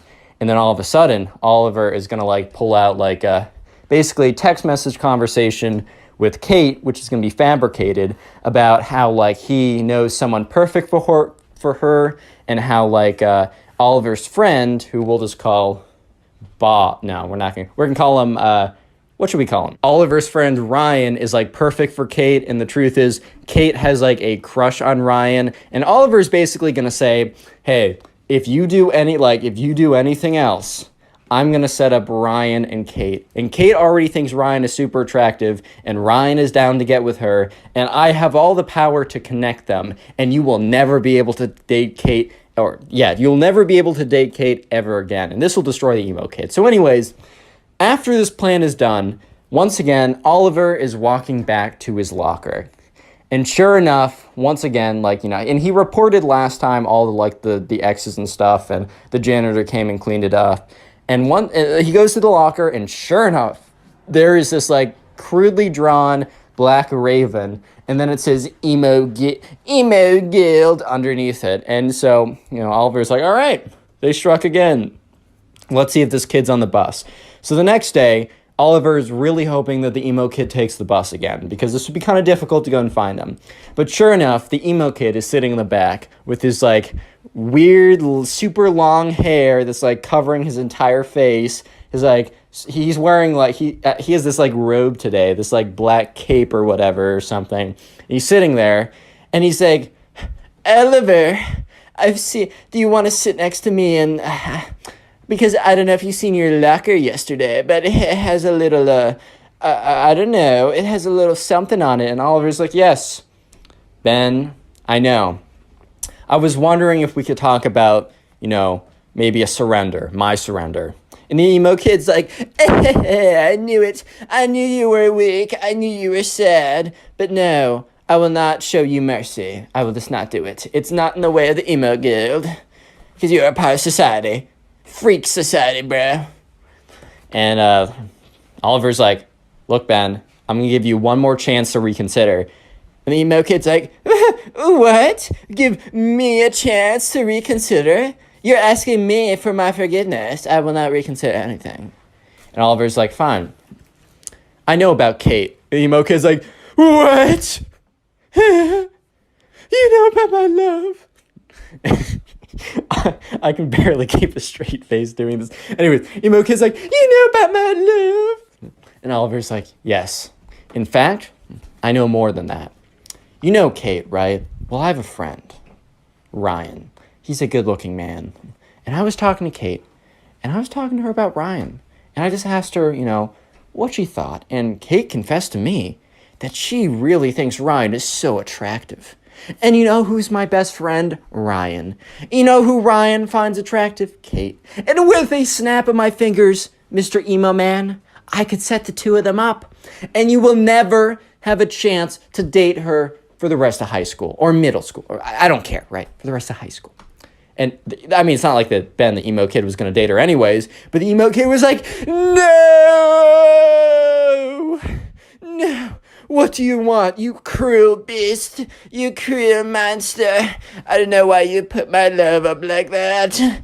You can have whatever you want. You can have my riches. You can have my gold. You can have my Twilight limited edition series book signed by the author himself. You can have anything of mine. And Oliver's like, dude, I just want you and your weirdo friends to stop. Emo Kid's like, the Emo Guild is not gonna like this. They'll know that I have a weakness. I might be kicked out of the Emo Guild.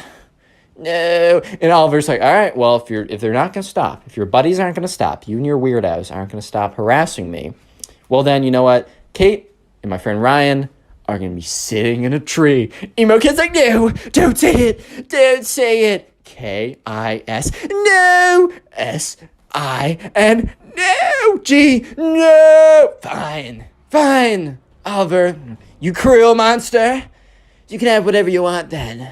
Fine, we'll do it. No, nothing more will happen. I'll tell the Emo Guild that you surrendered to me and I was merciful because that's part of the Emo Guild.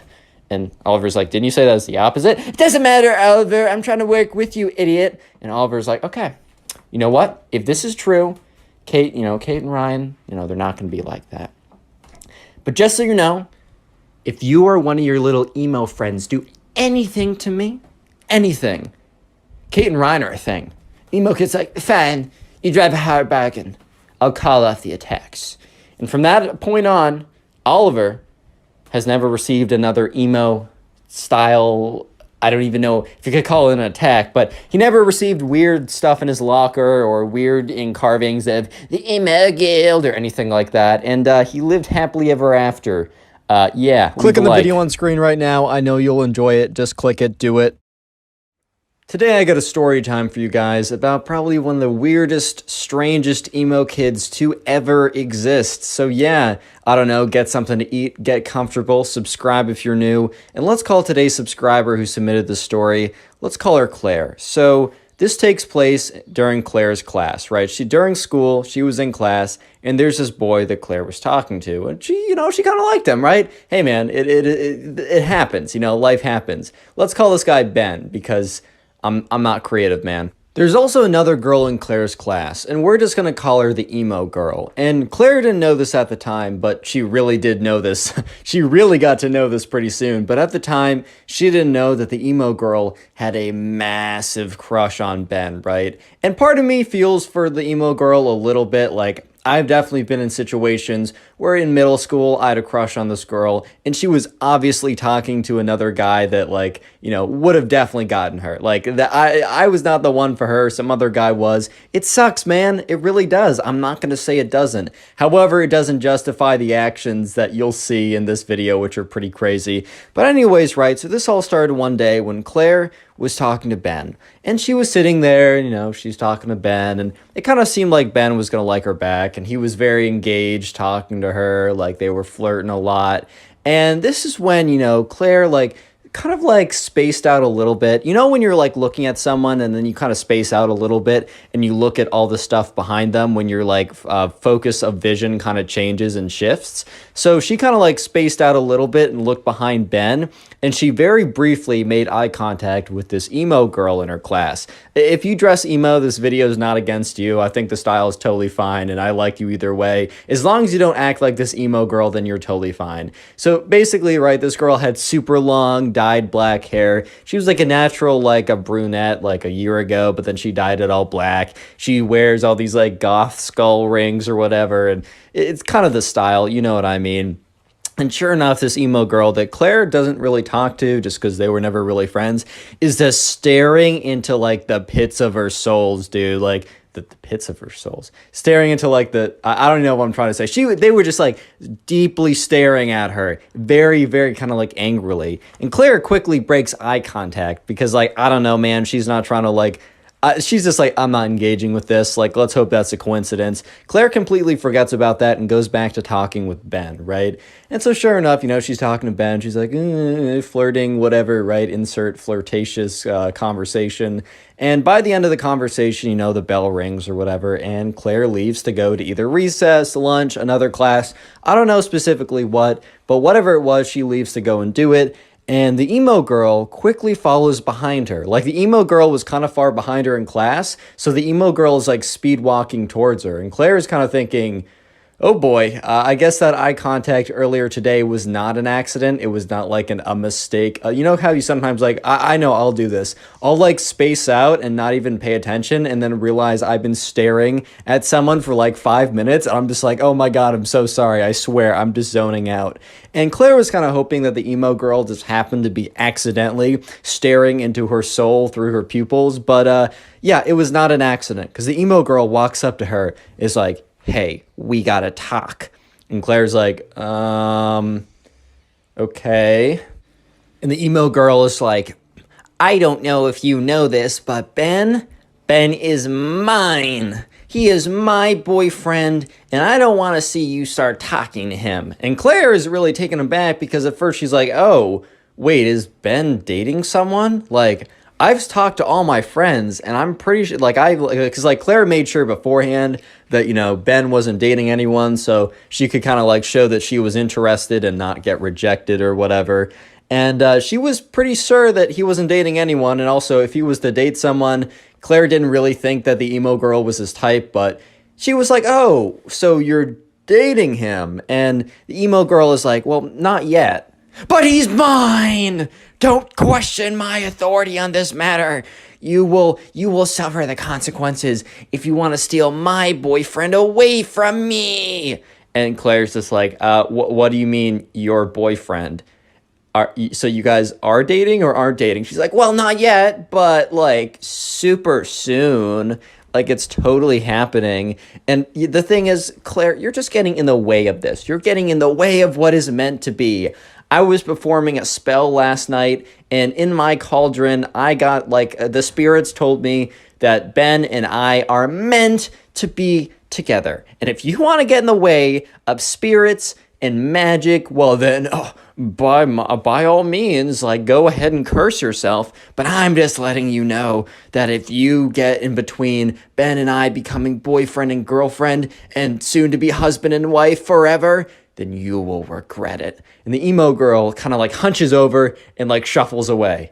And Claire was just stunned, to say the least. She was kind of just at a loss for words at this point because it's not every day that, you're walking around and, the emo girl in your class, if you have one, comes up to you and says that, yeah, by the way, the gods of magic literally said that, that guy that you're talking to, that he and I are meant to be together and that we are actually boyfriend and girlfriend even though we aren't, so stay away, bro, and then shuffle away. That's just not a day-to-day occurrence. I don't know, but maybe it is. Maybe I'm wrong. I don't know. But sure enough, Claire kind of was like, okay, well, I'm not going to be bullied out of talking to this guy that I like. I'm not going to be bullied out of it, man. That's just not going to happen. You know what I mean? And Claire's like, you know what? I think I'm just going to, keep talking to this guy. I think I just am. So the next day rolls around, and the only class that Claire has with Ben is the class that she has with the emo girl. So it's not like Claire could really talk to Ben a lot in other classes. However, Claire does talk to him every kind of lunch break. They get lunch together, and the emo girl doesn't eat lunch in the lunchroom, so I don't think she knows, or if she does, she's not trying to see that. Fair enough, I guess. But sure enough, Claire, Ben comes over to Claire because they kind of were talking every single day. I don't think the emo girl's ever spoken to Ben before, but they're about to be boyfriend and girlfriend, guys. Stop hating. No, but so Ben comes over just every other day, and Claire was a little bit weird, and Ben's like, "Are you good?" And she's like, "Yeah, actually, it's nothing. Sorry, I was just spacing out." In reality, Claire was like, Okay, this will be interesting because she notices the emo girl is intensely staring at her, right? Just looking at her so angrily. And as Ben walks over, and when Ben sits down, her brow furrows, and she lifts up her hand and like crunches it into a fist of rage, like that Arthur meme where it's like his fist is all balled up. Like so Claire was distracted by that, obviously, and she was like, "Oh no, I'm just spacing out." So Claire and Ben, they continue to talk, and they flirt a lot as always. Claire's kind of getting a feeling that Ben's gonna try and make a move at some point kind of soon, just by kind of the natural progression over the last couple weeks. And Claire's all for that, man. I mean, she was kind of like trying to put herself out there so that Ben would hopefully come around and ask her out or something. Sure enough, the bell rings again, and Claire is kind of like power walks out of there. She grabs her bag quickly. She's like, aha, Ben, I'll see you in the next one. Because Ben and her go to totally different directions. So it's not like she can walk with Ben. And so Claire is like power walking out of there because she's like, all right, emo girl is coming for me, man. Like because Claire wasn't looking at the emo girl, but she could just feel it. Like she had kind of like the raid boss music going on. She's like, oh man, I gotta get out of here, dude. Final boss encroaching, man. Like I gotta get out of here. So she grabs her backpack, quickly like puts it on her shoulder and starts to like not sprint out of the classroom, man. Her teacher would have been like, stop running, stop it, stop. But sure enough, right now, the emo girl was just as fast and just as intent to be talking to Claire. And she comes up to Claire. She's like, you didn't heed my warning. You didn't listen to me. And Claire goes, dude, I don't know you, but it doesn't seem like you and Ben ever talk. I don't think you're going to be boyfriend and girlfriend. You threatening me with your magic powers or whatever is not going to make me stop talking to this guy, dude. Like, can you go away? And the emo girl is like, fine, but just know